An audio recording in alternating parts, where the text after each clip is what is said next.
السلام عليكم ورحمة الله وبركاته. بسم الله الرحمن الرحيم.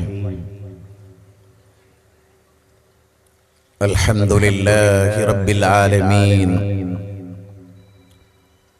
والصلاة والسلام على رسوله الأمين وعلى آله وصحبه أجمعين، أما بعد. رب اشرح لي صدري ويسر لي أمري واحلل عقدة من لساني يفقهوا قولي. أعوذ بالله من الشيطان الرجيم. بسم الله الرحمن الرحيم. واتقوا فتنة لا تصيبن الذين ظلموا منكم خاصة واعلموا أن الله شديد العقاب.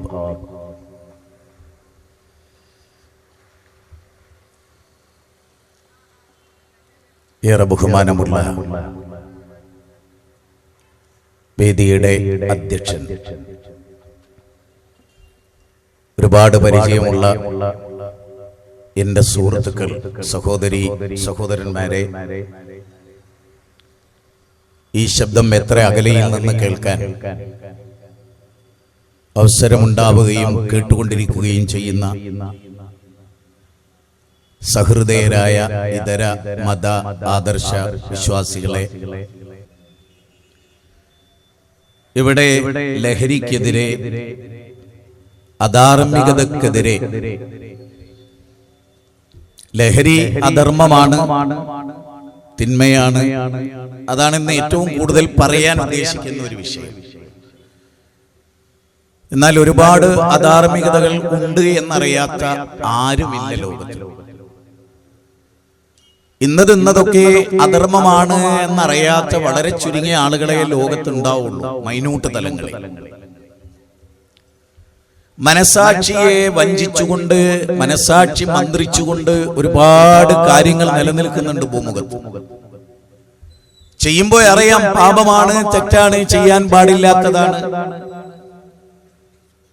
എന്നിട്ടും സാഹചര്യങ്ങളുടെ സമ്മർദ്ദത്തിന് അടിമപ്പെട്ട് ഇതൊക്കെ ചെയ്തു പോകുന്നു ആളുകൾ. ഞാനിവിടെ ചില കാര്യങ്ങൾ വളരെ ഗൗരവമായി തന്നെ സംസാരിക്കണമെന്ന് വിചാരിക്കുകയാണ്. എല്ലാവരെയും ബാധിക്കുന്ന കുറെ പ്രശ്നങ്ങളുണ്ട്. ചില സമൂഹങ്ങളെയും സമുദായങ്ങളെയും മാത്രം ബാധിക്കുന്ന വിഷയങ്ങളുണ്ട്. മാനവകുലത്തെ ആകമാനം കാർന്നു തിന്നുന്ന ലഹരി പദാർത്ഥങ്ങൾ ഇന്ന് ലോകത്ത് തളരുകയല്ല, വളരുകയാണ് ചെയ്തുകൊണ്ടേയിരിക്കുന്നത്. അതിന് പല കാരണങ്ങളുമുണ്ട്, അതിലേക്കൊക്കെ നമുക്ക് വരാം. ഞാൻ ആമുഖമായി പറയാൻ ഉദ്ദേശിക്കുന്നത് എല്ലാവരുടെയും ബാധ്യതയാണ്. സമൂഹം തിന്മയിലാകുമ്പോൾ അരുതേ എന്ന് പറയും.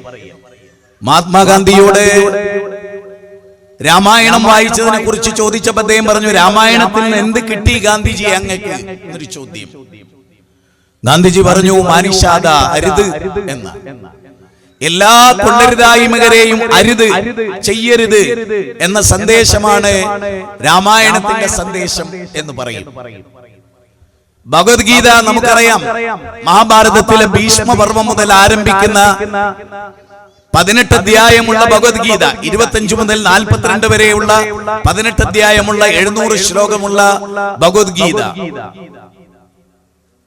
ശാസ്ത്രാബ്ദങ്ങളായി മനുഷ്യർ വായിച്ചുകൊണ്ടിരിക്കുന്ന ചതുർവേദ സംഹിതകൾ.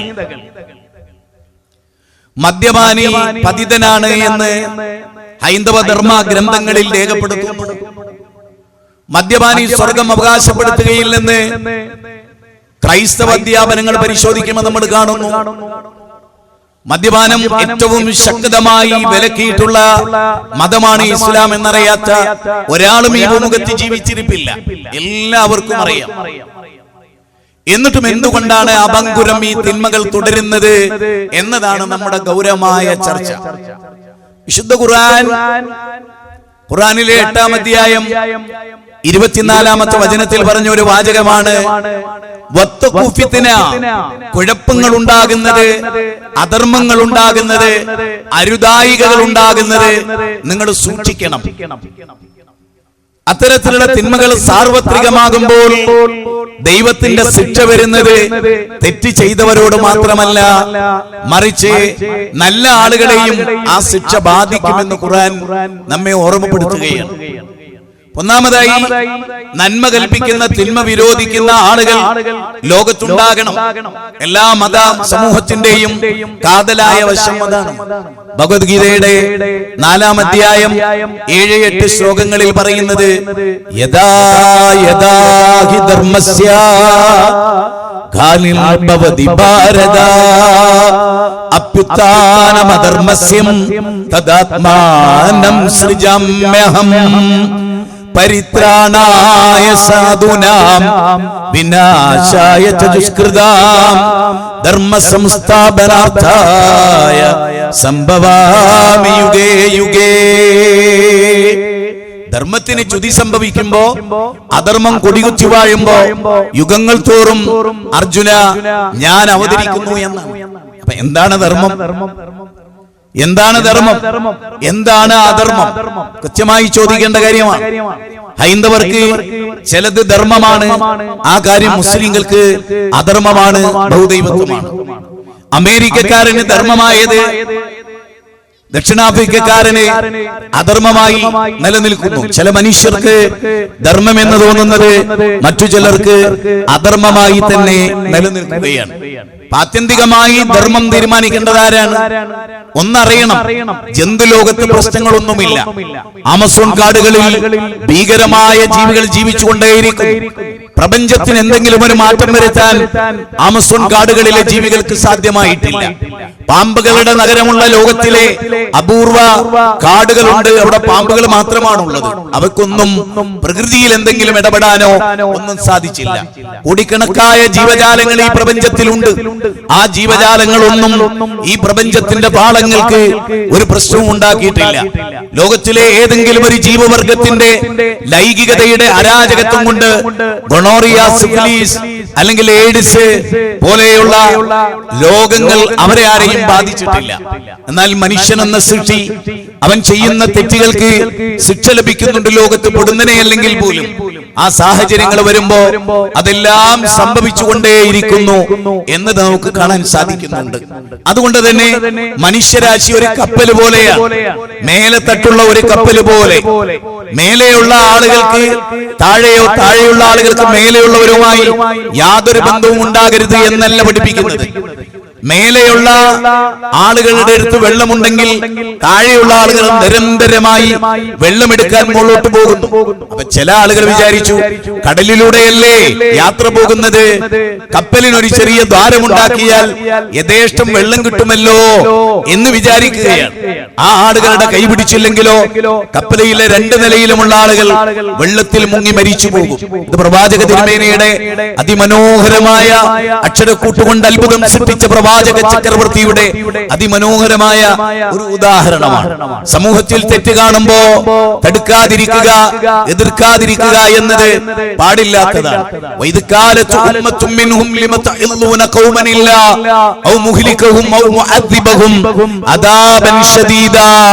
എന്ന് ഖുർആൻ 7-ാം അധ്യായം 164 പറയുന്നുണ്ട്. അതിൽ പറയുന്നത് ഒരു സമൂഹം ഹറാമ് ചെയ്യാൻ, മീൻ പിടിക്കരുത് എന്ന് പ്രപഞ്ചനാഥൻ അവരോട് വിലക്കുകയുണ്ടായി. പക്ഷേ അവർ മീൻ പിടിക്കാൻ തുടങ്ങി. ഒരു വിഭാഗം അവരെ എതിർത്തില്ല, അവരാ തിന്മ ചെയ്തതേയില്ല. പക്ഷെ ആ തിന്മ ചെയ്യുന്നവരെ അവർ എതിർത്തില്ല. അങ്ങനെ ഒരു അവസ്ഥ സംജാതമായി. ഇബ്നു അബ്ബാസിന്റെ റിപ്പോർട്ട് കാണാം, ആ ആളുകൾ എതിർത്തവരോട്, തിന്മ എതിർത്ത ഒരു വിഭാഗം അവിടെയുണ്ട്. ആളുകളോട് ചോദിച്ചു, നിങ്ങൾ എന്തിനാണ്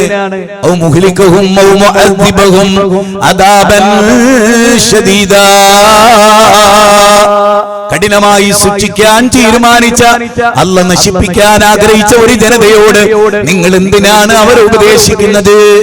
ഇന്നുണ്ട് നമ്മുടെ കൂട്ടത്തിലെ ആളുകൾ ചോദിക്കും, നിങ്ങൾക്ക് എന്താ പത്രേ, അവരൊക്കെ കേട് വന്നോട്ടെ, നിങ്ങൾക്ക് എന്താണ്, എന്തിനാ നിങ്ങൾ ഇതൊക്കെ എതിർക്കുന്നത്, അതായിക്കോട്ടെ എന്ന് പറയുന്ന ആളുകളുണ്ട്.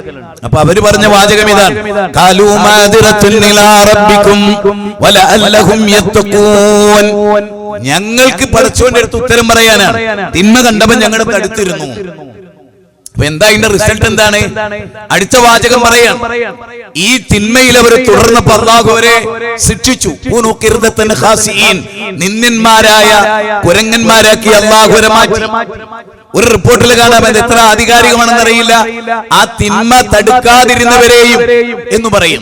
നേരെ മറിച്ച് അല്ലാഹു സുബ്ഹാനഹു വ തആല പറയുന്നു, ആ നന്മ കൽപ്പിച്ചവരെ, തിന്മയെ തൊട്ട് വിലക്കിയവരെ അള്ളാഹു രക്ഷപ്പെടുത്തി എന്നാണ്. അപ്പൊ അള്ളാഹ് രക്ഷപ്പെടുത്തണമെങ്കിൽ, അള്ളാഹുവിന്റെ ശിക്ഷയിൽ നമുക്ക് വിടുതൽ ലഭിക്കണമെങ്കിൽ കാണുന്ന തിന്മകളോട് നാം എന്തൊരു സമീപനമാണ് സ്വീകരിക്കുന്നത്, അത് വളരെ പ്രധാനമാണ്. പ്രവാചക തിരുമേനിയുടെ ഒരു വചനം ഇവിടെ ഉദ്ധരിക്കേണ്ടായി. ഞാൻ ഒന്നുകൂടെ സാന്ദർഭികമായി അത് ഉദ്ധരിക്കാം.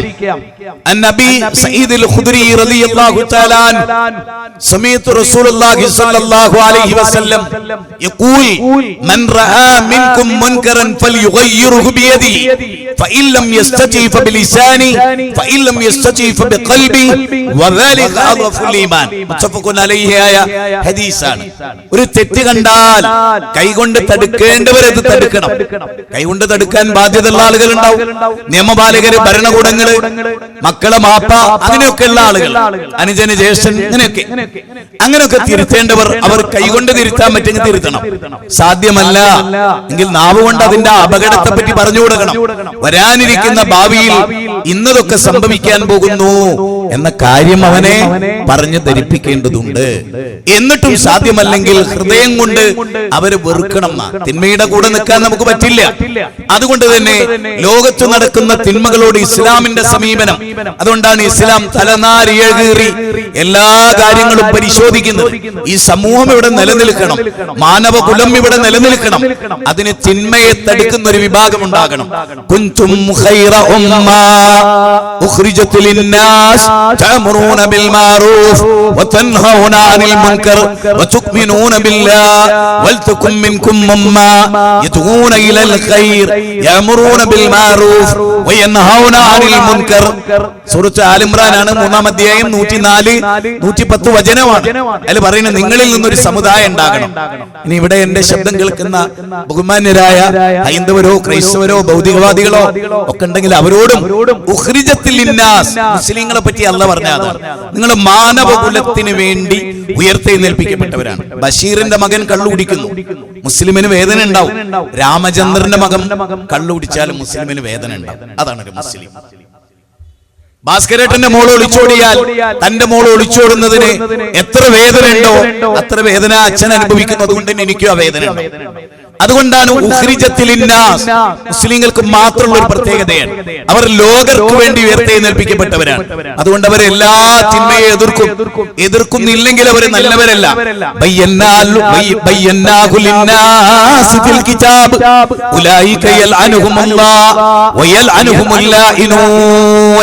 സൂറത്ത് ബഖറ 159, 160, 161 വചനം. അല്ലാഹു അവന്റെ മതപ്രകാരം എല്ലാ കാര്യങ്ങളും പഠിപ്പിച്ചു, ഖുർആനിലെല്ലാം വിശദീകരിച്ചു. ബയ്യന്നാഹു ലിന്നാസി ഫിൽ കിതാബ്, ഈ ഖുർആനിൽ ജനങ്ങൾക്ക് വിശദീകരിച്ചു കൊടുത്തു.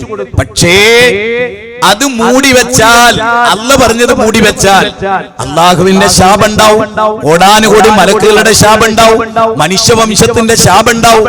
ആർക്ക്? ഈ ലോകത്ത് കാണുന്ന തിന്മ മൂടി വെച്ചാൽ, ഖുർആനിന്റെ സത്യാവസ്ഥ വിശദീകരിക്കാതിരുന്നാൽ. ഇവിടെയുള്ള ഇതര മതക്കാരെ ക്ഷണിക്കാൻ വേണ്ടി പറഞ്ഞിട്ടുണ്ട് ഇസ്ലാം. എന്നിട്ട് ഇസ്ലാം പറഞ്ഞു അവരോട് നിർബന്ധിക്കുന്നു വേണ്ട. അവർ മുഅ്മിനുകളാകാൻ നീ അവരെ നിർബന്ധിക്കുകയോ അത് വേണ്ട.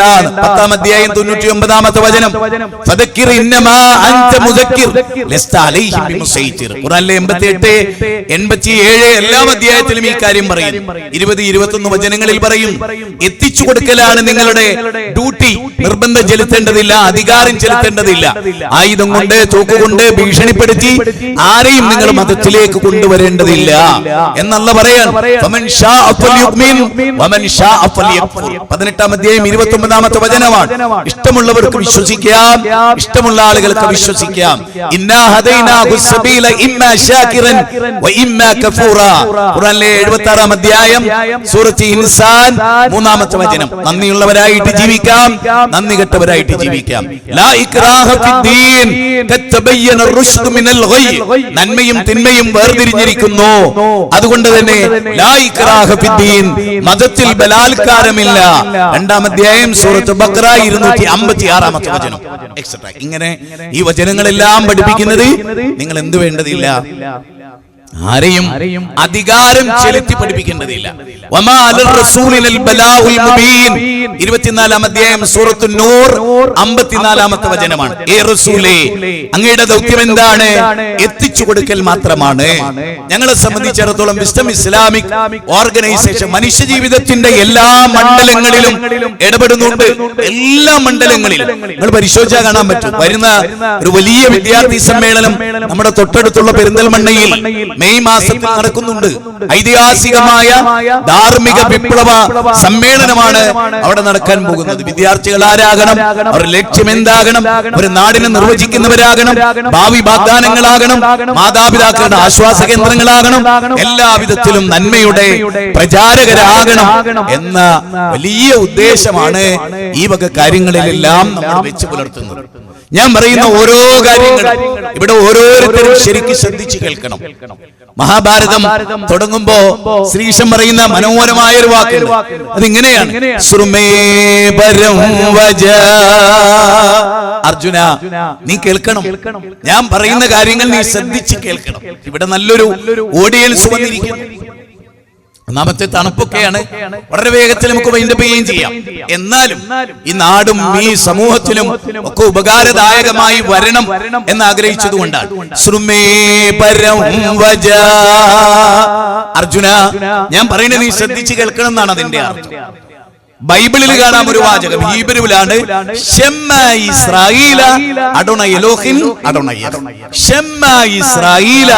ഇസ്രായേൽ സമൂഹമേ ശ്രദ്ധിച്ച് കേൾക്കൂ എന്നാണ് ഷെമ്മ ഇസ്രായേല എന്ന് പറഞ്ഞാൽ. മാർക്കോസിന്റെ 12-ാം അധ്യായം 29-ാമത്തെ വചനമാണ്. അനേക വചനങ്ങളിൽ കാണാം ഷെമ്മ ഇസ്രായേല, അല്ലയോ ഇസ്രായേൽ സമൂഹമേ കേൾക്കുക എന്നാണ്. വിശുദ്ധ ഖുർആൻ പറയുന്നത് വബശ്ശിർ ഇബാദ് അല്ലദീന യസ്തമിഉനൽ ഖൗൽ. വാക്കുകൾ ശ്രദ്ധിച്ച് കേൾക്കുന്ന ആളുകൾക്ക്, അതിൽ ഏറ്റവും നല്ലത് പിൻപറ്റുന്ന ആളുകൾക്ക് സന്തോഷ വാർത്ത അറിയിക്കുക. അവർക്കാണ് ഹിദായത്ത്, അവരാണ് ബുദ്ധിയുള്ളവർ. ഖുർആന്റെ 39-ാം അധ്യായം 17-18 വചനങ്ങളാണ്. യാ അയ്യുഹന്നാസ് ദുരിബ മസലുൻ ഫസ്തമിഉ ലഹു. 22-ാം അധ്യായം 73-ാമത്തെ വചനമാണ്. അല്ലയോ മനുഷ്യരെ, നിങ്ങളുടെ ദൈവം നിങ്ങൾക്ക് ഇതാ ഒരു ഉദാഹരണം പറയുന്നു. ഫസ്തമിഉ ലഹു, ശ്രദ്ധിച്ച് കേൾക്കുക. നമ്മൾ പറയല്ലോ ലിസൺ ഹിയർ, ഏതൊരു അധ്യാപകനും പറയുന്ന വാക്കാണ് ശ്രദ്ധിക്കുക. ഇവിടെ ശ്രദ്ധിക്കുക എന്നാണ്. ഇതേ വാചകം ശ്രീരാമൻ തന്റെ അനുജനോട് പറയുന്നുണ്ട്. അവിടെ എങ്ങനെയാണ്? വത്സാ സൗമിത്രേ കുമാര, നീ കേൾക്കണം മത്സരാദ്യം വെടിഞ്ഞെന്നുട വാക്കുകൾ. സംസാരകാരിണി ആയത വിദ്യയും സംസാര നാശിനി ആയത് വിദ്യയും. ഭോഗങ്ങളെല്ലാം ക്ഷണപ്രഭാചഞ്ചലം വേഗേന നഷ്ടമായുസുമോർക്ക് നീ. മനോഹരമായ വചനമാണ്. അല്ലെ ശ്രീരാമൻ പറയുന്നത്, ലക്ഷ്മണ നിന്റെ വൈരാഗ്യമൊക്കെ മാറ്റിവെച്ച് ഈ ജ്യേഷ്ഠൻ പറയുന്നത് നീ ശ്രദ്ധിച്ചു കേൾക്കും. അധികാരമൊന്നും ഒരു വിഷയമല്ല. കുടുംബം, പുത്രമിത്ര കളത്രാദി സംഗമം എത്രയും ചഞ്ചലമായ സംഗമം. ഭോഗങ്ങളെല്ലാം ക്ഷണപ്രഭാ ചഞ്ചലം വേഗേന നഷ്ടമായുസുമോർക്ക് നീ. അച്ഛനെ കൊല്ലും എന്നൊക്കെ നീ പറയണ്ടല്ലോ. കാമവിവശനായ എന്റെ അച്ഛനെ ഞാൻ കൊല്ലും എന്നായിരുന്നു ലക്ഷ്മണൻ പറഞ്ഞത്. ആ ലക്ഷ്മണനോട് വത്സാ സൗമിത്രേ കുമാര, നീ കേൾക്കണം മത്സരാദ്യം വെടിഞ്ഞെന്നുടെ വാക്കുകൾ. എല്ലാ വേദഗ്രന്ഥങ്ങളും ശ്രദ്ധിച്ച് കേൾക്കാനും ശ്രദ്ധിച്ചു പഠിക്കാനും പറയും. മൂസാ നബിയെ തുരിസിനാ പർവ്വതത്തിൽ വിളിച്ചു വരുത്തി. മൂസാ 20-ാം അധ്യായം 12-13 വചനമാണ്. മൂസാ തുവാ തായ്വരയിലാണ്, ശ്രദ്ധിച്ച് കേൾക്കണം. ഞാനിവിടെ സഹോദരിമാരോടും സഹോദരന്മാരോടും കുറച്ച് സമയം എല്ലാം മറക്കുക. വീട്, നാട്, നമ്മുടെ പ്രശ്നങ്ങള്, നമ്മുടെ മക്കള് എല്ലാം മറക്കുക. എന്നിട്ട് ഈ വിഷയത്തിൽ ഉൾക്കൊണ്ട് അതിൽ ലയിച്ച് അങ്ങനെ ഇരിക്കുക. എന്നതിന് ശേഷം ഈ പറഞ്ഞ ചിന്തകളൊക്കെ ഈ വിഷയവുമായി ബന്ധിപ്പിച്ച് ആലോചിച്ച് ഒരു തീരുമാനം എടുക്കുക. ഇന്ത്യയുടെ പഴയ പാർലമെന്റിൽ അങ്ങനെ പറയാനുള്ള കാരണം മൂല്യങ്ങളൊക്കെ പഴയ പാർലമെന്റിലായിരുന്നു. അതുകൊണ്ടാണ്, ക്ഷമിക്കണം, മൂല്യമില്ലാത്ത ഒരു പാർലമെന്റാണ് ഇപ്പോൾ. അതുകൊണ്ട് മൂല്യമുള്ള പാർലമെന്റിൽ എഴുതി വെച്ച ഒരു ഖുർആനിക വചനമുണ്ട്. ഇന്നല്ലാഹ ലാ യുഗയ്യിറു മാ ബിഖൗമിൻ ഹത്താ യുഗയ്യിറു മാ ബിഅൻഫുസിഹിം. ഒരു ജനത സ്വയം മാറ്റത്തിന് തയ്യാറാകാത്ത കാലത്തോളം പടച്ചോൻ അവരെ മാറ്റൂല. അതുകൊണ്ട് വളരെ ഗൗരവമായി സൂറത്ത് റഅദാണ്, 13-ാം അധ്യായമാണ്, 11-ാമത്തെ വചനമാണ്. അലാ ഫഇന്ന ഫിൽ ജസദി മുദ്അ ഇദാ സ്വലഹത് സ്വലഹൽ ജസദു കുല്ലു വഇദാ ഫസദത് ഫസദൽ ജസദു കുല്ലു അലാ വഹിൽ ഖൽബ്. അറിയുക, നിങ്ങളുടെ ശരീരത്തിൽ ഒരു മാംസപിണ്ഡമുണ്ട്. അത് നന്നായാൽ ശരീരം മുഴുവനും നന്നായി, അത് കേടുവന്നാൽ ശരീരം മുഴുവനും കേടുവന്നു. അത് നിങ്ങളുടെ ഹൃദയമാണ്. യുക്തിവാദികൾ പറയും ഹൃദയം രക്തം പമ്പ് ചെയ്യുന്ന ഒരു അവയവം മാത്രമാണ്. വിവരക്കേട് അലങ്കാരമാക്കിയവരാണ് യുക്തിവാദികൾ. ശരിക്കും നമ്മൾ ആരെങ്കിലും ജീവിതത്തിൽ എപ്പോഴെങ്കിലും ലോല ഹൃദയൻ, അങ്ങനെയല്ലേ നമ്മൾ പറയാ, അങ്ങനെയല്ലേ പറയാ, ലോല ഹൃദയൻ, കഠിന ഹൃദയൻ, ലോല തലയൻ എന്ന് ജീവിതത്തിൽ ആരെങ്കിലും പറഞ്ഞിട്ടുണ്ടോ? ലോല തലയൻ എന്ന് പറഞ്ഞിട്ടുണ്ടോ? കഠിന തലയൻ എന്ന് പറയാറില്ല, ലോല ഹൃദയൻ. ഹൃദയത്തിന് അലിവില്ല, തലക്കലിവില്ല എന്നാരെങ്കിലും പറയാം. തലക്കലിവില്ല, കാരണം മനുഷ്യ ശരീരത്തിൽ ഏറ്റവും ഉറപ്പുള്ള അസ്ഥി കപാലം കൊണ്ടാണ് തലയോട്ടി ഉരിച്ചു കളഞ്ഞ്. അതുകൊണ്ട് ആ ഖുർആൻ പറഞ്ഞത് ആ തലയോട്ടി ഉരിച്ചു കളയുന്ന നരകം സൂറത്ത് മആരിജ് 16-ാമത്തെ വചന, 70-ാമത്തെ അധ്യായ. തലയോട്ടി ഒരിയലും എന്നില്ല, ലോലത അനുഭവപ്പെടുന്ന ഹൃദയത്തിലാണ്. അതുകൊണ്ടാണ് ഹൃദയം കൊണ്ട് എഴുതുന്ന കവിത, തല കൊണ്ട് എഴുതുന്ന കവിത എന്ന് തലച്ചോറില്ലാത്തവനെ പറയും. അതുകൊണ്ടാണ് ഹൃദയം കൊണ്ട് എഴുതുന്ന കവിത. ഹൃദയമാണ്, നീ എന്റെ ഹൃദയത്തിലുണ്ട് എന്നാണ് പറയുക. ഞാൻ എന്റെ ഹൃദയത്തോട് ചേർത്ത് വെച്ചു എന്നാണ്. ഹൃദയഹാരിയായ, ഹൃദയാവർജകമായ, അല്ലേ, തലയഹാരിയായ എന്ന് തലച്ചോറില്ലാത്ത യുക്തിവാദികൾക്ക് പറയാം. അത് നിങ്ങൾക്ക് സ്വന്തമാണ്. വിവരക്കേട് മുഴുവനും നിങ്ങൾക്കുള്ളതാണ്. ഓക്കെ, അപ്പൊ ഞാൻ പറഞ്ഞു വന്നത് നമ്മുടെ ഹൃദയത്തിന്റെ പരിവർത്തനം, അതാണ് മനുഷ്യനെ മതം കൊണ്ട് ഉദ്ദേശിക്കുന്നത്. മതമില്ലാത്ത ഒരു ലോകത്തെ സങ്കല്പിക്കാൻ പോലും മാനവകുലത്തിന് പറ്റില്ല.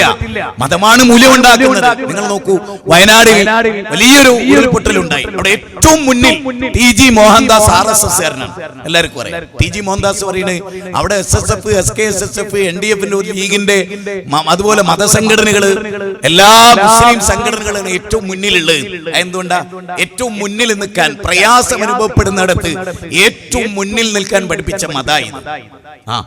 പട്ടിണി കിടക്കുന്നവന് ഭക്ഷണം കൊടുത്തില്ലെങ്കിലോ മതനിഷേധിയാണെന്ന്. മതത്തിന് വലിയ മൂല്യമുണ്ട്. നമ്മൾ യുക്തിവാദികൾ എവിടെയും കാണുന്നില്ലല്ലോ. ജീവകാരുണ്യ പ്രവർത്തനത്തിൽ ഒരു യുക്തിവാദിയെ ജീവിതത്തിൽ നിങ്ങൾ ആരെയും കണ്ടിട്ടുണ്ടോ? ഉണ്ടോ? ഉരുൾപൊട്ടി എവിടെയെങ്കിലും സി രവിചന്ദ്രനെ കണ്ടിട്ടുണ്ടോ? E.A. ജബ്ബാറിനെ കണ്ടിട്ടുണ്ടോ? ആരിഫ് ഹുസൈനെ കണ്ടിട്ടുണ്ടോ? ലിയാഖത്തിനെ കണ്ടിട്ടുണ്ടോ? ഞാൻ പേര് പറയാത്ത കുറെ യുക്തിവാദികളുണ്ടല്ലോ. ഒരാരെങ്കിലും മനുഷ്യർക്ക് വീട് വെച്ചെടുക്കുന്നവർക്ക് നിങ്ങൾ കണ്ടിട്ടുണ്ടോ? വേണ്ട. കേരള യുക്തിവാദി സംഘം ആംബുലൻസ് എന്ന് പറഞ്ഞിട്ട് ആംബുലൻസ് ഉണ്ടോ? ലോകത്ത് ആംബുലൻസ് ഇല്ലാത്ത ഏക ദുഷിച്ച വർഗമാണ് യുക്തിവാദികൾ. അതിന്റെ അർത്ഥം എന്തറിയോ? യുക്തിവാദി ആകുന്നതോടുകൂടി ഹൃദയം മരവിച്ച് കരിങ്കല്ലായി, പിന്നെ കാരുണ്യം ഉണ്ടാവില്ല. പിന്നെ ഏക വിഷയം മതത്തെ തെറി പറയാന്നുള്ളത് മാത്രമായിരിക്കും. മതമൂല്യങ്ങൾ ഉൾക്കൊള്ളുന്ന ഒരു ലോകം.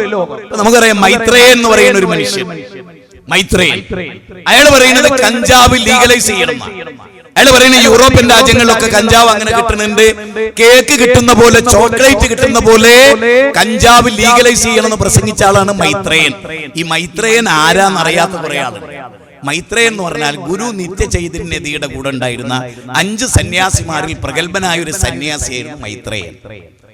മൈത്രേയൻ സന്യാസം വിട്ട് തോന്നിയാസം സ്വീകരിച്ചു. അപ്പൊ മൈത്രേയൻ സന്യാസം വിട്ട് തോന്നിയാസിയായി മാറിയപ്പോ മൈത്രേയൻ പറഞ്ഞു, എന്ത് കഞ്ചാവ് ലീഗലൈസ്, എന്ത് കഷ്ടം പിടിച്ച രാജ്യമാണ് ഇന്ത്യ എന്ന്. ഇന്ത്യക്ക് എന്താണ് കഞ്ചാവ് ലീഗലൈസ് ചെയ്താൽ? ആണല്ലോ നമ്മൾ അടുത്ത ദിവസം കണ്ട് കൊടുങ്ങല്ലൂരിൽ നില കണ്ടത്, ഇന്നലെ ആലുവയിൽ കണ്ടത് അല്ലേ? പെട്രോൾ ഒഴിച്ച് കുട്ടിനെ കത്തിക്കുകയാണ്, അമ്മന്റെ കഴുത്തിറക്കാണ്. താമരശ്ശേരിയിലെ മകനുമ്മാനെ കഞ്ചാവ് അടിച്ചു വന്ന് കൊല്ലുകയാണ്. കട്ടപ്പനയിൽ കഞ്ചാവ് അടിച്ചു വന്ന് അമ്മയെ ബലാത്സംഗം ചെയ്യാണ്. അപ്പൊ കഞ്ചാവ് ലീഗലൈസ് ചെയ്താൽ പിന്നെ എന്തായിരിക്കും നമ്മുടെ നാട്? ഇത് കൊരങ്ങിന് രേണി വെച്ചുകൊടുക്കുക എന്ന് പറയാം. ലീഗലൈസ് ചെയ്യാതെ തന്നെ ഇവിടെ ലീഗലൈസ് ചെയ്തതിനേക്കാൾ മേന്മയേറിയത് കിട്ടിക്കൊണ്ടിരിക്കുകയാണ്. ഇവിടെ നിങ്ങൾ നോക്ക്, ഇവിടെ എന്തൊക്കെ കുട്ടികളോട്, ചെറിയ കുട്ടികളോട് ഇന്റർവ്യൂ നടത്തുകയാണ്. എന്താണ് ഇവിടെ ഇന്ത്യയിൽ കൊണ്ടുവരേണ്ട ഏറ്റവും വലിയൊരു നിയമം ചോദിക്കുക. അപ്പൊ കുട്ടികൾ പറയാ കഞ്ചാവ് ലീഗലൈസ് ചെയ്യണം. ചെറിയ പൊടിമക്കളോട് ചോദിച്ചിട്ടല്ല ഒരു രാജ്യത്ത് ഭദ്രമായ ഒരു ധാർമ്മിക പദ്ധതി ഉണ്ടാക്കണം. കാരണം എന്താ പറയുക, ഈ സ്റ്റേജിൽ ഒരു ഭാഗത്ത് ലോകത്ത് കിട്ടാവുന്ന ഏറ്റവും മുന്തിയ ഫ്രൂട്ട് വെച്ചു നിങ്ങൾ വിചാരിച്ചോ? ഏറ്റവും മുന്തിയ ഫ്രൂട്ട്, അതിലൊരു ഫ്രൂട്ടൊക്കെ കഴിച്ചാൽ ജീവിതത്തിൽ ഒരുപാട് രോഗമില്ലാതാവും, ഒരുപാട് ശരീരത്തിന് ഗുണമുണ്ടാവും. അങ്ങനെ ഏറ്റവും ശ്രദ്ധേയമായ ഫ്രൂട്ട് ഇവിടെ കൊണ്ടുവച്ചു. തൊട്ടപ്പുറത്ത് കുറെ ചോക്ലേറ്റ് കൊണ്ടുപോയി വെച്ചു, കുറെ മിഠായികളും ചോക്ലേറ്റും. എന്നിട്ട് ഇവിടുന്ന് നമ്മളൊരു 10 വയസ്സ് വരെയുള്ള കുട്ടികളെ ഈ സ്റ്റേജിലേക്ക് വിട്ടാൽ ഇവിടെ ആ ഫ്രൂട്ട് ഉള്ളിടത്ത് ഫ്രൂട്ട് എല്ലാം അവിടെ ഉണ്ടാവും, ചോക്ലേറ്റ് അവിടെ നിന്ന് അടിച്ചു മാറിപ്പോ. ഇത് വിവരമുള്ളവർക്ക് എളുപ്പത്തിൽ മനസ്സിലാവും, യുക്തിവാദികൾക്ക് എളുപ്പം മനസ്സിലായിക്കൊള്ളുന്നില്ല. അതെന്താ? ഇവിടെ ഏറ്റവും മൂല്യവത്തായ ഫ്രൂട്ട് മുഴുവൻ ഉപേക്ഷിച്ചിട്ടാണ് ഒരു മൂല്യമില്ലാത്ത തൽക്കാലം നാവിനൊരു രുചിയുള്ള ചോക്ലേറ്റ് മക്കൾ എടുക്കുന്നത്. ചോക്ലേറ്റിനേക്കാൾ എത്രയോ ബെറ്റർ ആണിത്. പക്ഷെ അത് തിരിയില്ല, കാരണം കുട്ടിയാണ്, വകതിരിവില്ല. അതുപോലെ ചെറിയ പെൺകുട്ടികളോട്, ചെറിയ ആൺകുട്ടികളോട് പിന്നെ ഇന്നത്തെ കേരളം അങ്ങനെയാണ്. ഓരോ റോട്ടിൽ ഇറങ്ങിയിട്ട് കുട്ടികളോട് ചോദിക്കും, മോളെ സ്വവർഗരതിയെ കുറിച്ച് എന്റെ അഭിപ്രായം എന്താ? അപ്പോൾ അതൊക്കെ ഓരോരുത്തരുടെ ഇഷ്ടം. ആരെയും പറയുന്ന പൊടി മോളാ, മുലക്കുടി പ്രായം മാറിയിട്ടില്ല. പിന്നെ ഇന്ന് ഞാൻ പറഞ്ഞു, ഞാൻ MBBSന്റെ വിദ്യാർത്ഥികൾക്ക് ക്ലാസ് എടുത്തു വരികയാണ്. ഏറ്റവും കൂടുതൽ കഞ്ചാവിന് അടിമപ്പെടുന്ന ഡോക്ടർമാരാ. ഞാൻ വിചാരിക്കാൻ വേലി വളരുന്ന ചങ്ങലക്ക് ഭ്രാന്ത് പിടിക്കുക. ഡോക്ടർ എന്ന് പറഞ്ഞാൽ എന്താ? കഞ്ചാവ് ഉപയോഗിക്കുന്നതിനെതിരെ ജീവിക്കേണ്ട ഒരാളായാള്. ആരോഗ്യത്തെ കുറിച്ച് ഏറ്റവും ശക്തമായി ബോധമുള്ള നഴ്സും ഞാനിവിടെ കൊണ്ടുവന്ന ചില ക്ലിപ്പുകളൊക്കെ കേൾക്കുകയാണെങ്കിൽ അതിലൊക്കെ നമുക്ക് കാണാൻ പറയുന്നത്, എന്റെ അടുത്ത് വരുന്നത് ഡോക്ടർമാര് വരുന്നു, എന്റെ അടുത്ത് നഴ്സുമാര് വരുന്നു, എന്റെ അടുത്ത് പിന്നെ ബാപ്പയും മക്കളും വരുന്നു, ആങ്ങളെയും പെങ്ങളും വരുന്നു, ഭാര്യയും ഭർത്താവും ഇരുന്ന് കഞ്ചാവ് ഉപയോഗിക്കുന്നു, കള്ളു കുടിക്കുന്നു. ഇങ്ങനെയുള്ള ഒരു കേരളമാണ് നമ്മൾ കാണുന്നത്. അങ്ങനത്തെ ഒരു ലോകത്ത് ഇതൊക്കെ ഉണ്ട് എന്ന് നമുക്കൊക്കെ അറിയാം. കൊലപാതകങ്ങൾ സാർവത്രികമാണ്. ഈ 4-5 കൊല്ലല്ലേ കോവിഡിന് ശേഷം ഇത് വർദ്ധിതമാണ്. അതിന് ചില കാരണങ്ങളുണ്ട്. അതിന്റെ കാരണം ചൈന എന്ന് പറയുന്ന രാജ്യമാണ്. അതിന്റെ കാരണം നിങ്ങളെ വിശ്വസിക്കുമെന്ന് അറിയില്ല. ചൈനക്ക് ഒരു പ്രത്യയശാസ്ത്രമുണ്ട്. ആ പ്രത്യയശാസ്ത്രം ലോകത്തിലെ ഏറ്റവും അറുപിന്തിരിപ്പിനും പ്രത്യയശാസ്ത്രമാണ്. ആ പ്രത്യയശാസ്ത്രം ലോകത്ത് വേരൂന്നിയത് മുതൽ മാനവരാശിയുടെ മൊറാലിറ്റി നശിച്ചുകൊണ്ടേയിരുന്നു. എന്നാ രാജ്യങ്ങളൊക്കെ റഷ്യ മടങ്ങി, ചൈന മടങ്ങുന്നു, എല്ലാവരും മടങ്ങുന്നു. കാരണം എന്താ? തിക്താനുഭവമായിട്ട് കിട്ടിയപ്പോ ആളുകൾ മടങ്ങാൻ തുടങ്ങി. ഇസ്ലാമിലേക്ക് മടങ്ങുന്നത് സമ്മതിക്കില്ല, ഇസ്ലാമാണ്, അത്രേ ഉള്ളൂ. മടങ്ങുന്നതൊക്കെ ഇസ്ലാമിലേക്കാണ്, പക്ഷെ സമ്മതിക്കില്ല. ഇസ്ലാം പടച്ചോന്റെ മതമാണ്, പടപ്പുകളുടെ ദർശനമല്ല, മനുഷ്യന്റെ തലച്ചോറിൽ ഉദയം ചെയ്തൊരു കാര്യമേ അല്ല. നിങ്ങൾ നോക്കൂ, കുടുംബ സംവിധാനം തകർക്കണം എന്നായിരുന്നു എഗൽസിക്ക് പുസ്തകം എഴുതി. എഗൽസിന്റെ ഒരു പുസ്തകത്തിന്റെ പേര് തന്നെ സ്വകാര്യ സ്വത്ത് ഒരുമിച്ച് കൂട്ടപ്പെടുന്നത് കുടുംബ സംവിധാനത്തിലാണ്. സ്വകാര്യ സ്വത്തിന്റെ നിർമ്മാർജ്ജനത്തിലൂടെ മാത്രമേ ലോകത്ത് മോക്ഷം ഉണ്ടാക്കാൻ കഴിയൂ. അതുകൊണ്ട് കുടുംബ സംവിധാനമാണ് ആദ്യം തകരേണ്ടത്. അങ്ങനെ പുസ്തകം എഴുതിയ ആളാണ് കമ്മ്യൂണിസ്റ്റ് ആചാര്യനായ എഗൽ. കാർൽ മാർക്സും ഈ ചിന്താഗതിക്കാരനായി. ലോകത്ത് പ്രത്യയശാസ്ത്രങ്ങളുടെ ഓരോരോ കാര്യങ്ങൾ വിലയിരുത്തുമ്പോൾ പച്ചക്ക് രാഷ്ട്രീയമല്ലോ പറയുന്നത്, ഏതെങ്കിലും ഒരു രാഷ്ട്രീയ പ്രസ്ഥാനത്തെ കുറിച്ചല്ല, ഒരു പ്രത്യയശാസ്ത്രം. ആ പ്രത്യയശാസ്ത്രത്തിന്റെ ഭൂമിയിലില്ല. ആ പ്രത്യയശാസ്ത്രമാണ് ഉൾക്കൊള്ളുന്നത് എന്ന് പറയുന്ന രാഷ്ട്രീയ അധ്യക്ഷന്മാർക്ക് പോലും ആ മൂല്യവത്ത് എന്നവർ പറയുന്ന ആദർശം അവർക്കില്ല. അതാണ് ഏറ്റവും വലിയ പച്ച സത്യം. ഇതൊന്നും എല്ലാരും പറയില്ല, ഞാൻ പറഞ്ഞു വെക്കുകയാണ്. പക്ഷെ നമ്മൾ മനസ്സിലാക്കുക, അവിടുന്ന് കോവിഡ് നിങ്ങൾ വിചാരിക്കുന്ന പോലെ പടച്ചോൻ നേരിട്ട് ഇറക്കി തന്നു എന്നല്ല, മനുഷ്യൻ ഇറക്കിയതാണ്. അപ്പൊ അതിന്റെ വ്യാപനം ഉണ്ടാവും. അവിടെ പടച്ചോന് ചില നടപടിക്രമങ്ങൾ ഉണ്ടാവും. ചൈനയിൽ കോവിഡ് മനുഷ്യനിർമ്മിത കോവിഡാണ്. ലോകം മുഴുവൻ അടച്ചിരിക്കുന്ന ഒരു ഘട്ടം ഉണ്ടാക്കണം ലോകത്ത്. അങ്ങനെ ഘട്ടമുണ്ടാക്കിയാലേ മൊബൈലുകൾ വിറ്റഴിക്കപ്പെടുള്ളൂ. അപ്പൊ നിങ്ങൾ ചോദിക്കും, മൊബൈൽ വിറ്റഴിക്കാൻ എന്തിനാ കോവിഡ്? അതായത് നിങ്ങൾ സ്കൂളിൽ പോകരുത്, നിങ്ങൾ കോളേജിൽ പോകരുത്, ടീച്ചർമാർക്ക് വീട്ടിലിരിക്കണം, അവർക്കും മൊബൈൽ വേണം. അപ്പൊ ടീച്ചർ വാങ്ങിയേ പറ്റൂ. ചെറിയ LKG കുട്ടിക്ക് മൊബൈൽ വേണം. ഒരു വീട്ടിൽ 5 ആളുണ്ടാവും, 5 ആൾക്ക് 5 വ്യത്യസ്ത സമയത്തായിരിക്കും. ആ സമയത്ത് ഇതൊക്കെ കുട്ടികളുടെ കയ്യിൽ കിട്ടണം. ഇത് കിട്ടിയതിന് ശേഷമുള്ള ഈ 5-6 വർഷമുള്ള തിന്മകൾ നിങ്ങൾ ലോകാടിസ്ഥാനത്ത് എടുത്തു നോക്ക്. ഒരുപക്ഷെ ലോകം ഉണ്ടായത് മുതൽ ഈ 5 കൊല്ലം മുമ്പ് ഉള്ള തിന്മയുടെ 3 ഇരട്ടി തിന്മ. ഈ 5 കൊല്ലം കൊണ്ട് വീടുകളിൽ എത്രയോ സ്ത്രീകൾ ഭർത്താവിനെ വിട്ട് കാമുകന്റെ കൂടെ മക്കൾ ഉപേക്ഷിച്ചു. ഈ 5 കൊല്ലം മാത്രങ്ങൾ എടുത്തോ. ഈ പണി ഒപ്പിച്ചതിന്റെ പിന്നിൽ ചൈനയാണെന്ന് ഞാൻ ഉറപ്പിച്ച് വിശ്വസിക്കുന്നു. A solid evidence. ആ പ്രത്യയശാസ്ത്രം ക്യാമ്പസിൽ കയറിയാൽ, കേരളത്തിലെ ആ പ്രത്യയശാസ്ത്രം ഉൾക്കൊള്ളുന്ന വിദ്യാർത്ഥി സംഘടനയുണ്ട്. ആ ക്യാമ്പസിന്റെ മുന്നിൽ അവർ എഴുതി വെച്ച ബോർഡ് സദാചാരം പഠിക്ക് പുറത്ത്. അപ്പൊ പഠിക്കുള്ളിലോ ഞങ്ങൾ ചെയ്യുന്ന എല്ലാ വൃത്തികേടും ഉണ്ടാകും ഈ ക്യാമ്പസിൽ. ഞങ്ങൾ പറയും ഞങ്ങൾ ഭരിക്കുന്ന പ്രസ്ഥാനമാണ് കേരളം എന്ന് പ്രഖ്യാപിക്കണം വിദ്യാർത്ഥി സംഘടന. ഞാൻ പേര് പറഞ്ഞാലും ചൊടിപ്പിക്കുന്നില്ല. സദാചാരം പുറത്ത്, ധാർമ്മികത പുറത്ത്, കലാലയം ഉണരട്ടെ എന്നാണ്. അതിന്റെ താഴെയുള്ള ഫോട്ടോ എന്താ? ആണിനെ കെട്ടിപ്പിടിച്ച് ഉമ്മൊടുക്കണ.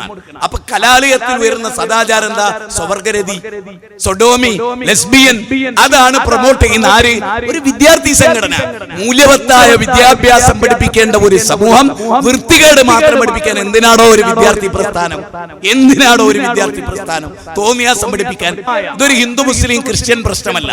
എല്ലാവർക്കും മക്കള് കഞ്ചാവടിച്ച് ഇല്ലാതായി പോയാൽ കുടുംബം തകർന്നു പോകും. അച്ഛൻ കഞ്ചാവടിച്ചു വന്നാൽ അമ്മക്ക് തല്ലുകൊള്ളും, മക്കൾക്ക് തല്ലുകൊള്ളും, ആ കുടുംബത്തിൽ ശൈഥില്യം ഉണ്ടാകും. ഒരു സംശയവുമില്ല. അതുകൊണ്ടാണ് അധർമ്മങ്ങൾക്കെതിരെയുള്ള ശബ്ദം ലോക വ്യാപകമായി നടക്കേണ്ട ഒന്നാണ്.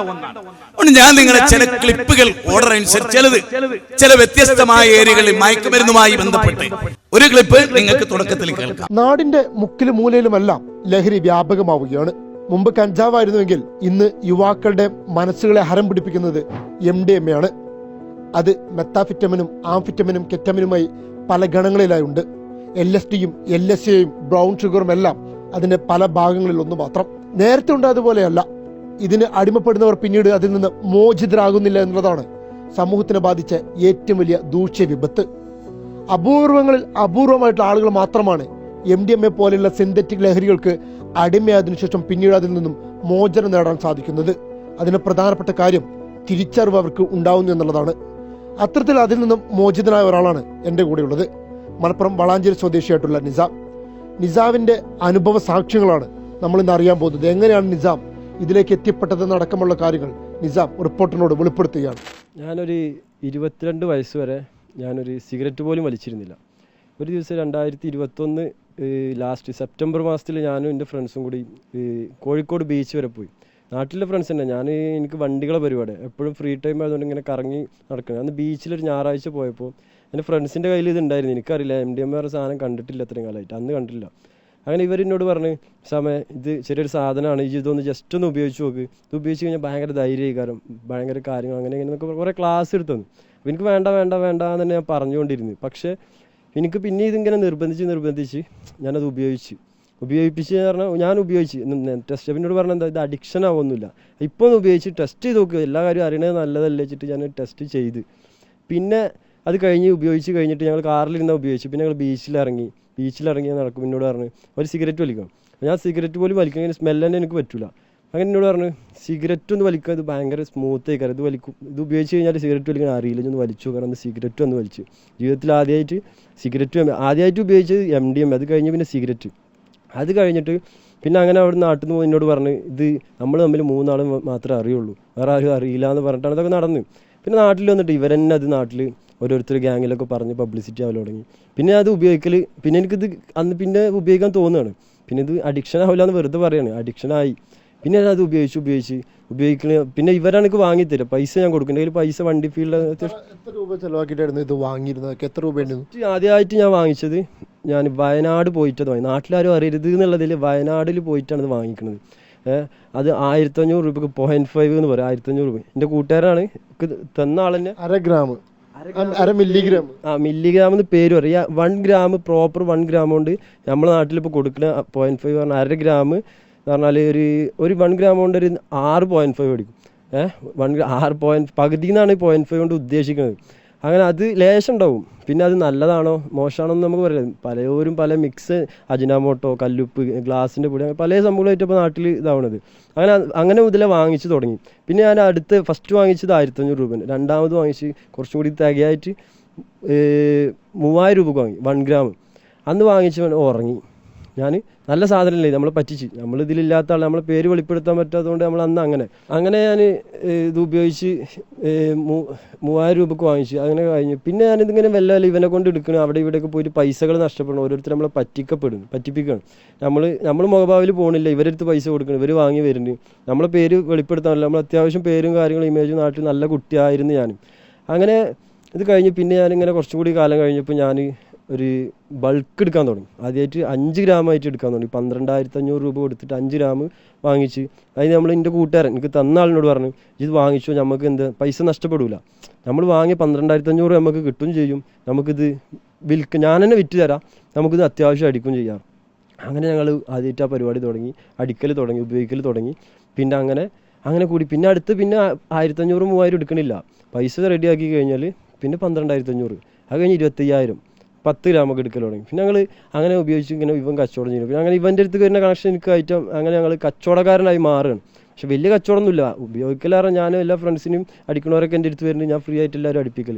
ശരിക്കും ചില ടൈമിൽ ഞങ്ങൾക്ക് 12,500 പോലും കിട്ടലില്ല, അത്രയും സാധനങ്ങൾ ഉപയോഗിച്ച് ഇതാവും. ഇത് ഉപയോഗിക്കാനുള്ള പണം കണ്ടെത്താൻ വേണ്ടിയിട്ടാണ് ശരിക്കും പിന്നീട് ഇതിൻ്റെ വിൽപ്പനക്കാരനാവുന്നത്. ഉപയോഗിക്കാനുള്ള പണം കണ്ടെത്താൻ ലാസ്റ്റ് ടൈമിൽ പറയുമ്പോൾ, ലാസ്റ്റ് ഘട്ടത്തിൽ ഇതിൻ്റെ ഫസ്റ്റ് ഘട്ടം എന്ന് പറയുമ്പോൾ നമുക്ക് ധൈര്യം, സെക്കൻഡ് ഘട്ടം എന്ന് പറഞ്ഞാൽ സംശയം വരിക.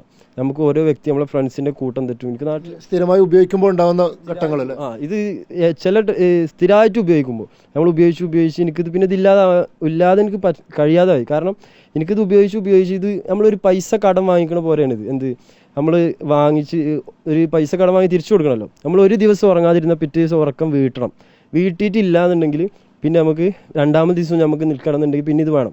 അങ്ങനെ 2 ദിവസം 3 ദിവസമൊക്കെ കഴിഞ്ഞ് ഇത് ഉറങ്ങാതിരിക്കുമ്പോൾ നമുക്ക് ഉദാഹരണം പറയണത്, നമുക്ക് ഓരോ മിന്നലുകൾ തോന്നും. അങ്ങനെ അതിന് നെഗ്ഗടിക്കാന്ന് പറയും. ഇതിൻ്റെ ഞങ്ങളൊരു ഫീൽഡിൽ നെഗ്ഗടിക്കാന്ന് പറയും. അങ്ങനെ ഇത് ഉദാഹരണങ്ങൾ ഇങ്ങനെ കാണും, ഓരോന്ന് മിന്നായം പോലെ കാണും. അത് കണ്ടു കഴിഞ്ഞ് 4ാമത്തെ ദിവസം ആകുമ്പോൾ ആരോ വരുന്നുണ്ട് പറയും. 4ാമത്തെ ദിവസം നമ്മൾ പേടിച്ചോടും. നെഗ്ഗടി നമുക്ക് നമ്മുടെ മൈൻഡിൽ പല കാര്യങ്ങളും ഇതായിട്ട് നമ്മൾ ബാഡ് അടിച്ചിട്ട് നമ്മൾ ഓടും. നമ്മളാരോ പിടിക്കാൻ വരുന്നത്, പോലീസ് പിടിക്കാൻ വരുന്നത്, നമ്മൾ കാണുന്നതൊക്കെ നമുക്ക് പോലീസ്, നമ്മളെ ഫ്രണ്ട്സൊക്കെ നമ്മളെ ഉപയോഗിച്ച് കൂടിയാൽ 4 ദിവസം ഉറങ്ങാതിരുന്നാൽ, ഇത് ഉപയോഗിക്കണം ഉറങ്ങാതിരിക്കാനാണ്, ഉറങ്ങാതെ ഇരിക്കാൻ വേണ്ടിയിട്ട് ഉപയോഗിക്കണം. ഉറക്കം 4 ദിവസം തുടർച്ചയായി ഉറങ്ങാതിരുന്നാൽ നമുക്കിത് പല ചിന്തകൾ വരും. നമ്മൾ ബാഡ് അടിച്ച്, നമ്മൾ സംശയം, നമ്മൾ കൂട്ടുകാരായിട്ട് നമ്മൾ പ്രശ്നം ഉണ്ടാക്കും. അങ്ങനെ പല പ്രശ്നങ്ങളും അങ്ങനെ ആയിട്ട് പിന്നെ ആൾക്ക് ഭയങ്കര ഒരു ഇത് കിട്ടും. ആൾ പേടിച്ചിട്ട് ചിലപ്പോൾ എവിടെയെങ്കിലും പോയി വീഴും, ചെയ്യും. ചിലപ്പോൾ പേടിച്ചിട്ട് തൂങ്ങും, കയറെടുത്ത് തൂങ്ങും. ഇത് ഉപയോഗിച്ച് അവസാനം പലരും ചെന്ന് മരണത്തിലേക്ക് എത്തുന്നതിൻ്റെ കാരണം അതാണ്, മരണത്തിലേക്ക് എത്തുന്ന ഇതുകൊണ്ടാണ്. പിന്നെ ഇത് സെക്കൻഡ് സംശയം. 3ാമത്തെ ഘട്ടം ടെറർ. നമ്മൾ എല്ലാവരും പ്രശ്നങ്ങൾ ഉണ്ടാക്കും. ഞാൻ ഉണ്ടാക്കിയിരുന്നതാണ്. ഞാൻ 3ാമത്തെ ഘട്ടത്തിലാണ് സഞ്ചരിച്ചിരുന്നത്, അതിൽ എത്തിയിരുന്നു. 4ാമത്തെ ഘട്ടം എന്ന് പറഞ്ഞാൽ എല്ലാവരും പേടിച്ചിട്ട് നമ്മൾ വീട്ടുകാരും എല്ലാവരും പേടി, നമ്മളാരും ഇപ്പോൾ പിടിക്കുമോ, നമ്മളെ കൊല്ലാൻ വരുന്നുണ്ട്. അപ്പോൾ ഇങ്ങനെ വീട്ടുകാർക്കും നാട്ടുകാർക്കും ആർക്കും വേണ്ട. അങ്ങനെ ചിന്തിച്ചിട്ടാണ് ഈ ലാസ്റ്റ് എല്ലാവരും കയറെടുക്കുക, അല്ലെങ്കിൽ ബ്ലേഡ് വെക്കുക, അല്ലെങ്കിൽ ട്രെയിനിൻ്റെ മുന്നിൽ പോയി നിൽക്കുക, ഒരുപാട് നടക്കണ്. അതങ്ങനെയാണ്. നിസാം ഇതിൻ്റെ കുറേ കാലം വിൽപ്പനക്കാരായിരുന്നല്ലോ. ആരൊക്കെയായിരുന്നു നിസാമിൻ്റെ കസ്റ്റമേഴ്സ്? കസ്റ്റമേഴ്സ് പറഞ്ഞാൽ ഞാൻ അത്യാവശ്യം വിൽപ്പന നടത്തിയിട്ടുണ്ട്. ലാസ്റ്റ് ടൈമിൽ എന്നെ ഡി അഡിക്ഷൻ സെൻറ്ററിൽ കൊണ്ടാക്കിയിട്ടുണ്ട് വീട്ടുകാർ. കാരണം 3ാമത്തെ ഘട്ടത്തിൽ എനിക്ക് എൻ്റെ വീട്ടുകാരെ പേടിയില്ല, ഒരാളിന് പേടിയാണ്, പോലീസിന് എക്സൈസിന് പേടിയില്ല. ഈ ഡി അഡിക്ഷൻ സെൻറ്ററിൽ പോകുന്നതിന് മുമ്പായിരുന്നല്ലോ ഇതിൽ വിൽപ്പന നടത്തിയിരുന്നത്. അപ്പോൾ കസ്റ്റമർ പറഞ്ഞാൽ നമ്മളെ നാട്ടിലുള്ള വലിയ ഹോസ്പിറ്റലിലെ ഡോക്ടർമാർ വന്നിട്ടുണ്ട്, നഴ്സുമാർ വാങ്ങിയിട്ടുണ്ട്. പിന്നെ പറയുമ്പോൾ ആങ്ങളെയും പെങ്ങളും ഒരുമിച്ച് വന്ന് വാങ്ങിച്ചിട്ടുണ്ട്. ഫസ്റ്റ് ആങ്ങളെ വന്ന്, പിന്നെ ഞാനും ഓനും ഫ്രണ്ടായി, ഓരോ കഥകളൊക്കെ പറഞ്ഞു, ഓൻ്റെ പെങ്ങളും ഓനും ഒരുമിച്ച് വന്ന് വാങ്ങിച്ചിട്ടുണ്ട്. ഹസ്ബൻഡും വൈഫും ഒരുമിച്ച് ഞാൻ അവരെ വീട്ടിൽ പോയിട്ട്, എൻ്റെ കയ്യിൽ ഇതുണ്ടാവില്ല, എവിടെ എനിക്ക് സ്വാഗതം, എന്നെ ഓരോരുത്തർ എൻ്റെ വീട്ടിൽ വന്നിട്ട് BMW ഫോർച്യൂണറിലൊക്കെ ഒന്ന് എടുത്തുകൊണ്ട് പോകും. കാരണം എൻ്റെ കയ്യിൽ ഇരിക്കുന്നത് സ്വർണ്ണത്തിൻ്റെ വിലയുള്ള ഡയമണ്ട് പോലെ ഇരിക്കുന്ന സാധനമാണ്. വെറുതെ കിട്ടണം, ഇതാരും വെറുതെ കിട്ടില്ല. ഇതൊരു ലേശത്തിന് കൊടുക്കണം 1500 3000. ഇതെല്ലാവരും വെറുതെ ഇതാക്കി. അങ്ങനെ ഒരു വീട്ടിൽ പോയിട്ട് ഞാൻ അവിടെ കൊടുത്തപ്പോൾ അവരെ ഹസ്ബൻഡും വൈഫും ഒരുമിച്ചിരുന്നടിച്ച്. പിന്നെ ആങ്ങളും പെങ്ങളും അടിക്കും. പിന്നെ ഒരു വീട്ടിൽ ഉപ്പടിക്കും, മക്കളും അടിക്കും. അത് അവർ തമ്മിൽ അറിയില്ല, ഇപ്പോൾ അറിയുന്നുണ്ടാവും. അതൊക്കെ അവർക്കറിയാം. കാരണം ഞാനൊരു കച്ചവടക്കാരനായിരുന്നു. സാധാരണ ഉപയോഗിക്കുന്ന ഒരാളാണെന്നുണ്ടെങ്കിൽ യൂസിങ്ങാരാണെന്നുണ്ടെങ്കിൽ അവനക്കറിയില്ല ആരൊക്കെ ഉപയോഗിക്കും. പക്ഷെ ഞാനൊരു കച്ചവടക്കാരനായതുകൊണ്ട് സഹോദരങ്ങളെ, അനുഭവമാണ് വിശദീകരിക്കുന്നത്. എന്റെ പ്രസംഗത്തെക്കാൾ നിങ്ങളെ സ്വാധീനിക്കുന്നത് ഈ വിവരിച്ച അനുഭവമാണ്. ഒരു പുകവലിയുടെ സ്മെല്ല് പോലും ഇഷ്ടപ്പെടാത്ത ഒരു വ്യക്തി എത്തിപ്പെട്ട പടുകുഴിയിലേക്ക് എത്തിപ്പെട്ടതിന്റെ ചരിത്രം നാൾവഴികളാണ് വിവരിക്കുന്നത്. വലിയ വലിയ ഹോസ്പിറ്റലുകളുടെ ഡോക്ടർമാർ, നിങ്ങൾ ചിന്തിച്ചോളി, നിങ്ങൾ നോക്കൂ, ശരീരത്തെ കുറിച്ച്, അനാട്ടമി, ആന്തരിക അവയവങ്ങളെ കുറിച്ച് പഠിക്കുന്ന ആളുകളെ ഡോക്ടേഴ്സ്. കിഡ്നിയുടെ 130 ഗ്രാം ഭാരമാണ് കിഡ്നി. അതിലെ 1000 വർഷം അരിക്കാനുള്ള അരിപ്പ പടച്ചോൻ തന്ന അനുഗ്രഹമാണ്. അതിന്ന് ഏറ്റവും കൂടുതൽ ആളുകൾക്ക് നഷ്ടപ്പെട്ടുകൊണ്ടിരിക്കുകയാണ്. എന്തുകൊണ്ട്?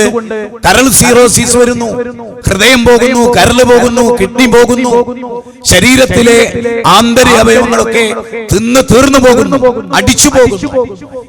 ഡോക്ടർമാരിൽ നഴ്സുമാര്, ആങ്ങളെയും പെങ്ങളും, നിങ്ങളൊന്ന് ആലോചിച്ചു നോക്ക്. അപ്പൊ നിങ്ങൾ നോക്കൂ, ലോകത്ത് കോവിഡ്. ഞാന് വളരെ പ്രാധാന്യത്തോടെ നിങ്ങളുടെ മനസ്സിലുണ്ടാകാൻ വേണ്ടി പറയണം. ഒരു കോവിഡ് രോഗി അമ്മയെ കൊല്ലൂല, കാമം അമ്മയോട് തോന്നില്ല. അമ്മയാണോ പെങ്ങളാണോ എന്നുള്ള തിരിച്ചറിവ് ഒരു കോവിഡ് രോഗിക്ക് നഷ്ടപ്പെടില്ല ഒരിക്കലും. ശരിക്കും ചിന്തിച്ചോളൂ. അമ്മ പെങ്ങളെ തിരിച്ചറിയാത്തൊരവസ്ഥയാണ് മദ്യം, ലഹരി, ഖംറ് എന്നാണ് അറബിയിൽ പറയാം. അതായത് ബുദ്ധിയെ മറയ്ക്കുന്നത്. ഇപ്പൊ നിങ്ങൾ നോക്കൂ, സ്റ്റീഫൻ ഹോക്കിംഗ്. ഞാൻ ഓരോ എളുപ്പത്തിൽ മനസ്സിലാകുന്ന പറയണം. കൈകാലുകളൊക്കെ ശോഷിച്ച് വീൽ ചെയറിലിരുന്ന സ്റ്റീഫൻ ഹോക്കിംഗ്. ശരീരമൊക്കെ ദുർബലാണ്, പക്ഷെ ബുദ്ധി വളരെ വളരെ ശ്രദ്ധേയമായ ബുദ്ധിയുടെ ഉടമയാണ്. കാരണം അദ്ദേഹം മയക്കുമരുന്ന് ഉപയോഗിക്കുന്നില്ല, കഞ്ചാവ് ഉപയോഗിക്കുന്നില്ല. ഇനി ശരീരമൊക്കെ നല്ല മസിലുണ്ട്, നല്ല ബോഡിയാണ്, നല്ല തൂക്കമുണ്ട്, ജിമ്മിലൊക്കെ പോകുന്നുണ്ട്. പക്ഷെ കഞ്ചാവ് ഉപയോഗിക്കും തോറും അയാളുടെ ബുദ്ധി ഇല്ലാതാവും. പിന്നെ തുണി കൊടുത്തിട്ടുണ്ടോ, മസിലുണ്ടോ, അവിടെ പോകാൻ ഒന്നും ഉണ്ടാവില്ല, ആള് തകർന്നു പോകും. കഞ്ചാവിന്റെ ഒരു പ്രത്യേകത, ലഹരിയുടെ ഒരു പ്രത്യേകത അതാണ്. സിന്തറ്റിക് ലഹരിയുടെ ഒക്കെ പ്രത്യേകത അതാണ്. നിങ്ങൾ നോക്കൂ, 1400 വർഷങ്ങൾക്ക് ഇപ്പൊ ഡി എഡിഷൻ സെന്റർ, എനിക്കറിയാം, ഈ ന്യൂ ഹോപ്പ് എന്ന് പറഞ്ഞ പെരിന്തൽമണ്ണയില് മൗലാന ഹോസ്പിറ്റലിന്റെ കീഴിലുള്ള ഡി എഡിഷൻ സെന്റർ ആണ്. അവിടെ 21 ദിവസമാണ് ഓരോരുത്തരെ കൊണ്ടുവന്നിട്ട് നന്നാക്കി എടുക്കണം. അവിടെ ഭൗതിക ചികിത്സ മാത്രമല്ല, അവിടെ മതവും കൂടി അവർക്ക് പറഞ്ഞു കൊടുക്കുന്നുണ്ട്, മൂല്യങ്ങൾ പറഞ്ഞു കൊടുക്കുക. മതം എന്ന് പറഞ്ഞാൽ മൂല്യം, മനുഷ്യന്റെ ജീവിതത്തിന്റെ പ്രാധാന്യം. നിങ്ങൾ നോക്ക്, ഞാൻ ഇന്നലെ മറൈൻ ഡ്രൈവിൽ ഒരു പ്രോഗ്രാം ഉണ്ടായിരുന്നു, മിസ്റ്റർ ഇസ്ലാമിക് ഓർഗനൈസേഷൻ സംഘടിപ്പിച്ചു. അപ്പൊ ഇങ്ങനെ റെയിൽവേ സ്റ്റേഷനിൽ, കോയമ്പത്തൂർ റെയിൽവേ സ്റ്റേഷനിൽ ഇരുന്ന് അതുകൊണ്ട് ഇങ്ങനെ കേട്ടുകൊണ്ടിരിക്കുകയാണ്. ഇപ്പൊ ചില കുട്ടികളൊക്കെ, ആൺകുട്ടികളും പെൺകുട്ടികളും ഒക്കെ വളരെ മോശമായി കൊണ്ടിരിക്കുന്ന ഒരു കാലത്താണ്. വിശിഷ്യ ആൺകുട്ടികളെക്കാളും പെൺകുട്ടികൾ മോശമാകുന്ന ഒരു കാലഘട്ടത്തിലാണ് നമ്മൾ ജീവിക്കുന്നത്. വളരെ ജാഗ്രത പുലർത്തിയിട്ടില്ലെങ്കിൽ ഭീകരമായ ദൃശ്യങ്ങളാണ് വരും കാലങ്ങളിൽ നമ്മൾ കേരള ജനതയിൽ കാണാൻ പോകുന്നത്. ദൈവത്തിന്റെ സ്വന്തം നാടൊന്നുമല്ല ഇത്. ഇത് സാത്താന്റെ കേളി കേന്ദ്രമായി മാറിയിരിക്കുന്നു എന്ന വസ്തുത നമ്മൾ മനസ്സിലാക്കണം. ഒരു കാലത്ത് നമ്മുടെ കുട്ടികൾ സ്കൂളിൽ പോകുന്നു നമുക്ക് വലിയ സന്തോഷമായിരുന്നു. ഞാൻ പറയുന്നത് നിങ്ങൾ വേറൊരു അർത്ഥത്തിൽ എടുക്കരുത്. സമൂഹം മാറണം എന്ന ഉത്കടമായ ആഗ്രഹം കൊണ്ട് ഞാൻ പറഞ്ഞു പോകുന്നാൽ, ഇപ്പൊ സ്കൂളുകൾ എന്ന് പറഞ്ഞാൽ, ഒരു സ്കൂൾ തുറന്നാൽ ഇത്ര ജയിലറുകൾ അടച്ചുപൂട്ടാന്നായിരുന്നു ഒരു കാലത്ത് പറഞ്ഞു. ഇന്ന് ജയിലറുകളിൽ സ്കൂൾ കുട്ടികളെ കൊണ്ട് നിറഞ്ഞിരിക്കുന്നു എന്നാണ് പുതിയ പഠനങ്ങൾ. പുതിയ പഠനങ്ങൾ പറയുന്നത് അങ്ങനെയാണ്. കുറ്റവാളികളുടെ എണ്ണം വർദ്ധിതമായ തോതിലുണ്ടാകുന്നു. ഇവിടെ ഇരിക്കുന്ന നമ്മളൊക്കെയും പുതിയൊരു തലമുറയെ നോക്കി നമുക്ക് ഭയങ്കര അസ്വസ്ഥതയാണ്. നമ്മളൊരു പുതിയ തലമുറയായ കാലം നമ്മുടെ വാപ്പാക്കും നമ്മുടെ വല്യാപ്പാക്കും നമ്മൾ അസ്വസ്ഥത സൃഷ്ടിച്ചിരുന്നു എന്നുള്ളത് വേറൊരു സത്യമാണ്. എല്ലാ കാലത്തും നമ്മൾ ന്യൂജൻ എന്ന് പറയാ. എന്റെ കുട്ടിക്കാലം ന്യൂജനാണ്. ഞാനിപ്പോ 11 മക്കളുടെ മസൂലിയത്തുള്ള ഒരു പിതാവാണ്. അപ്പൊ എന്നെ സംബന്ധിച്ചിടത്തോളം ഞാൻ കാരണവരാണ്. ഞാൻ പറയുന്നത്, ഈ സമൂഹത്തെ നന്നാക്കണമെന്ന് ആഗ്രഹിക്കുന്നവരുടെ മുമ്പിൽ ചില മാർഗങ്ങൾ പറയണേ ഞാൻ ചെയ്യുന്നത്. ഇവിടെ ഡോക്ടർമാര് വരുന്നു, നഴ്സുമാര് വരുന്നു, എഞ്ചിനീയർമാർ വരുന്നു, തഹസീൽദാർമാര്, അതുപോലെ വലിയ രാഷ്ട്രീയക്കാര്, മതപണ്ഡിതന്മാർ വരെ ലഹരി ഉപയോഗിക്കുന്ന ഒരു ലോകത്താണ് നമ്മൾ ജീവിക്കുന്നത്. ഒരു ദർഗയുടെ കഥ പറയുന്നിടത്ത് ഒരു ഉസ്താദ് പറയുന്നത്, അവിടെ മദ്യം വിൽക്കുന്ന ഒരു സ്ത്രീ ആ ദർഗയിലെ പൂജാരിനെ പോയി കണ്ടിട്ട് ആ പൂജാരി എഴുതി കൊടുത്തൊരു കത്താണത്രേ, ആ നാട്ടിലെല്ലാരും ആ കള്ളിഷാപ്പിൽ വന്ന് കള്ളു കുടിക്കേണ്ടായ ആ ഔലിയന്റെ കറാമത്തായി പറഞ്ഞതാണ് അല്ലെ? ആലോചിക്കുക, അത് കഴിഞ്ഞതിന് മുമ്പത്തെ വർഷം ഫെബ്രുവരി 5-ാം തീയതി കാസർഗോഡ് നടന്ന ഉപ്പളയിൽ നടന്നൊരു പ്രസംഗമാണ്. ഒരു EK ഉസ്താദിന്റെ പ്രസംഗമാണ്, സുന്നി ഉസ്താദിന്റെ. ഞാൻ പറയുന്നത്, മതരംഗത്ത് പോലും പ്രവർത്തിക്കുന്നവരെ മയക്കുമരുന്നുകളും മദ്യങ്ങളും ഒക്കെ കാർന്നു തിന്നുന്ന ഒരു കാലഘട്ടത്തിൽ എന്തെങ്കിലും പരിഹാരമുണ്ടോ? പ്രശ്നങ്ങളുണ്ട് എന്ന് എല്ലാവർക്കും അറിയാം. എന്തെങ്കിലും പരിഹാരമുണ്ടോ? ഇനി ഞാൻ പറയുന്ന പരിഹാരം ഇവിടെ ഇരിക്കുന്ന ഓരോ രക്ഷിതാക്കളെയും ബാധിക്കുന്നതാണ്. നമുക്ക് ചിന്തിക്കേണ്ട ഒരു കാര്യം എന്താണെന്ന് വെച്ചാല്, ഒരു യുദ്ധം നടക്കുകയാണ്. ഓരോ പോയിന്റ് പറയാണ്. ഒരു യുദ്ധം നടക്കുകയാണ്. ആ യുദ്ധം ഇങ്ങനെ നടക്കുന്നതിനിടയിൽ കുറച്ച് കുട്ടികൾ കൊല്ലപ്പെട്ടു. എല്ലാവർക്കും അറിയുന്ന സംഭവമാണ്. പക്ഷെ ഇതിലെ മർമ്മം പലരും അവഗണിക്കുന്നു. ഞാൻ ആ മർമ്മത്തിലാണ് നിൽക്കുന്നത്. അവൻ നബി സല്ലല്ലാഹു അലൈഹി വസല്ലം ഇത് കണ്ടു. നബിക്ക് വലിയ സങ്കടമായി. കാരണം ചെറിയ കുട്ടികളാണ് കൊല്ലപ്പെട്ടത്. നബി സല്ലല്ലാഹു അലൈഹി വസല്ലം ചോദിച്ചു, ആരാണ് ഈ കുട്ടികളെ കൊന്നത് എന്നാണ് ചോദ്യം. അവൻ നബി സല്ലല്ലാഹു അലൈഹി വസല്ലമയോട് അനുചരന്മാര് പറഞ്ഞു, അത് ബൗദ്ധ വിശ്വാസികളുടെ കുട്ടികളാണ്. ശരിക്കും ഇസ്ലാം എന്താണ് വേറിട്ട് കേൾക്കാൻ ആഗ്രഹിക്കുന്നവർ കേട്ടു. നബി സല്ലല്ലാഹു അലൈഹി വസല്ലം അവർക്ക് ദേഷ്യം പിടിച്ചു. നബി സല്ലല്ലാഹു അലൈഹി വസല്ലം കാരുണ്യത്തിന്റെ കാവലാളായി നബി സല്ലല്ലാഹു അലൈഹി വസല്ലം പറഞ്ഞു, കുല്ലു മൗലൂദി യൂലദു അലൽ ഫിത്ര, എല്ലാ മനുഷ്യ കുഞ്ഞുങ്ങളും ശുദ്ധമായ പ്രകൃതിയോട് കൂടിയാണ്. ക്രൈസ്തവ വിശ്വാസ പ്രകാരം. അത് യേശുക്രിസ്തു പഠിപ്പിച്ചല്ലോ. യേശുക്രിസ്തു പഠിപ്പിച്ചത് പുത്രൻ മുന്തിരിങ്ങ തിന്നാൽ അപ്പന്റെ, അല്ലെങ്കിൽ അപ്പൻ മുന്തിരിങ്ങ തിന്നാൽ മകന്റെ പല്ല് പുളിക്കുമോ എന്ന് പറഞ്ഞാൽ, അല്ലാ തസ്റു വാസിറത്തു ബിസ്റ ഉഖ്റ എന്ന് പഠിപ്പിച്ച ആളാണ് സൂറത്ത് നജ്മിലെ 38-ാമത്തെ വചനമാണ് ഇനി പറഞ്ഞത്. ഇതേ വാചകം ബൈബിളിലും ഉണ്ട്. അങ്ങനെ പഠിപ്പിച്ച ആളാണ് യേശു ക്രിസ്തു. സെൻബോൾ ലോകത്തെ പഠിപ്പിച്ച ജനിക്കുന്ന കുട്ടികളൊക്കെ പാപികളാണ്. ഒന്ന് സയന്റിഫിക്കലി അത് പ്രൂഫ്ഡ് അല്ല. രണ്ട്, മാനസികമായോ ധാർമ്മികമായോ മൊറാലിറ്റിയുടെ അടിസ്ഥാനത്തിൽ അത് ശരിയല്ല. എത്തിക്സിന്റെ അടിസ്ഥാനത്തിലോ വേദങ്ങളുടെ അടിസ്ഥാനത്തിലോ ആ വാചകം ശരിയല്ല. എല്ലാ ഇസ്ലാമിന്റെ ഒരു പ്രത്യേകത എന്താ? ഇപ്പൊ C. രവിചന്ദ്രൻ, ലോകത്ത് നമ്മളൊക്കെ ഒരുപാട് യുക്തിവാദികളെ കേൾക്കുന്നു. കേരളത്തിൽ നമ്മൾ കേൾക്കുന്ന ഒരു യുക്തിവാദിയാണ്. C. രവിചന്ദ്രൻ ഒരു കുട്ടി ഉണ്ടായാൽ പോലും മുത്തുനബി പറയുന്നത് അച്ഛന് വൈതെറ്റി നടക്കുകയാണെങ്കിലും മകൻ പരിശുദ്ധനാണ് എന്നാണ് പറയുന്നത്. ഇവിടെ ഏത് വ്യക്തിക്ക്, ഒരു RSS ഒരു കുട്ടി ഉണ്ടായാലും അവൻ ശുദ്ധ പ്രകൃതിയോട് കൂടിയാണ് ജനിക്കുന്നത്. ഇത് പോരാ. ഈ വാചകത്തിന്റെ അപ്പുറം കുറച്ച് കാര്യങ്ങളുണ്ട്. അത് ഇവിടെ ഇരിക്കുന്ന സ്ത്രീകൾക്കും പുരുഷന്മാർക്കും ബാധകമാണ്, ഉമ്മാക്കും ബാപ്പാക്കും ബാധകമാണ്. ഒന്നാമതായി, മക്കള് കേടുവരുന്നു എന്ന് പറയുമ്പോൾ രക്ഷിതാക്കൾ വേഗം പറയുന്നത്, ഞാൻ അവൻ അങ്ങനെ ഒന്നും പഠിപ്പിച്ചിട്ടില്ല എന്നുള്ള കാര്യമാണ്. ഞാൻ അങ്ങനൊന്നും അവനെ പഠിപ്പിച്ചിട്ടില്ല, ഞങ്ങൾ നിസ്കരിക്കുന്ന നോമ്പൊക്കെ ചെയ്തിരുന്നു, എന്റെ മകൻ അങ്ങനെ കേടുവരില്ല, ഇങ്ങനെയൊക്കെയുള്ള വാചകങ്ങളാണ് നമ്മൾ പറയാം. എന്നാൽ മുഹമ്മദ് നബി സല്ലല്ലാഹു അലൈഹി വസല്ലം ഒരിക്കലും കള്ളം പറയില്ല. നബി സല്ലല്ലാഹു അലൈഹി വസല്ലം വഹീ പ്രകാരം സംസാരിക്കുന്ന ആളാണ്. വമാ യൻതിഖു അനിൽ ഹവാ ഇൻ ഹുവ ഇല്ലാ വഹീ യൂഹാ. സൂറത്ത് നജ്മ് 3-4 വചനങ്ങളാണ്. 53-ാം അധ്യായമാണ്. നബി സല്ലല്ലാഹു അലൈഹി വസല്ലം സ്വന്തം ഇഷ്ടപ്രകാരം പറയില്ല. നബി സല്ലല്ലാഹു അലൈഹി വസല്ലം പറയുന്നത് കുല്ലു മൗലൂദി യുലദു അലൽ ഫിത്ര. നോക്കൂ, ഈ ഇന്നിപ്പോ നേരത്തെ നമ്മൾ കേട്ട ശബ്ദത്തിന്റെ ഉടമ, കഞ്ചാവിനൊക്കെ അടിമപ്പെടുന്ന ഒരുപാട് കുട്ടികൾ, ഇവരൊക്കെ ആരായിരുന്നു ഒരു കാലത്ത്? ആരായിരുന്നു? ഒരു ഉമ്മാന്റെ താരാട്ടുപാട്ട് കേട്ട് വളർന്ന, ഒരു അമ്മയുടെ താരാട്ടുപാട്ട് വളർന്ന ഒരു കൈക്കുഞ്ഞായിരുന്നില്ലേ ഈ കുഞ്ഞ്? ഞാൻ എപ്പോഴും ആലോചിക്കും, എനിക്ക് ചെറിയ ചെറിയ കുട്ടികളുണ്ട് കുറെ. അപ്പൊ അവരൊക്കെ കാണുമ്പോൾ ഇവരൊക്കെ വലുതായാൽ എന്താവുക? ഞാൻ എന്താ അവരാകണം എന്ന് ആഗ്രഹിച്ചു, അത് അവരാകുന്ന അള്ളാന്റെ റസൂലാ പറയുന്നത്. ഞാൻ നന്നായാൽ എന്റെ മക്കള് കേടരൂല, ഞാൻ നന്നായാൽ എന്റെ മക്കള് കേടരൂല. അള്ളാഹു നിശ്ചയിച്ച ചില സംഗതികളുണ്ട്, ചില തർത്തീബുകൾ, അത് മറ്റൊരു വിഷയമാണ്. പക്ഷെ മാതാവ് ഇസ്ലാമിക ശരീഅത്തിന്റെ കാതലായി പഠിപ്പിക്കപ്പെട്ട ഒരു കാര്യമാണ്. ഇസ്ലാമിക ശരീഅ പൂർത്തീകരിക്കപ്പെടുമ്പോൾ മാതാപിതാക്കളുമായി ബന്ധപ്പെട്ട റസൂൽ പറയുന്നത്, പരിശുദ്ധമായി ജനിക്കുന്ന കുട്ടിയെ കേടുവരുത്തുന്നതിൽ ഒന്നാമത്തെ പങ്ക് ഉമ്മാക്കും ബാപ്പാക്കുമാണ്. ഇനി ഞാൻ പറയുന്നത്, റസൂൽ പറയുന്നത് അൽ ഉമ്മ മദ്രസത്തുൻ. സമ്മതിച്ചോ? ഉമ്മ പാഠശാലയാണ്. ഞാൻ പറയുന്നു, ഈ കുട്ടി കുറ്റവാളികളുടെ ഒക്കെ അടിസ്ഥാന കാരണം ഉമ്മയും ബാപ്പയാണ്. അവർ നിസ്കരിക്കുന്നുണ്ടാകാം, പ്രസംഗിക്കുന്നുണ്ടാവാം, എല്ലാം ഉണ്ടാവാം. ഞാൻ പറഞ്ഞു പൂർത്തിയാകുമ്പോ ചിലപ്പോൾ നിങ്ങൾക്ക് തോന്നും വിളിക്കേണ്ടതില്ലായിരുന്നു. പക്ഷെ വസ്തുത നിങ്ങളൊന്ന് ചിന്തിച്ചോ, ഈ പറയുന്ന കാര്യങ്ങൾ ആലോചിച്ചോ. ചൊട്ടയിലെ ശീലം ചുടല വരെ, നമ്മളെല്ലാരും പറയുന്ന ഒരു വാചകമാണ്, ചൊട്ടയിലെ ശീലം ചുടല വരെ. അല്ലെ, എല്ലാരും അങ്ങനെ പറയുന്നു. 10 ഗുണം 10 ഗുണം എന്നൊക്കെ നമ്മൾ പറയുന്നുണ്ടല്ലോ. ഇപ്പൊ ഹിറ്റ്ലർ ഏറ്റവും മോശക്കാരനായി. എന്തുകൊണ്ടെന്ന് എപ്പോഴെങ്കിലും ആരെങ്കിലും പഠിച്ചിട്ടുണ്ടോ? Main calf വായിക്കുന്നവർക്കറിയാം. ഹിറ്റ്ലറിനെ കുറിച്ച് എഴുതിയ ചരിത്രങ്ങൾ അറിയാം. അദ്ദേഹത്തിന്റെ അച്ഛൻ അതിക്രൂരനായ ഒരു അച്ഛനായി.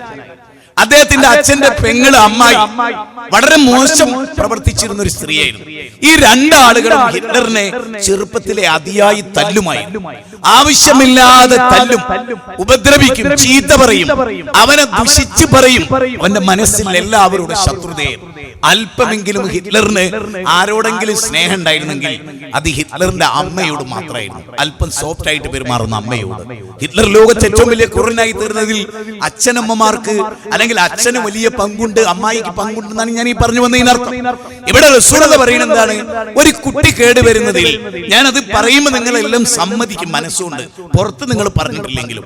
നിങ്ങളുടെ കുട്ടി, ഞാൻ ഒരു ഉദാഹരണം പറയാം. ഞാനും എൻ്റെ ഒരു സുഹൃത്തും ഒരു വീട്ടിൽ പോയി, അല്ലെ നിങ്ങളിൽ രണ്ടുപേര് ഒരു വീട്ടിൽ. അപ്പൊ ആ വീടിങ്ങനെ നമ്മൾ തേടി ആ വീടിന്റെ കോമ്പൗണ്ട് വാള് കണ്ടപ്പോൾ തന്നെ നമുക്ക് ഭയങ്കര ഹാപ്പി. നല്ലൊരു വീട്, മനോഹരമായ കോമ്പൗണ്ട് വാള്. ശരിക്കും ചിന്തിക്കണം കേട്ടോ, മനോഹരമായ ഒരു കോമ്പൗണ്ട് വാള്. അത് കഴിഞ്ഞ് നല്ലൊരു ഇലക്ട്രിക് ഗേറ്റ്, റിമോട്ടഡ് ആയിട്ടുള്ള ഒരു ഗേറ്റ്. അത് നമുക്ക് ഓപ്പൺ ആയി നമ്മൾ അങ്ങോട്ട് കടന്നു ചെല്ലുമ്പോൾ തന്നെ നിറയെ ചെടികളാണ്. വളരെ ഡിസൈൻ ചെയ്ത് ഡെക്കറേറ്റ് ചെയ്ത് പടിപടികളായി ഉണ്ടാക്കി. ചെടികളൊക്കെ വ്യത്യസ്തമായ കളർ പുഷ്പങ്ങളുണ്ട്, കടലാസ് പുഷ്പങ്ങളുണ്ട്, പന്നീർ പുഷ്പങ്ങളുണ്ട്. വളരെ വളരെ ശ്രദ്ധേയമായ. അത് നനയ്ക്കാനുള്ള വെള്ള സംവിധാനങ്ങളുണ്ട്, വാട്ടർ ടാമ്പുകളുണ്ട്. അതിങ്ങനെ കറങ്ങിയിട്ട് വെള്ളം നാനാവയ്ക്കും തെറിച്ചിട്ട് നനയുന്ന സംവിധാനങ്ങളുണ്ട്. അയാളുടെ അപ്പുറത്ത് നിൽക്കുന്ന സ്ഥലങ്ങളിലൊക്കെ കുറെ ചെടികളുണ്ട്. അതിലൊക്കെ പേരക്കയുണ്ട്, പപ്പായുണ്ട്, പലതുണ്ട്. അങ്ങനെ ആകെ വളരെ രസകരമായ ഒരു വീട്. അയാളുടെ വീടിന്റെ കൊലായിൽ കയറിയപ്പോകട്ടെ മനോഹരമായ സിറ്റ് ഔട്ട് ആണ്. അയാളുടെ ലിവിംഗ് റൂമിൽ കയറിയപ്പോൾ അത് അതിനേക്കാൾ മനോഹരമാണ്. അങ്ങനെ ഇടയ്ക്ക് ഭക്ഷണമൊക്കെ കഴിക്കുന്നതിടയിൽ ടോയ്ലറ്റ് പോകാൻ, ഒന്ന് മൂത്രമൊഴിക്കാൻ വേണ്ടി ടോയ്ലറ്റ് പോകാൻ സമ്മതം ചോദിച്ചാൽ അയാൾ ടോയ്ലറ്റ് കാണിച്ചു കൊടുത്തു. ടോയ്ലറ്റ് ബെഡ്റൂമിനേക്കാൾ മനോഹരമാണ്. ഈ വീട് മൊത്തത്തിൽ വളരെ സെറ്റപ്പാണ്. പക്ഷേ അതെല്ലാം കഴിഞ്ഞ് ഇറങ്ങി വരുമ്പോൾ സുഹൃത്തിനോട് പറയണ്ടേ, എടാ എത്ര മനോഹരമായ വീട്, എത്ര കഷ്ടപ്പെട്ടിട്ടാണ് അയാൾ ഈ വീടുണ്ടാക്കി, എത്ര ഇതിനെ നിലനിർത്തുന്നതിലും ഈ ചെടി മെയിൻറ്റെയിൻ ചെയ്യുന്നതിലൊക്കെ അദ്ദേഹം എടുക്കുന്ന എഫർട്ട് ശ്ലാഘനീയമാണ്, പ്രശംസനീയമാണ്. എന്നിട്ട് എന്താടാ അയാളുടെ മക്കൾ ഇങ്ങനെ കേടുന്നു? ഇത് ഇവിടെ പിടിച്ചോട്ടെ, ഞാൻ ശരിക്കും പറയുന്നു കേട്ടോളൂ. അടുക്കളയുടെ വൃത്തി, ടോയ്ലറ്റിന്റെ വൃത്തി, ഡ്രസ്സിന്റെ വൃത്തി, വീടിന്റെ മനോഹാരിത, വീടിന്റെ പെയിന്റ്, വീട്ടുമുറ്റത്തെ ചെടി നനയ്ക്കുന്നതിൽ ഉമ്മാന്റെ താല്പര്യം കണ്ട മക്കൾ എന്നെ ബോധം കിട്ടും, അല്ലെ? പക്ഷേ അതിനെടുക്കുന്ന 10,000-ൽ അംശം മകന് സൂറത്ത് ഫാത്തി ഓതി കൊടുക്കാൻ ആ തള്ള ശംസിക്ക് ജീവിതം കൊണ്ട് സത്യല്ലേ? പറഞ്ഞോളൂ. പ്ലേറ്റ് കഴുകാൻ 15 മിനിറ്റ്, കെകി മിനിറ്റ്. കുട്ടികളെ നന്നാക്കാനോ? എല്ലാരും ഇപ്പൊ ചില വീട് പോയി, സാധുവായൊരു വീട്, ഞാൻ എനിക്കുണ്ടായ അനുഭവം. വീട് പോയി, നല്ല പെരുമാറ്റം, മക്കൾ സലാം പറയുന്നു, വർത്തമാനങ്ങൾ പറയുന്നു, നന്നായി പെരുമാറുന്നു, എല്ലാ കാര്യത്തിലും. വീടൊന്നും സെറ്റപ്പ് അല്ലെങ്കിലും മക്കൾ നല്ലതാ. ഒരു വീട് ശ്രദ്ധിച്ചാലും മക്കളെ ശ്രദ്ധിച്ചു. ഇത് രണ്ടും വേണം എന്നുള്ളതാണ് ഇസ്ലാം പറയുന്നത്. മക്കളെയും ശ്രദ്ധിക്കണം, വീടും ശ്രദ്ധിക്കണം. വളരെ പ്രാധാന്യമറിയിക്കുന്ന ഒരു കാര്യമാണ്. പക്ഷെ മക്കൾക്ക് വേണ്ടി ചെലവഴിക്കുന്ന എത്ര പേരുണ്ട്? ഞാനൊരു ഉദാഹരണം പറയാം. സ്കൂള് നിങ്ങൾ ചിലപ്പോൾ ചില കയ്യൊക്കെ പൊക്കേണ്ടി വരും. അങ്ങനെ നിന്ദിക്കാനൊന്നല്ല, നിങ്ങൾക്ക് കാര്യങ്ങൾ കൃത്യമായിട്ട് പഠിപ്പിച്ചു തരാൻ വേണ്ടി. സ്കൂൾ പഠിക്കുന്ന കുട്ടികൾക്ക് ട്യൂഷൻ കൊടുക്കുന്ന രക്ഷിതാക്കളൊന്നും കൈബന്ധിച്ചേ. സ്ത്രീകളുടെ ഭാഗത്തുനിന്ന് കൈബന്ധിച്ച് നിങ്ങളെ കുട്ടിക്ക് ട്യൂഷൻ കൊടുക്കണ്ടോ? പൊന്തിച്ചോളി. തീരെയല്ല, ഒറ്റ ആളാ കൊടുക്കുന്ന ട്യൂഷൻ. ആഹാ, ആണുങ്ങളെ കൂട്ടത്തിലോ ട്യൂഷൻ കൊടുക്കുന്നേ? ശരി, മദ്രസ കുട്ടിക്ക് ട്യൂഷൻ കൊടുക്കുന്നവരൊന്ന് കൈബന്ധിച്ചേ. സെൽഫികളെ കണ്ടില്ല നിങ്ങൾ? ഇതാണ് കുൽഫികൾ. ഉണ്ടോ? കേരളത്തിലെ ഏത് മുജാഹിദിനെടുത്തോ മദ്രസ പഠിക്കുന്ന അതേ സബ്ജക്ട് പിന്നെ ട്യൂഷനിൽ ചേർത്ത് പഠിപ്പിക്കുന്നുണ്ടോ? എന്താ പഠിപ്പിക്കാത്ത? അതിന്റെ തിക്തഫലാണ് മുഴുവൻ. കണ്ടോളിട്ടോ, എനിക്ക് കേട്ടോ. ഇങ്ങനെ ഞാൻ 4-5 തവണ കയ്യൊന്നിക്കും. അപ്പൊ അറിയാം ആരാ കേടെന്ന്, ആരാ മക്കളൊക്കെ കേടുള്ള കാരണം ആരാ. താടി നീട്ടി, നരേണ്ട മോള് തുണി കൊടുത്തു, പക്ഷെ ശ്രദ്ധിക്കണമൊന്നും ചെയ്തില്ല. വീട്ടിന്റെ കാര്യം ശ്രദ്ധിച്ചു, ടാക്സ് അടക്കാൻ ശ്രദ്ധിച്ചു, കാറിന്റെ പിന്നെ എല്ലാ കാര്യവും ഭംഗി, മക്കളെ കാര്യത്തിൽ തീരെ. എന്നിട്ട് എന്താ പറയണത്? ഞാൻ മക്കൾക്ക് വേണ്ടിയാ ജീവിക്കണേ. എന്നിട്ടോ മകൻ ഉറങ്ങിക്കഴിഞ്ഞിട്ടാ വീട്ടിലെത്തുന്നത് ബാപ്പ. മക്കൾ ഉണരുന്നതിന് മുമ്പ് ബാപ്പ പോവുകയും ചെയ്തു. കഴിഞ്ഞ 3 മാസമായി കണ്ടിട്ട് ഒരേ വീട്ടിലാ കിടന്നുറങ്ങിയത് ഒരേ വീട്ടിലാണ്. 3 മാസമായി ബാപ്പാന്റെ മുഖം മക്കൾ കണ്ടിട്ട്. എന്താ കാരണം? മക്കൾക്ക് വേണ്ടി ജീവിക്കാൻ. ഞാൻ പറയുന്നത് നുണയാണ്. മക്കൾക്ക് വേണ്ടി സമ്പാദ്യം കൊണ്ട് മക്കൾ ഒന്നാവില്ല. പിന്നെന്താ മക്കൾക്ക് സമ്പാദ്യമായി കൊടുക്കേണ്ടത്? അത് കൊടുത്തില്ല. ഒരു ഉദാഹരണം ഞാൻ പറയാം. ഇബ്രാഹിം നബി ഇത് ഞാൻ വളരെ എന്റെ മനസ്സിൽ എന്നും പതിഞ്ഞിട്ടുള്ള ഒരു കാര്യമാണ്. ഉടനെ കഴുത്തന്റെ ദറുക്കു ബാപ്പ, അല്ലേ? എല്ലാരും കേട്ട പാട്ടാണ്. ഇസ്മായിൽ പറയാണ്, ബാപ്പ നിങ്ങളിന്റെ കഴുത്തറക്കുള്ളി. ഒരു ബാപ്പ സുപ്രഭാതത്തിൽ സ്വപ്നം കണ്ടിട്ട് നമ്മള് നോമ്പിലേക്ക് കടക്കുകയാണ്. ബലിപെരുന്നാൾ വരുമ്പോൾ ഈ കൂട്ടത്തിൽ ഒരാള്, അയാളെ മകൻ കുറച്ച് തടിച്ച് നല്ല ഇറച്ചിയൊക്കെയുള്ള ഒരുത്തനാ. നിങ്ങൾ സങ്കല്പിക്കും. ബാപ്പ വന്നിട്ട് പറയാൻ, ഇഷ്ടക്കാരനായ ബാപ്പ, താടിയൊക്കെ നീട്ടി, പള്ളിയിലെ പ്രസിഡന്റ് ഒക്കെയാണ്. ബാപ്പ വന്നിട്ട് പറയാം, മോനെ പ്രാവശ്യത്തെ ഉദയത്തിന് ഞാൻ നിന്നെ അറക്കാനാ വിചാരിച്ചത്. ഇന്ന് പറഞ്ഞെന്ന് കുട്ടിക്കോ മോനോട്? കള്ള തന്തേ, കള്ള തന്തേ, ഞാൻ മട്ടാഞ്ചേരി കൊട്ടേഷൻ പാർട്ടി നടക്കൂ, ഇന്നെ ഒലിയത്ത് ഇറക്കാനോ എന്നായിരിക്കും ആ മോൻ പറയാ. നേരെ മറിച്ച് ഇതേ വാചക ഇബ്രാഹിം നബി പറഞ്ഞില്ല, മോനെ അന്നെ ഞാൻ അറക്കുന്നുണ്ട്, എനിക്ക് സ്വപ്നത്തിൽ അങ്ങനെ ഒരു സ്വപ്നമുണ്ട്. ഞാൻ ചോദിക്കുന്നത് ഇത് കഥയല്ല, ഇത് ചരിത്രമാണ്. ഇസ്മായിൽ നബി എന്തുകൊണ്ടാണ് ഈ ബാപ്പാനെ അനുസരിച്ച്? നമ്മളൊന്നും ചിന്തിക്കണല്ലോ, ഈ ബാപ്പ ആരാ? അത് ആദ്യം ചിന്തിക്കുക. നമ്മൾ കല്യാണം കഴിച്ചപ്പോൾ ഒന്നും നമ്മൾ ചിന്തിച്ചില്ല. ഞാൻ ആദ്യം പറയുന്നു, വിത്തിറക്കേണ്ട ഒരു കൃഷിക്കാരനെ ഏറ്റവും കൂടുതൽ ശ്രദ്ധിക്കുന്നത് വിത്ത് മാത്രമല്ല, ആ വിത്തിറക്കുന്ന ഭൂമിയുടെ കപ്പാസിറ്റി, ഉൽപാദന കപ്പാസിറ്റി, ആ ഭൂമിയുടെ ശ്രേഷ്ഠത, ഈ വിത്തിട്ടാൽ മുളയ്ക്കോ, ഇതിവിടെ വളരുമോ എന്നെല്ലാം ചിന്തിക്കുന്നവനാണ് ഒരു കൃഷിക്കാരൻ. ശരിക്കും ഒരു പുരുഷൻ കല്യാണം കഴിക്കുമ്പോൾ മക്കളെ കുറിച്ചാണ് ആദ്യം ചിന്തിക്കുക. ഒരു യഥാർത്ഥ ഒറിജിനൽ മനുഷ്യർ കല്യാണം കഴിക്കുമ്പോൾ ആ പെണ്ണിലൂടെ ഉണ്ടാകുന്ന കുട്ടികളെ കുറിച്ചാണ് അയാൾ ചിന്തിക്കുക. നിങ്ങൾ നോക്കൂ, പ്രവാചകന്മാരാരും കുട്ടികളെ കിട്ടണേ എന്ന് പറഞ്ഞ് പ്രാർത്ഥിച്ചിട്ടില്ല. ഉണ്ടോ? അയാൾ പറയാമോ കുട്ടികളെ തരണേ എന്ന് പറഞ്ഞ് പ്രാർത്ഥിച്ച്? ഇബ്രാഹിം നബി കുട്ടികളെ തരണേ എന്ന് പറഞ്ഞ് പ്രാർത്ഥിച്ചോ? പ്രാർത്ഥിച്ചോ? എന്താ നിങ്ങളെ അഭിപ്രായം? സ്ത്രീകളെ അഭിപ്രായം? ഇബ്രാഹിം നബി കുട്ടികളെ തരണേ എന്ന് പ്രാർത്ഥിച്ചോ? സക്കറിയ നബി പ്രാർത്ഥിച്ചോ? ഞാൻ പറഞ്ഞില്ലാന്ന്. കുട്ടികളെ തരണേ എന്ന് പറഞ്ഞാൽ ആരും പ്രാർത്ഥിച്ചില്ല. വക്കൊട്ടിയ കുട്ടികളെ കിട്ടുക, നമ്മളെന്തേ ആണായാലും പെണ്ണായാലും കിട്ടിയാൽ മതി. ഇത്രയല്ലേ നമ്മളെ സംബന്ധിച്ചോളൂ. ഇബ്രാഹിം നബി പറയുന്നു, റബ്ബി ഹബിലി മിനസ് സ്വാലിഹീൻ, കുട്ടിനെ വേണമെന്നല്ല, സ്വാലിഹായ കുട്ടിനെ വേണം. എനിക്ക് സ്വാലിഹായ കുട്ടിനെ വേണം. അതല്ലാത്തൊരു പ്രാർത്ഥന ഉണ്ടോ? യരിസുനി വയരിസു മിൻ ആലി യാഖൂബ് വജഅൽഹു റബ്ബി റദിയ. 19-ാം അധ്യായം 1 മുതൽ ഒന്ന് വായിച്ചു നോക്കിയേ. സൂറത്ത് മറിയം 3-ാം അധ്യായം 36 മുതൽ 43 വരെ വായിച്ചു നോക്കിയേ. അവിടെ പറയുന്നത്, പടച്ചോനെ വരാനിരിക്കുന്ന ഒരു സമൂഹത്തെ നന്നാക്കുന്ന ഒരു കുട്ടിനെ തരണേ. ഖുർആനിലെ 30-ാം അധ്യായം 100-ാമത്തെ വചനം, റബ്ബി ഹബിലി മിനസ് സ്വാലിഹീൻ, സ്വാലിഹായ കുട്ടിനെ തരണേ. കുട്ടിനെ കിട്ടുമ്പോ ആ നിമിഷം മുതൽ പടച്ചോനെ പറ്റി പഠിപ്പിക്കുകയാണ്. മോനെ ചെറിയ കുഞ്ഞായിരിക്കുമെന്ന് തന്നെ ഉമ്മാന്റെ കൂടെ മക്കയിൽ കഅബത്തിന്റെ അടുത്ത് താമസിപ്പിച്ചപ്പോ ഗദ്ഗദകണ്ഠനായി കേട്ടോ. 25,000 കിലോമീറ്റർ നടന്ന ആളാണ് മഹാനായ ഇബ്രാഹിം നബി അലൈഹിസ്സലാം. ഭാര്യനെ വിജനമായ ചീവീടുകളുടെ ശബ്ദം മാത്രമുള്ള, കൊട്ടാരങ്ങളോ വീടുകളോ ഒന്നുമില്ലാത്ത, ചെറ്റക്കുടിലുകൾ പോലുമില്ലാത്ത, ജലസ്രോതസ്സില്ലാത്ത, ജനവാസമില്ലാത്ത ഒരു സ്ഥലത്ത് ഏൽപ്പിച്ചു. എന്നിട്ട് ഇബ്രാഹിം നബി പറയുന്നുണ്ട്, ഇന്ദ ബൈതിക്കൽ മുഹറം, പടച്ചോനെ ഈ പരിശുദ്ധ കഅബാലയത്തിന്റെ നിന്റെ മോനെ, നിന്റെ കുടുംബത്തിൽപ്പെട്ടവരെ ഞാൻ ഇവിടെ ആക്കണത് എന്തിനറിയോ? ഒരു നിസ്കാരം നിലനിർത്താൻ വേണ്ടിയിട്ടാ. ഞാൻ ചോദിക്കുന്നത്, പടച്ചോനെ ഇവിടെ അങ്ങാടിയില്ല, ഇവിടെ നടക്കാൻ സൗകര്യമില്ല, വാഹന സൗകര്യമില്ല, പടച്ചോനെ 5 നേരം ബാങ്ക് കൊടുക്കുന്ന ഒരു പള്ളിയുണ്ട്, അതിന്റെ അടുത്ത് 5 സെന്റ് ഭൂമി വെച്ചത് നിന്റെ ആൺകുട്ടികളും പെൺകുട്ടികളും നിസ്കരിക്കാനാണ് എന്ന് പ്രാർത്ഥിച്ച എത്ര ആൾ ഈ കൂട്ടത്തിൽ ഇരിക്കുന്നവരുടെ കൂട്ടത്തിലുണ്ട്? ഞാൻ ഒന്നുകൂടി പറയാം, കല്യാണം കഴിച്ചിട്ട് കുട്ടി ഉണ്ടാകുമ്പോൾ, അതായത് ഭാര്യാഭർത്തൃ ബന്ധത്തിൽ ഏർപ്പെടുമ്പോൾ നബി പ്രാർത്ഥിക്കാൻ പറഞ്ഞു. അപ്പൊ പോലും പ്രാർത്ഥിക്കാത്തവരാ നമ്മൾ. കല്യാണം കഴിക്കുന്നതിന് മുമ്പ് കുട്ടിനെ കിട്ടണമെന്ന് പ്രാർത്ഥിച്ച പ്രവാചകന്മാരുണ്ട്.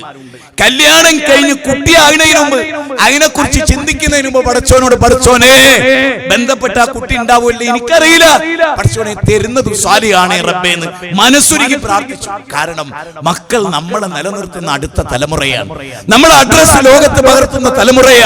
അതുകൊണ്ട് മക്കളെ കുറിച്ചുള്ള ചിന്ത നമുക്ക് എത്ര പേർക്ക് ഉണ്ടായിരുന്നു? നല്ല മക്കളാകണമെന്ന ചിന്ത നമുക്ക് എത്ര പേർക്ക് ഉണ്ടായിരുന്നു? ഇന്ന സ്ഥലത്ത് വീട് വെക്കണം നമ്മൾ ചിന്തിച്ചു, ആ ടൗണിൽ 10 സെന്റ് കിട്ടണമെന്ന് നമ്മൾ വിചാരിച്ചു, അതിന് നമ്മൾ കാത്തിരുന്നു. ആ 10 സെന്റിൽ ഇന്ന വീട്, അതിനൊക്കെ നമുക്ക് പ്ലാൻ ഉണ്ട്. മക്കളെ കുറിച്ച് പ്ലാൻ ഉണ്ടായോ? ഞാൻ പറഞ്ഞല്ലോ, നിങ്ങൾക്കൊക്കെ മനസ്സ് തട്ടുന്ന ഒരു പോയിന്റാണ്.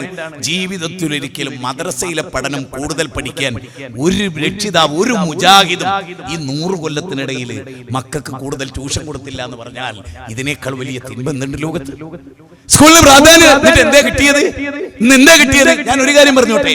പണ്ട് കാലത്ത് ഇപ്പൊ കള്ളുഷാപ്പിൽ ഒരു കുട്ടിനെ കണ്ടെന്ന് വിചാരിക്കുക, കള്ളുഷാപ്പിൽ ഒരു കുട്ടിനെ കണ്ടു, അത് കാദറാജിന്റെ മോനാണല്ലോ, എന്തൊരു സംഭവമാണിത്. മോനെ പിടിച്ച് ഓടി പിടിച്ചു കൊണ്ടുവന്ന് മഹലിൽ കൊണ്ടുവന്ന് ഉപദേശം ഒക്കെ ചെയ്തു. കള്ളുഷാപ്പിലേക്ക് പോകുമ്പോ നമുക്ക് വലിയ ബേജാറായി. അവിടെ കള്ളേ കിട്ടു, പിന്നെ തൊട്ടുട്ടമല്ല അച്ചാറോ കാര്യോ എന്തെങ്കിലും കിട്ടിയതായി. അതാണ് ഇപ്പൊ ആകെ കള്ളുഷാപ്പ് കിട്ടാനുള്ളത്. വേശ്യാലത്ത് പോയാലോ പെണ്ണിന്റെ ഉടലിയാ കിട്ടുക, പെണ്ണിനെയാ കിട്ടുക അല്ലേ? അവിടെ ചിലപ്പോ കള്ള് കിട്ടിക്കൊള്ളുന്നില്ല, കള്ളുഷാപ്പിൽ പെണ്ണും കിട്ടിക്കൊള്ളുന്നില്ല. എന്നാൽ ഒരു കുട്ടി കോളേജിൽ പോയാലോ കള്ള്, പെണ്ണ്, കഞ്ചാവ്, ലെസ്ബിയൻ, സ്വവർഗരതി എല്ലാം കിട്ടും. എല്ലാ തിന്മയും കിട്ടണമെങ്കിൽ സ്കൂളും കോളേജിലും പോകുന്നിടത്താണ് കിട്ടുന്നതെങ്കിൽ പറയൂ, ഈ വിദ്യാഭ്യാസത്തിന് എവിടെയോ കുഴപ്പമില്ലേ? പറയൂ, കോളേജ് പോയ ഒരു കുട്ടിക്ക് എല്ലാം കിട്ടുമെങ്കിൽ, അതെല്ലാം കിട്ടുന്ന ഇടം അതാണെങ്കിൽ പറയൂ, അവിടെ എന്ത് വിദ്യാഭ്യാസമാണ്? എന്താണ് അവിടെ കൊടുക്കുന്നത്? എന്നിട്ട് കുട്ടികൾ സ്കൂളിൽ പോകുമ്പോൾ നമുക്ക് പേടിയാണ്. മക്കൾ എങ്ങനെയാണ് തിരിച്ചു വരും അറിയില്ല. ആരുടെ കൈകളിൽ ഏത് പോലീസ് സ്റ്റേഷനിൽ ഫോണ് വരിക അറിഞ്ഞുകൂടാ. അവിടെ ഞാൻ ചില കാര്യങ്ങൾ മാതാപിതാക്കളുമായി ബന്ധപ്പെട്ട് പറയും. മുത്തുനബി ഒരിക്കലും കള്ളം പറയില്ല. മുഹമ്മദ് നബി സല്ലല്ലാഹു അലൈഹി വസല്ലം കള്ളം പറയില്ല. ആ പ്രവാചകനാ പറഞ്ഞത്, മക്കളെ കേടുവരുത്തുന്നതിൽ മാതാപിതാക്കൾക്ക് പങ്കുണ്ട്. ഞാൻ ഇവിടെ ഇരിക്കുന്ന പല മുജാഹിദുകളോടും ചോദിക്കും, നമ്മളെ വാപ്പാനെ കണ്ടു വളർന്നവരായിരുന്നു നമ്മുടെ വാപ്പാന്റെ കയ്യിൽ ഇങ്ങനെ ഒരു സാധനം ഉണ്ടായിരുന്നില്ല മക്കളെ. നമ്മുടെ വാപ്പാന്റെ കയ്യിൽ ഇന്ന് കാണുന്ന ഒന്നും ഉണ്ടായിരുന്നില്ല. ഇന്ന് ഉമ്മ തോണ്ടുന്നു. ഞാൻ വെറുതെ പറയല്ല. പണ്ട് ഞാൻ എന്റെ ഭാര്യനോട് ഞാൻ തറപ്പിച്ച് പറഞ്ഞൊരു കാര്യമുണ്ട്, പഠിച്ചോ, എത്രയും പഠിച്ചു, പഠിപ്പിക്കാൻ കഴിയുന്ന അത്രയും ഞാനോളെ പഠിപ്പിച്ചു. കേന്ദ്ര ഗവൺമെന്റിന്റെ BEd ഒക്കെ എഴുതിപ്പിച്ചു.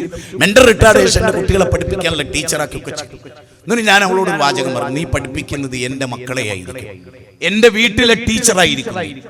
എന്റെ വീട്ടിലെ ടീച്ചർ. നീ എന്റെ കുട്ടികളെ ഇംഗ്ലീഷും സയൻസും ഒക്കെ പഠിപ്പിക്കും, ഞാൻ കുട്ടികളെ ഇസ്ലാമും പഠിപ്പിക്കും. നമ്മൾ രണ്ടുപേരും കൂടി ചേരുമ്പോൾ പൂർണ്ണരായൊരു മനുഷ്യർ അവിടെ പുറപ്പെടും. നമ്മുടെ കുട്ടികൾ സ്കൂൾ എന്ത് മാർക്ക് കിട്ടി, അതിന്റെ പേരിൽ നീ ഇവിടെ ബഹളം ഉണ്ടാക്കരുത്, ഒച്ച ഉണ്ടാക്കരുത്. നിനക്ക് കിട്ടിയത് അവർക്ക് കിട്ടിക്കൊള്ളുന്നില്ല, എനിക്ക് കിട്ടിയത് അവർക്ക് കിട്ടിക്കൊള്ളുന്നില്ല. കാലം മാറിയിട്ടുണ്ട്. അതൊന്നുമല്ല, അവർ മനുഷ്യരാകുന്നുണ്ടോ, അവർ നല്ല സ്വഭാവക്കാരാകുന്നുണ്ടോ, അവർക്ക് എന്ത് ഒരു പെരുമാറ്റമാണുള്ളത്, അവർ ലോകത്തിന് എന്ത് നന്മയാണ് ചെയ്യുക എന്ന് നമുക്ക് നോക്കാനുള്ളത്. ഞാൻ എന്റെ ഭാര്യനോട് പറഞ്ഞു, ഇതാ നീ കുട്ടികൾ വീട് വിട്ടു വരുമ്പോ വല്ലാഹി അതൊരു കാഴ്ച തന്നെയാണ്. കുട്ടികൾ വീട് വിട്ടു വരുമ്പോൾ കുട്ടികളെ വീട്ടിൽ നിന്ന് പറഞ്ഞേക്കുമ്പോൾ വണ്ടി കൊണ്ടുപോയി കയറ്റിയിരുത്തുന്നത് ഒന്നെങ്കിൽ നീ ആയിരിക്കണം, അല്ലെങ്കിൽ ഞാനായിരിക്കണം. മക്കളെ കൂട്ടിക്കൊണ്ടിരുമ്പോൾ നമ്മളായിരിക്കണം. ഇന്നോളം അത് പാലിക്കപ്പെട്ടു. കഴിഞ്ഞ 25 വർഷം അത് പാലിക്കപ്പെട്ടു. എനിക്ക് ഇന്ന് വരെ മക്കളുടെ കാര്യത്തിൽ ടെൻഷൻ ഇല്ല. ടെൻഷൻ ഉണ്ട് എനിക്ക്, നാളെ വരെ എന്തായി തീരും. ഇന്നോളം നമുക്ക് എന്തൊക്കെ ചെയ്യാൻ പറ്റുമോ ഒക്കെ എല്ലാ മക്കളുടെ റൂമിൽ ലൈബ്രറി വെച്ചു കൊടുത്തിട്ടുണ്ട്, എല്ലാ പുസ്തകങ്ങളും വെച്ചു കൊടുത്തിട്ടുണ്ട്. പേടിച്ചിട്ടാ മക്കൾ കേടുവരാതിരിക്കാൻ ജാഗ്രത. നമ്മൾ എത്ര പേര് ജാഗ്രത പുലർത്തുന്നു? എന്റെ വാപ്പ ഞങ്ങളുടെ പേരിൽ ജാഗ്രത പുലർത്തും. അതുകൊണ്ട് എനിക്കിങ്ങനെ പറയാൻ കഴിയും. ചെറുപ്പത്തിൽ 3 വയസ്സിനുള്ളപ്പോൾ ഇപ്പൊ ഖുർആൻ ഓദിക്കുന്നു. എന്റെ അനുജൻ സിറാജുൽ ഇസ്ലാം അവനെ ഹാഫിളാക്കി വാപ്പ പഠിപ്പിച്ചു. SLCക്ക് 16ാം റാങ്ക് കിട്ടി, പഠിച്ചു, എല്ലായിടത്തിലെത്തി. അള്ളാഹുവിന്റെ മതം വാപ്പ പ്രാവർത്തികമാക്കി. തഹജ്ജുദ് നിസ്കരിച്ചു, ദുഹാ നിസ്കരിച്ചു. ജീവിതത്തിൽ വാപ്പ വായിക്കാത്ത ഒറ്റ ദിവസം ഉണ്ടായിരുന്നില്ല. അത് കണ്ട് ഞങ്ങൾ വളർന്നു. ഞങ്ങൾ കേട് വന്നില്ല. വാപ്പ ദിനേശ് പിടി വലിച്ചില്ല, അതുകൊണ്ട് ഞങ്ങൾ ദിനേശ് പിടി വലിച്ചില്ല. വാപ്പ കഞ്ചാവ് അടിച്ചില്ല, അതുകൊണ്ട് ഞങ്ങൾ അടിച്ചില്ല. വാപ്പ മൊബൈലിൽ തോണ്ടി ജീവിതം തൊലച്ചില്ല, അതുകൊണ്ട് ഞങ്ങളും തൊലക്കണില്ല. ഞാൻ പറയണത് ഏത് വീട്ടിലും ഇങ്ങനെ ഉണ്ടാവും. ബാപ്പയും ഇമ്മയും നന്നായാൽ മക്കളും നന്നാവും. ഇവിടെ ഇരുന്ന് പോകുമ്പോ ഞാൻ കാരണമാണോ എന്റെ മോള് ചീത്തയായി പോയത് എന്നറിയണം. മക്കള് നാട്ടില്, ബാപ്പയും ഇമ്മയും ഗൾഫില്. തീർന്നില്ല. പി ഉഷ എന്ന് പറയുന്ന ഒരു സ്ത്രീ ഉണ്ട്, കേട്ടവരൊന്ന് കൈബന്ധിക്ക്. പി ഉഷ എഴുത്തുകാരിയാണ്, സാമൂഹ്യ പ്രവർത്തകയാണ്. ഈ പി ഉഷ 100 കുട്ടികളെ, അനാഥമായി പോയ 100 കുട്ടികളെ, അച്ഛനും അമ്മയും ജീവിച്ചിരുന്നിട്ടും നോക്കാൻ ആളില്ലാതെ പോയ കുട്ടികളൊക്കെ നോക്കുന്ന ആളാണ്. അപ്പൊ ഈ പി ഉഷക്ക് +2 സ്കൂളിലെ ചില സ്കൂളുകളിൽ നിന്നുള്ള ഉത്തരവാദിത്തപ്പെട്ട ആളുകൾ വിളിച്ചു, ചില കുട്ടികളെ ഒന്ന് കൗൺസിൽ ചെയ്യണം. പെൺകുട്ടികൾ 4 മണിക്ക് സ്കൂൾ വിട്ടാൽ വീട്ടിൽ പോകുന്നില്ല. 4 മണിക്ക് സ്കൂൾ വിട്ടാല് വീട്ടിൽ പോകുന്നില്ല. പെൺകുട്ടികൾ സ്കൂളിന്റെ പരിസരത്തും അതിന്റെ തൊട്ടടുത്തുള്ള ബേക്കറിയിലും ഒക്കെ ഇറങ്ങി അങ്ങനെ ഇരിക്കും. ചായ ഒക്കെ കുടിച്ച് അവിടെ അങ്ങനെ ഇരിക്കും. ഒരു 7 മണിയോടടുപ്പിച്ച് കുട്ടികൾ വീട്ടിലോട്ട്. ഈ സംഭവം തുടർച്ചയായപ്പോ പി ഉഷി കുട്ടികളെ വിളിപ്പിച്ചു. ഞാൻ പറയുന്ന ഇവിടെ ഇരിക്കുന്ന എല്ലാ മാതാപിതാക്കളും ശരിക്കും കേട്ടോളി. കുട്ടികൾ പറയുന്ന കാര്യമാണ്, നമുക്ക് പറയാൻ പറ്റില്ല. ഈ കുട്ടികളെ വിളിച്ചിട്ട് പി ഉഷ ചോദിച്ചു, എന്താ മക്കളെ, നിങ്ങൾ പെൺകുട്ടികളല്ലേ, 4 മണിക്ക് സ്കൂൾ വിട്ടാൽ വേഗം വീട്ടിലെത്തണ്ടേ എന്ന് ചോദിച്ചു. പറഞ്ഞു, എന്തിനാ ഞങ്ങൾ വീട്ടിൽ പോണ്? ഞങ്ങൾക്ക് ഇവിടെ കിട്ടുന്ന സുരക്ഷിതത്വം വീട്ടിലില്ല, പിന്നെ ഞങ്ങൾ എങ്ങനെ പോകും? അപ്പൊ പി ഉഷക്ക് കൗതുക, എന്താ പ്രശ്നം? ഞങ്ങളുടെ അച്ഛനും അമ്മയും ജോലിക്ക് പോകുന്നവരാണ്. അച്ഛനും അമ്മയും രാവിലെ ഇറങ്ങി പുറപ്പെടും. ഓലെ ജോലിയേക്കാൾ വലുതായി ഓൾക്ക് മക്കളില്ല, വേറെ ഒന്നുമില്ല. ഞങ്ങൾ ഇവിടെ ഏതെങ്കിലും ഒരു പെണ്ണിനെ ഏൽപ്പിക്കും, നമുക്ക് 500 റുപ്യ എടുക്കും, ഓള് തട്ടിപ്പടച്ചെല്ലാം കൂടി ഉണ്ടാക്കി തരും, ഞങ്ങൾ പോവും. വൈകുന്നേരം ഞങ്ങൾ വരുമ്പോൾ ഇവിടെ ആരുമില്ല. അച്ഛൻ വരെ, അമ്മ വരെ 7 മണിക്ക്, അച്ഛൻ വരെ 8 മണിക്ക് ശേഷം. ഉറപ്പായിട്ട് ഞങ്ങൾ ഇവിടെ ഒറ്റപ്പെട്ടപ്പോൾ ആദ്യ ദിനങ്ങളിലൊക്കെ ഗേറ്റിന്റെ അടുത്ത് വന്നിട്ട് ചില ആൺകുട്ടികൾ ഹായ് എന്നൊക്കെ പറയും. 2ാം ദിവസം ഒരു ചോക്ലേറ്റ് ആയിട്ട് വരും, 3ാം ദിവസം ഒരു കൊലായിൽ കയറി വരും, 4ാം ദിവസം ഒരു ബെഡ്റൂമിലേക്ക് കയറും. ഞങ്ങൾക്ക് വീട്ടിൽ സുരക്ഷിതത്വല്ല, വീട് സുരക്ഷിതമാകേണ്ട ഉമ്മനെ കൊണ്ടും ബാപ്പനെ കൊണ്ടാണ്. ഓലില്ല, ജോലിയേക്കാൾ വലുതല്ല. മക്കൾ കീടെന്നാലും ഗർഭം ധരിച്ചാലും ഉമ്മാക്ക് ബാപ്പാക്ക് പ്രശ്നമല്ല, ജോലിക്ക് പോകണം. ക്ഷമിക്കണം, ജോലിക്ക് പോകണ്ടെന്ന് ഞാൻ പറഞ്ഞതിന് അർത്ഥമല്ല, അങ്ങനെ ആരും വ്യാഖ്യാനിക്കേണ്ട. പക്ഷെ മക്കൾ ഇന്ന് അനുഭവിക്കുന്നതിൽ ഏറ്റവും വലിയ പ്രശ്നം ബാപ്പയും അമ്മയും മക്കളെ സ്നേഹിക്കാൻ അവരുടെ കൂടെ ഇല്ല എന്നാണ്. നിങ്ങൾ ഞാനിന്ന് ക്ലാസ് എടുത്തപ്പോൾ കുട്ടികളോട് ചോദിച്ചു, ഈ ഫോണിൽ നിങ്ങൾ ഏറ്റവും കൂടുതൽ സംസാരിക്കുന്നത് ആരോടാ? അതെന്റെ ഉമ്മയോടാണ് എന്ന് പറയാൻ എത്ര പേർക്ക് സാധിക്കും? എന്റെ ഉപ്പയെ ആദ്യം വിളിച്ചിട്ടേ ഞാൻ ഭാര്യയെ വിളിക്കൂ, മക്കളെ വിളിക്കൂ, എന്റെ കൂട്ടുകാരെ വിളിക്കൂ. എന്റെ ഏറ്റവും വലിയ കൂട്ടുകാരൻ എന്റെ ഉപ്പയാണ് എന്ന് പറയാൻ എത്ര പേർക്ക് കഴിയും? എത്ര പേർക്ക് കഴിയും? ചിന്തിക്ക്. ഞാൻ ഒന്നുകൂടി പറയും, ഇപ്പം നടക്കുന്ന കാര്യം എന്താ അറിയോ? ഈ മൊബൈൽ ഉപയോഗിച്ച് ഉമ്മ താഴത്ത് വാട്സപ്പിലോ ഫേസ്ബുക്കിലോ യൂട്യൂബിലോ തമാശയോ അല്ലെങ്കിൽ എന്താണെങ്കിലും തെറ്റായ വഴികളിലോ ഒക്കെ ഇത് മകൾക്കറിയാം. ഉമ്മാക്ക് എന്തോ ഒരു കണക്ഷൻ ഏതോ ഒരാളുമായിട്ടുണ്ട്, ഈ മോൾക്കറിയാം. മോൾക്ക് കണക്ഷൻ ഉണ്ടെന്ന് ഉമ്മാക്ക് അറിയാം. മോള് മേലെ റൂമിലും ഉമ്മ താഴെ. മോള് ജീവിതത്തിൽ ഒരിക്കലും താഴോട്ടും വരില്ല, ഉമ്മ മോളോട്ട് കയറിയും പോകില്ല. ഈ രണ്ട് സ്ഥലത്തും എന്ത് വേണമെങ്കിലും നടക്കും. നിങ്ങൾ എന്നോട് ക്ഷമിക്കണം, ഇങ്ങനെ പച്ചക്ക് നിങ്ങളോട് പറയാൻ ദുനിയാവിൽ ഒരു ആൺകുട്ടി ഇനി വരൂല. അതുകൊണ്ട് പറയണം. അതുകൊണ്ട് മക്കൾക്കറിയാം ഉമ്മ പോക്കാണെന്ന്, ഉമ്മക്കറിയാം മകളും പോക്കാണ്. ഒരു മ്യൂച്വൽ അണ്ടർസ്റ്റാൻഡിങ് വീട് വന്നിരിക്കുന്നു. പ്രവാചകന്റെ വചനം പുലർന്നിരിക്കുന്നു. വീട്ടിൽ പരസ്പരം അരാജകത്വം നടത്താൻ വഴിയൊരുക്കുന്ന ബാപ്പയും ഉമ്മയും ലോകത്തിൽ ഏറ്റവും നശിച്ചവരാണ്. ഞാൻ വേറൊന്നോട് ചോദിച്ചോട്ടെ നിങ്ങളോട്, സ്വന്തം മക്കളെ വീട്ടിൽ നിന്ന് പോകുമ്പോൾ ഉമ്മ കൊടുത്ത് പറഞ്ഞേക്കുന്ന എത്ര ആളുകളുണ്ട്? പിന്നെ നബി സല്ലല്ലാഹു അലൈഹി വസല്ലം ജീവിതത്തെ കുറിച്ച് പറഞ്ഞപ്പോൾ ആയിഷ ബീവിനോട് ആളുകൾ ചോദിക്കുന്നുണ്ട്, നിങ്ങളുടെ ഭർത്താവ് വീട് വിട്ടു പോകുമ്പോ എങ്ങനെയായിരുന്നു? ആയിഷ ബീവി പറഞ്ഞു, എന്നെ പിടിച്ചിട്ട് ഉമ്മ വെക്കും. എന്റെ റസൂൽ എന്റെ കവിളിത്തരത്തിൽ ഉമ്മ വെച്ചിട്ടാണ് വീട് വിട്ടു പോകുക. റസൂല് തിരിച്ചു വന്നാലോ യാത്ര കഴിഞ്ഞു വന്നാലോ റസൂല് സലാം പറയും, പല്ല് തേക്കും, പിന്നെ എന്റെ കവിളിൽ മുത്തം വെക്കും. ഞാൻ ആത്മാർത്ഥമായി പറയട്ടെ, നിങ്ങൾ ഒന്നും വിചാരിക്കരുത്. ഈ ഭാര്യയുടെ കവിളിൽ ഭർത്താവ് മുത്തം വെച്ചാൽ ഒരു സ്ത്രീയെ സംബന്ധിച്ചിടത്തോളം ഒരുപാട് ടൈമിനേക്ക് അവൾക്ക് ആ മുത്തം മതി, ആ മുത്തത്തിന്റെ ഓർമ്മകളിൽ. അതുകൊണ്ട് ഒരു ഓട്ടോറിക്ഷ ഡ്രൈവർക്ക് കവിളിച്ചു കൊടുക്കേണ്ട ഒരവസ്ഥ ഒക്കെ വരൂല. ഞാൻ വെറുതെ പറയല്ല. എന്റെ മുമ്പിൽ വന്ന ചില ഫാമിലി പ്രശ്നങ്ങളിൽ ഒരു പെൺകുട്ടി കരഞ്ഞുകൊണ്ട് പറയാണ്, ഒരു ഉമ്മ വെക്കാൻ പോലും അറിഞ്ഞൂടെ ഉസ്താദ് എന്റെ ഭർത്താവിന്. ഓനോ എന്റെ കാര്യവും നടത്തി ഓനാ റെഡിയിട്ട് പോകുന്നു. ഒരു പെൺകുട്ടി പറഞ്ഞതാണ്. ഞാൻ നിങ്ങളോട് തുറന്നു പറയണെന്നറിയോ, ജീവിതം എന്ന് പറഞ്ഞാൽ നിങ്ങൾ വിചാരിക്കുന്ന സിനിമയിലോ സീരിയലിലോ ഉള്ള കാര്യങ്ങളൊന്നും അതൊന്നും കണ്ടിട്ടല്ല നമ്മൾ ജീവിക്കേണ്ടത്. പ്രവാചക തിരുമേനി എത്ര മനോഹരമായിട്ടാണ് നബി സല്ലല്ലാഹു അലൈഹി വസല്ലം ആപ്പിൾ കടിച്ചാൽ ആയിഷ ബീവിക്ക് വെച്ചു കൊടുക്കും. ആയിഷ ബീവി ഇറച്ചി അടിച്ചു കൊടുത്താൽ നബിയുടെ വായിൽ വെച്ചു കൊടുക്കും. ആയിഷ ബീവി പറയുന്നുണ്ട്, ഈ ലോകത്തിലെ ഏറ്റവും വലിയ ഭാഗ്യവതി ഞാനാണ്. എന്റെ വായിലെ ടറാക്കിന്റെ കൊള്ളിയിലെ ഉമിനീരും റസൂലുള്ളാഹിന്റെ വായിലെ ഉമിനീരും സല്ലല്ലാഹു അലൈഹി വസല്ലം ഒന്നിച്ചു ചേർന്നാണ് ലോകത്തോട് വിട പറഞ്ഞത്. ഞാൻ നിങ്ങളോടൊക്കെ പറയട്ടെ, നമ്മുടെ മക്കളെ ഹോസ്റ്റലിൽ പോലെ നമ്മൾ കൊണ്ടാക്കുമ്പോ പേടിക്കണം എന്ന് പറയുന്ന ആളാണ് ഞാൻ. അവിടെ നമ്മൾ പോണം, അവിടെ നമ്മൾ ആഴ്ചയിൽ സന്ദർശിക്കണം. എനിക്ക് ഒരുപാട് മക്കളുണ്ട്, പല സ്ഥലത്തുമാണ് അവര്. ഒരുപാട് കഷ്ടപ്പെട്ടിട്ട് ഒറ്റയ്ക്ക് ഡ്രൈവ് ചെയ്ത് പോകുന്നത്. ഒരുപാട് സ്ഥലത്ത്, ഒരാൾ എടക്കര, ഒരാൾ മലപ്പുറത്ത്, ഒരാൾ തൃശ്ശൂര്, ഒരാൾ ഫറൂഖില്, രണ്ടാളുകള് പിന്നെ മുക്കത്ത് ഗ്രീൻ വാലിയില്. ഈ കുട്ടികളൊക്കെ തേടി ഞാൻ പോകുന്നുണ്ട്. വേറൊരാളെയും ഞാൻ പറഞ്ഞേക്കാറില്ല അധികം. പിന്നെ പറഞ്ഞേക്കാണെങ്കിൽ എന്റെ ഭാര്യന്റെ ഉപ്പാനെ പറഞ്ഞേ, വേറൊരാളെയും പറഞ്ഞേക്കാറില്ല. എന്താ കാരണം? പേടിച്ചിട്ടാണ്. ലോകം അങ്ങനെയാണ്. ആരെടുത്താ നമ്മൾ നിർത്തുക, ആരെ കൂടെയാണ് നമ്മൾ പറഞ്ഞേക്കുക? ഇന്നത്തെ ലോകത്ത് എന്താ നമ്മുടെ മക്കൾ കാണുന്നത്, എന്താ നമ്മുടെ മക്കൾ കേൾക്കുന്നത്? ആലോചിച്ചു. ഖുർആൻ പറയാണ്, നിങ്ങളെ കേൾക്കുന്നതും കാണുന്നതും പടച്ചോൻ അറിയണ്ടേ. അതുകൊണ്ട് തന്നെ വിശുദ്ധ ഖുർആൻ പറയാണ് 17:36, നിങ്ങൾക്ക് അറിവില്ലാത്ത ഒന്നിന്റെ പിന്നാലെ നിങ്ങൾ പോകരുത്. ഇന്ന സമഅ വൽ ബസറ വൽ ഫുആദ കുല്ലു ഉലൈക കാന അൻഹു മസ്ഊല. നിങ്ങളെ കണ്ണും കാതും കൽബും ഒക്കെ പടച്ചോൻ വിചാരണ ചെയ്യും. എല്ലാം കാണുക. ഇന്നലെ ഞങ്ങള് കോയമ്പത്തൂര് എന്റെ രോഗവുമായി ബന്ധപ്പെട്ട് 2 വർഷമായിട്ട് ട്രീറ്റ്മെന്റിലാണ്. അപ്പോൾ എല്ലാ മാസവും പോകണം. അങ്ങനെ ഞാനും വൈഫൂടെ അങ്ങനെ. അപ്പൊ ഞങ്ങള് ഞങ്ങളുടെ ഒരു പെൺകുട്ടി, വളരെ പ്രായം കുറഞ്ഞ, ഞങ്ങള് കോഴിക്കോട് എത്തുന്നവരെ കോയമ്പത്തൂരിന് അവള് മൊബൈൽ കളിച്ച് ഉറങ്ങില്ല. നമ്മുടെ പെൺകുട്ടികളെ ഞാൻ, നിങ്ങൾ നോക്കൂ, എനിക്ക് 4 പെങ്ങന്മാരാണ്. എൻ്റെ ഉമ്മ മരിച്ചുപോയി, അള്ളാഹു അവർക്ക് മാഴ്ത്തടത്തും മറഹമത്ത് നൽകട്ടെ. ഞങ്ങളെ പോറ്റിയതിന് ഉമ്മ അനുഭവിച്ച ത്യാഗത്തിനൊന്നും അതിരുകളില്ല. 37 വർഷം വാപ്പ പ്രവാസ ലോകത്തായിരുന്നു. പക്ഷെ ഉമ്മ തന്ന സ്നേഹം, ബാപ്പ തന്ന ലാളന, അതൊക്കെ വളരെ വലുതായിരുന്നു.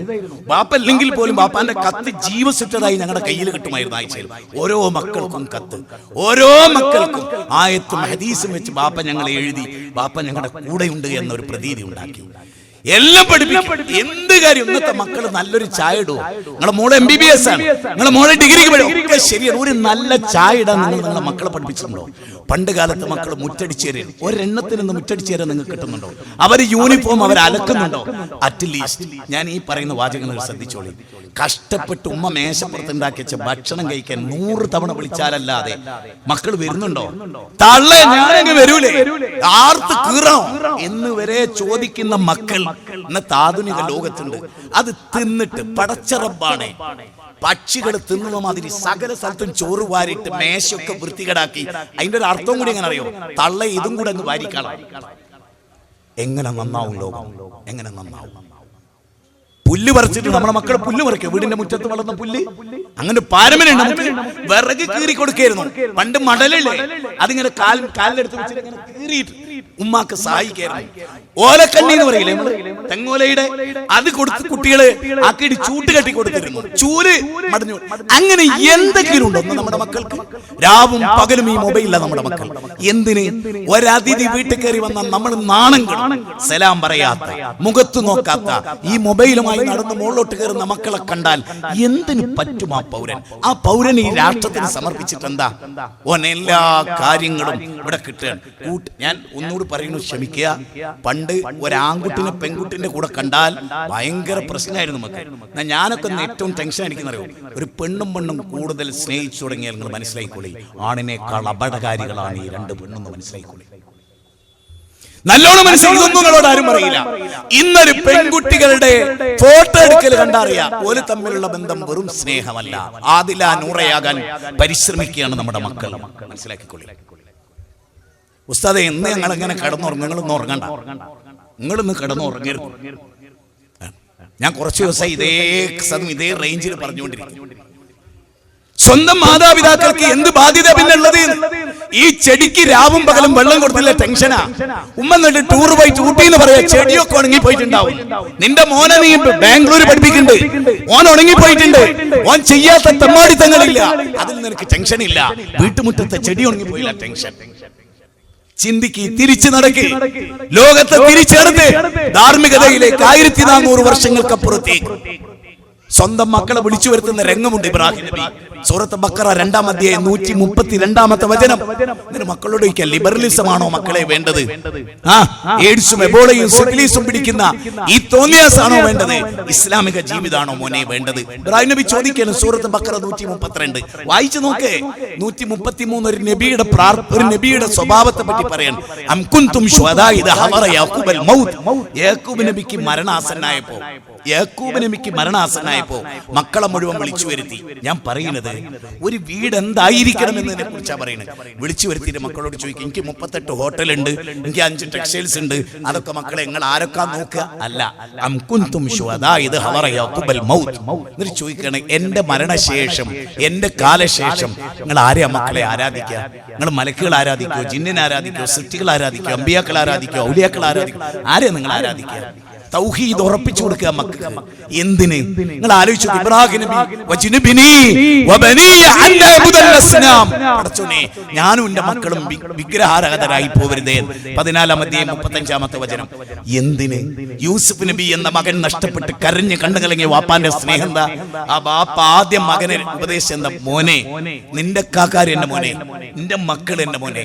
മോനെ, അസൂയ എന്ന് പറയുന്നത് ബാപ്പയും മക്കളും ഒക്കെ പരസ്പരം ഉണ്ടാകാവുന്ന ഒരു സംഗതിയാണ് മോനെ.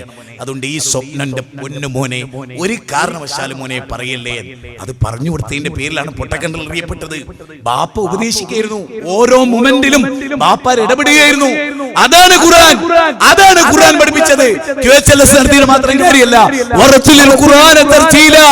വിശുദ്ധ ഖുർആൻ ഒരു വിശ്വാസിയുടെ വീട് പറയുന്നിടത്ത് 33-ാം അധ്യായം സൂറത്ത് അഹ്സാബിലെ 34 പറയുന്നത് എന്തറിയോ?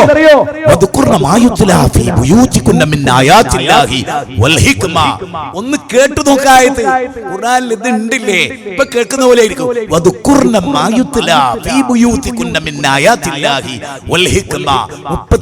34 നിന്റെ ഭവനത്തിൽ വെച്ച് പാരായണം ചെയ്യപ്പെടുന്ന ഖുർആനും സുന്നത്തും ഓർക്കുക, ഖുർആനും സുന്നത്തും ഓർക്കുക. ഞാൻ ചോദിക്കട്ടെ, ഈ ഇരിക്കുന്ന നമ്മുടെ വീട്ടിൽ പോലും രാവും പകലും ഖുർആനും സുന്നത്തും ഓർക്കാൻ നമുക്ക് എവിടെയാ സമയം? നമ്മുടെ മകൻ ഖുർആൻ ഓർക്കുന്നുണ്ടോ മേലെ ഇരുന്നിട്ട്? നമ്മുടെ മോള് ഖുർആൻ ഓർക്കുന്നുണ്ടോ മേലെ ഇരുന്നിട്ട്? ഉണ്ടോ? നമ്മുടെ കുട്ടികൾക്ക് ആയത്തുൽ കുർസി അറിയോ? നമ്മുടെ കുട്ടികൾക്ക് സൂറത്തുൽ മുൽക്ക് അറിയോ? അത് ഓതി തലവി കിടക്കാൻ അറിയോ? മോവിദത്താനി ഓതാൻ അറിയോ? അല്ലാഹുവിന്റെ സംരക്ഷണമുള്ള ഔദു ബികലിമാത്തില്ലാഹി താമ്മത്തി മിൻ ശർരി മാ ഖലഖ് പഠിച്ചിട്ടുണ്ടോ നമ്മുടെ മക്കൾ? അൽഹംദുലില്ലാഹില്ലദീ അഹ്യാനാ ബഅദ മാ അമാതനാ വ ഇലൈഹി നുശൂർ പഠിച്ചിട്ടുണ്ടോ നമ്മുടെ മക്കൾ? ആളുകളോട് പെരുമാറാൻ പഠിച്ചിട്ടുണ്ടോ? ഞാൻ ഒന്നുകൂടി ചോദിക്കുന്നു, സൂറത്തുൽ ലുഖ്മാൻ അങ്ങനെ അധ്യായം ഉണ്ടോ ഖുർആനിൽ? ഉണ്ടോ? അങ്ങനെ അധ്യായം ഉണ്ടോ? ആ അധ്യായം കേൾക്കാത്ത ആരെങ്കിലും ഉണ്ടെങ്കിൽ ഈ സദസ്സൊന്ന് കൈമന്തിക്ക്. ആ അധ്യായം കേൾക്കാത്ത ആരെങ്കിലും ഉണ്ടെങ്കിൽ ഈ ഇരിക്കുന്നവരൊക്കെ അത് കേട്ടിട്ടുണ്ട്. ലുഖ്മാനുൽ ഹക്കീം അറിയാത്ത ആളില്ല. അതിൽ ഒന്നാമത്തെ ഉപദേശം എന്താ? ഏത് പ്രായത്തിലാ? ഉലമാക്കൾ പറയുന്നുണ്ട് 10 വയസ്സിന് താഴെയുള്ള കുട്ടികളെയാണ് യാ ബുനയ്യ യാ ബുനയ്യ, എന്റെ പൊന്നു കുട്ടി എന്നാണ് അതിനർത്ഥം. നമ്മൾ എന്താ പറയാ? കുരുത്തം കെട്ടവനെ, ഹറാം പറഞ്ഞവനെ, ദജ്ജാലെ, നീ ഉണ്ടായതിനു ശേഷമാണ് ഈ പൊരങ്ങനായത്. ഈ വാക്കല്ലാതെ പൊന്നുമോനെ, എന്റെ ചക്കരെ, എന്റെ ചങ്കേ. ഒരു കുട്ടി, ചെറിയ സ്കൂളിൽ ഒരു കുട്ടീനോട് ആരാണ് നിന്റെ ഏറ്റവും നല്ല സുഹൃത്ത്? അച്ഛൻ. ആരാ കൂട്ടുകാരൻ? അച്ഛൻ. നിനക്ക് ഏറ്റവും ഇഷ്ടാരോടാ? അച്ഛനോട്. അച്ഛൻ കൂട്ടുകാരനാണ്, അച്ഛനും. യാ ബുനയ്യ, എന്റെ മോനെ, ഇന്ന ശിർക ലദുൽമുൻ നദീം, മോനെ ശിർക്ക് മഹാപാതകമാണ് മോനെ. ആകാശഭൂമികളെ സൃഷ്ടിച്ചൊരു പടച്ചവനെയല്ലാതെ മോനെ വേറൊരാളെയും ആരാധിക്കരുത്. ഖലഖൽ മൗത വൽ ഹയാത ലിയബ്ലുവകും അയ്യുകും അഹ്സനു അമല. ജീവിതം സൃഷ്ടിച്ചത്, മരണവും ഉണ്ടാക്കിയത് നന്മ പ്രവർത്തിക്കാനാണെന്ന് ഖുർആൻ. ആ തത്വം മക്കളെ പഠിപ്പിച്ചു കൊടുക്കുക. മാതാപിതാക്കളുമായുള്ള ബന്ധത്തിന്റെ ആഴവും വരവും. എന്നിട്ട് കല്ലാച്ചിയിൽ അമീദ് ഉമ്മാന്റെ തലക്കടിച്ചു കൊന്നു. താമരശ്ശേരിയിൽ ഉമ്മ മഹർ വരെ വാങ്ങിവെച്ചിരുന്ന മകന് കഞ്ചാവിന്റെ ലഹരിയിൽ ആ മാതാവിനെ കൊന്നു. സ്വന്തം മകന് മഹർ വാങ്ങി വെച്ച ഈ കഞ്ചാവുടെ വേണം. ഞാൻ ഇത് പറയുമ്പോ നിങ്ങളോടൊക്കെ ഇത് കേട്ടു പോകാനല്ല. ഇമാം അബൂ ഹനീഫ റഹ്മത്തുള്ളാഹി അലൈഹിയുടെ കാലം, അദ്ദേഹത്തിന്റെ വീടിന്റെ തൊട്ടടുത്തൊരു മദ്യപാനി ഉണ്ടായിരുന്നു, മുഴുകുടിയൻ. ശല്യം സഹിക്കുകയ്യാതെ എല്ലാവരും മാസ് പെറ്റീഷൻ കൊടുത്തിട്ട് ഈ ചെറുപ്പക്കാരനെ പോലീസ് അറസ്റ്റ് ചെയ്തു. അന്ന് കേട്ടുള്ളി എല്ലാരും. അന്ന് അവന്റെ ഉമ്മ അൽഹംദുലില്ലാ എന്ന് പറഞ്ഞു. അവന്റെ ശല്യം തീർന്നു. ആര്? 10 മാസം നൊന്ത് പ്രസവിച്ച് 2 മാസം അമ്മിഞ്ഞപ്പാൽ എന്ന് പറഞ്ഞ ആ മകനെ വെറുക്കുന്നൊരു ഉമ്മ, പ്രാണപ്രേയസി ഭാര്യ, ആലിംഗനം ചെയ്ത് കിടന്നതിൽ മക്കളുണ്ടായ ഭാര്യ. അൽഹംദുലില്ലാ, പൊന്നു മക്കൾ, കട്ടിലിന്റെ ചുവട്ടിൽ ഓടി ഒളിച്ച മക്കൾ ഇന്ന് കട്ടിലിൽ കിടന്ന് കൂർക്കം വലിച്ചുറങ്ങി. പക്ഷേ അന്ന് ഇമാം അബൂ ഹനീഫ റഹ്മത്തുള്ളാഹി അലൈഹി ഉറങ്ങിയില്ല. അദ്ദേഹം എന്താ ചിന്തിച്ചറിയോ? വിസ്തത്തിന്റെ ചിന്ത അതാണ്. പടച്ചവനെ, ഞങ്ങൾ ഇവിടെ ഉണ്ടായിട്ട് ഒരു കുടുംബത്തിൽ മദ്യപാനി ഉണ്ടായല്ലോ, അവൻ അമ്മയുടെ ശാപമായല്ലോ, അവൻ ആ കുടുംബത്തിന്റെ ശാപമായല്ലോ എന്നതാ നമ്മുടെ മനസ്സിലുള്ളത്. അതുണ്ടോ നമ്മുടെ മനസ്സിൽ? ഇമാം അബൂ ഹനീഫ ഉറങ്ങിയില്ല. ഇടത്തോട്ടും വലത്തോട്ടും ചരിഞ്ഞു കിടന്നു. വീട്ടിന്റെ ഉള്ളിൽ അദ്ദേഹം ഇങ്ങനെ നടന്നു. രാവിലെ സുബൈ നിസ്കരിച്ച് ജയിലിലേക്ക് കയറി ചെന്ന് ആ സൂപ്രണ്ടിനെ കണ്ട് ഈ മദ്യപാനിയെ മോചിപ്പിച്ചു തരാൻ പറഞ്ഞു. ആ മദ്യപാനിയുടെ ഷോൾഡറിൽ ഇങ്ങനെ കൈവച്ചിട്ട് ഇമാം അബൂ ഹനീഫ ചോദിച്ചു, എന്തിനാടാ? ജന്മം നൽകിയ മാതാവ് ഇന്നലെ സന്തോഷത്തോടെ ഉറങ്ങി, ഇങ്ങനെ ഒരു ശാപം കിട്ടിയ ജീവിതം നിനക്ക് എന്തിനാ? നിന്റെ ഭാര്യ ഇന്നലെ ആഹ്ലാദത്തിൽ കിടന്നുറങ്ങി, നിന്റെ മക്കൾ ഉറങ്ങി. ഉമ്മാക്ക് വേണ്ട, ഭാര്യക്ക് വേണ്ട, മക്കൾക്ക് വേണ്ട. എടാ, ഈ ജീവിതത്തിന്റെ അർത്ഥം എന്താ എന്ന് ഇമാം അബൂ ഹനീഫ ഒറ്റ ചോദ്യം, ആ ചോദ്യം കേട്ട് ഹൃദയത്തിലേക്ക് ആ ചോദ്യത്തെ ആവാഹിച്ചെടുത്ത് നന്നായി ഇമാം അബൂ ഹനീഫയുടെ ശിഷ്യനായി തീർന്നു എന്നാണ് ചരിത്രം രേഖപ്പെടുത്തിയത്. ഞാൻ ചോദിക്കുന്നു, ഇവിടെ ഇരിക്കുന്ന ഏതെങ്കിലും ഒരാൾ കൈബുക്കുമോ? എന്റെ പ്രവർത്തനം കൊണ്ട് ഞാൻ ആ വീട്ടിൽ കയറി ചെന്നിട്ട് ഭാസ്കരന്റെ മോട്ടൻ മദ്യപാനം നിർത്തി, ഇന്ന് സുരേഷിന്റെ കഞ്ചാവടിക്കുന്നത് നിർത്തി, ബഷീർ ഖാന്റെ മോൻ നിർത്തി എന്ന് പറയാൻ അർഹതയുള്ള എത്ര ഇവിടെ കുത്തുബടത്തുന്ന എത്ര ആൾ ഈ സദസ്സിലിരിക്കുന്നത് എനിക്കറിയാം. ഞാൻ ചോദിക്കുന്നു, സ്വന്തം ജീവിതത്തിൽ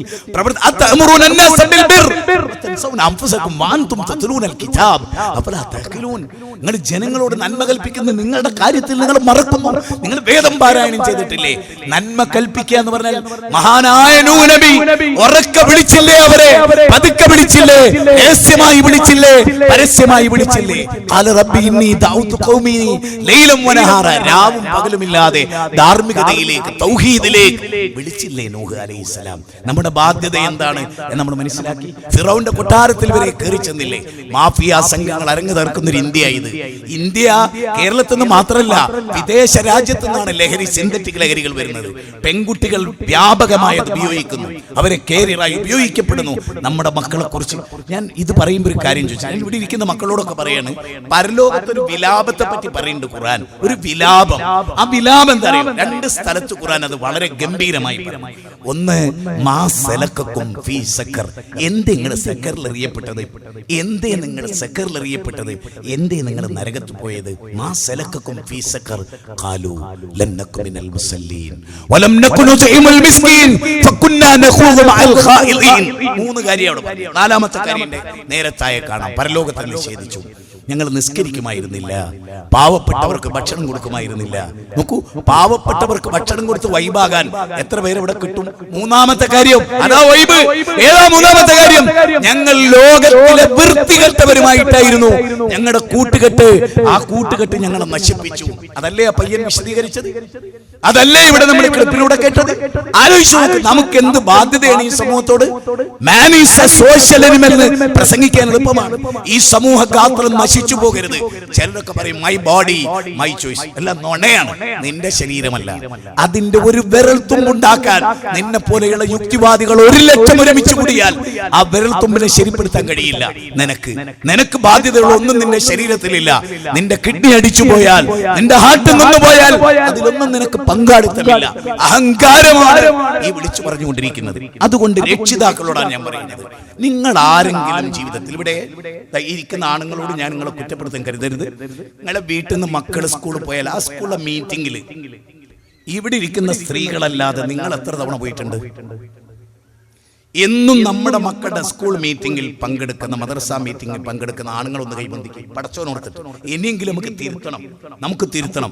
കണ്ടോ, ഇനി ഇവിടെ സ്ത്രീകൾ സ്കൂളിലെ മീറ്റിംഗ് പോകുന്ന സ്ത്രീകളൊന്ന് കൈബന്ധിക്കും. പൊന്നിച്ചോടി. അമിൻ താത്തേ, ഐഷ താത്തേ, സുബൈദ താത്തേ, പൊന്നിച്ചു. ഏറ്റവും കൂടുതൽ അതിനാണ് നമ്മുടെ കുഴപ്പം. സ്ത്രീകൾ കുഴപ്പമെന്നല്ല, ചില അഭിപ്രായങ്ങൾ സ്ത്രീകൾക്ക് പറയാൻ കഴിയും. ലിബറലിസം ഒക്കെ നടപ്പാക്കുമ്പോൾ ആണുങ്ങളാണ് എണീറ്റ് 2 ഡയലോഗ് പറയാൻ പറ്റും. ജീവിതത്തിൽ മക്കൾക്ക് വേണ്ടി ജീവിക്കുന്നു അല്ലേ വാപ്പ പറയുന്നത്? ജീവിതത്തിൽ 5 മിനിറ്റ് മക്കളെ മീറ്റിംഗ് പോയിരിക്കാൻ പറ്റാത്ത നിങ്ങൾ എന്താ? ഞാൻ എന്റെ മക്കളോട് ചോദിക്കുന്നത്, മക്കളെ നിങ്ങൾക്ക് ആരാ കൂട്ടുകാര്, ആരാ കൂട്ടുകാരികള്? ഒന്ന് പറഞ്ഞു തരൂ. അവരൊക്കെ വീട്ടിലൊന്ന് കൊണ്ടുവരൂ, നമുക്കൊന്ന് പരിചയപ്പെടാം. നമ്മുടെ മക്കൾ ഏത് വേഷം ധരിച്ച കുട്ടികളുടെ കൂടെയാ? ചുണ്ട് നിറയെ ലിപ്സ്റ്റിക് ഇട്ട്. നിങ്ങൾ ആലോചിച്ചു നോക്ക്. ഈ അടുത്ത കാലത്ത് വ്യാപകമായ ഒരു കാര്യമാണ്. 1.5 കിലോ പുട്ടിയൊക്കെയാണ് മുഖത്തിടുന്നത്. ഞാൻ ഉണങ്ങി വരേണ്ട ഒന്നിനെ കൊണ്ടുവരുന്ന പിന്നെ ഐശ്വര്യ റായിന്റെ മാതിരിയാ. എന്നിട്ട് ആശാരിന്റെ ഉള്ളി എടുത്ത് മുഖത്ത് അങ്ങനെ ആക്കിയാൽ 1.5 കിൻഡൽ പുട്ടി ഇങ്ങോട്ട് വീണു വരും. ചോക്ലേറ്റ് വെക്കുന്ന മാതിരി. ഞാൻ തമാശ പറയല. ഇവിടെ ഇങ്ങനെ പറ്റി അപ്പൊ ഭർത്താവ് വന്നിട്ട് ആയില്ലേ പോകാനായില്ലേ, അപ്പോ ഈ കളർ ശരിയായില്ല, അടുത്ത് പരട്ടി. ഞാൻ ചോദിക്കുന്നത് എന്തിനാ? ആര് കാണാനാ? പറഞ്ഞോളി, ആര് കാണാനാ ഇത് ചെയ്യുന്നത്? അന്യപുരുഷന്മാര്. തരക്കേടില്ലാത്തതാണ് സത്യം. ഇത്രയും നീചമായ ഒരു മനസ്സ് നമുക്ക് എവിടുന്ന് കിട്ടി? ഞാൻ കണ്ണൂർ ഒരു സ്ഥലത്ത് പ്രസംഗിക്കാൻ പോയി. അപ്പൊ അതിന്റെ തൊട്ട് പിറകിലെ വീട്ടിലൊരു പെണ്ണ് മരിച്ചിരിക്കുന്നു, 28 വയസ്സുള്ള ഒരു സ്ത്രീ. അത് കഴിഞ്ഞ് രാത്രി പരിപാടി കഴിഞ്ഞ് ഭക്ഷണം കഴിച്ച് എനിക്ക് റെയിൽവേ സ്റ്റേഷനിൽ പോകണം. അപ്പൊ ഞാൻ ആ വീട്ടിൽ വീണ്ടും ചോദിച്ചു. അപ്പൊ അവരെന്നോട് പറഞ്ഞു, ഈ കുട്ടി മരിച്ചത് നാവിൽ ക്യാൻസർ ബാധിച്ചിട്ടാണ്, ചുണ്ടിൽ ലിഫ്റ്റ് കിട്ടതിന്റെ പേരിലാണ്. നിങ്ങൾ ആലോചിച്ചു, 3 ചെറിയ പൊടി മക്കളുള്ള സ്ത്രീയാ. കഴിഞ്ഞ ദിവസം ഒരു ചെറിയോളം മരിച്ചു. എന്താ കാരണം? അത്ര മാരകമായ കാര്യമാണ്. സാനിയോ, ഞെട്ടിക്കുന്ന വിവരങ്ങളാണ് ഓപ്പറേഷൻ സൗന്ദര്യയുടെ ഭാഗമായിട്ടുള്ള പരിശോധനയിൽ വെളിവായത്. സൗന്ദര്യവർദ്ധക വസ്തുക്കളിലാണെങ്കിൽ മെർക്കുറി കൂടുതൽ. ഇനി ജിമ്മിൽ പോയി പ്രോട്ടീൻ പൗഡർ കിട്ടുന്നു എന്നതിൻ്റെ പേരിൽ കിട്ടുന്ന സാധനങ്ങളിലൊക്കെ വലിയ രീതിയിൽ സ്റ്റീറോയിഡുകൾ. ഇതെല്ലാം ശരീരത്തിന് അങ്ങേയറ്റം ഹാനികരമായ പദാർത്ഥങ്ങളാണ് എന്നല്ലേ ഇപ്പോൾ അന്വേഷണം നടത്തിയവർ കണ്ടെത്തിയിരിക്കുന്നത്? Good morning doctor Arunkumar. അതായത് സംസ്ഥാന ഡ്രഗ്സ് കൺട്രോൾ വിഭാഗത്തിന്റെ ഭാഗമായി 2 പരിശോധനകളാണ്, 2 ഓപ്പറേഷനുകളാണ് അവർ നേതൃത്വം കൊടുത്തത്. ഒന്ന് ഓപ്പറേഷൻ സൗന്ദര്യ, മറ്റൊന്ന് ഓപ്പറേഷൻ ശരീര സൗന്ദര്യ. ഒന്ന് മുഖവും മുടിയും ഒക്കെ സൗന്ദര്യം വരുത്തുന്ന പരിപാടി, മറ്റൊന്ന് ഈ നേരത്തെ പറഞ്ഞതുപോലെയുള്ള മസിലുകൾക്ക് സൗന്ദര്യം വരുത്തുന്ന പരിപാടി.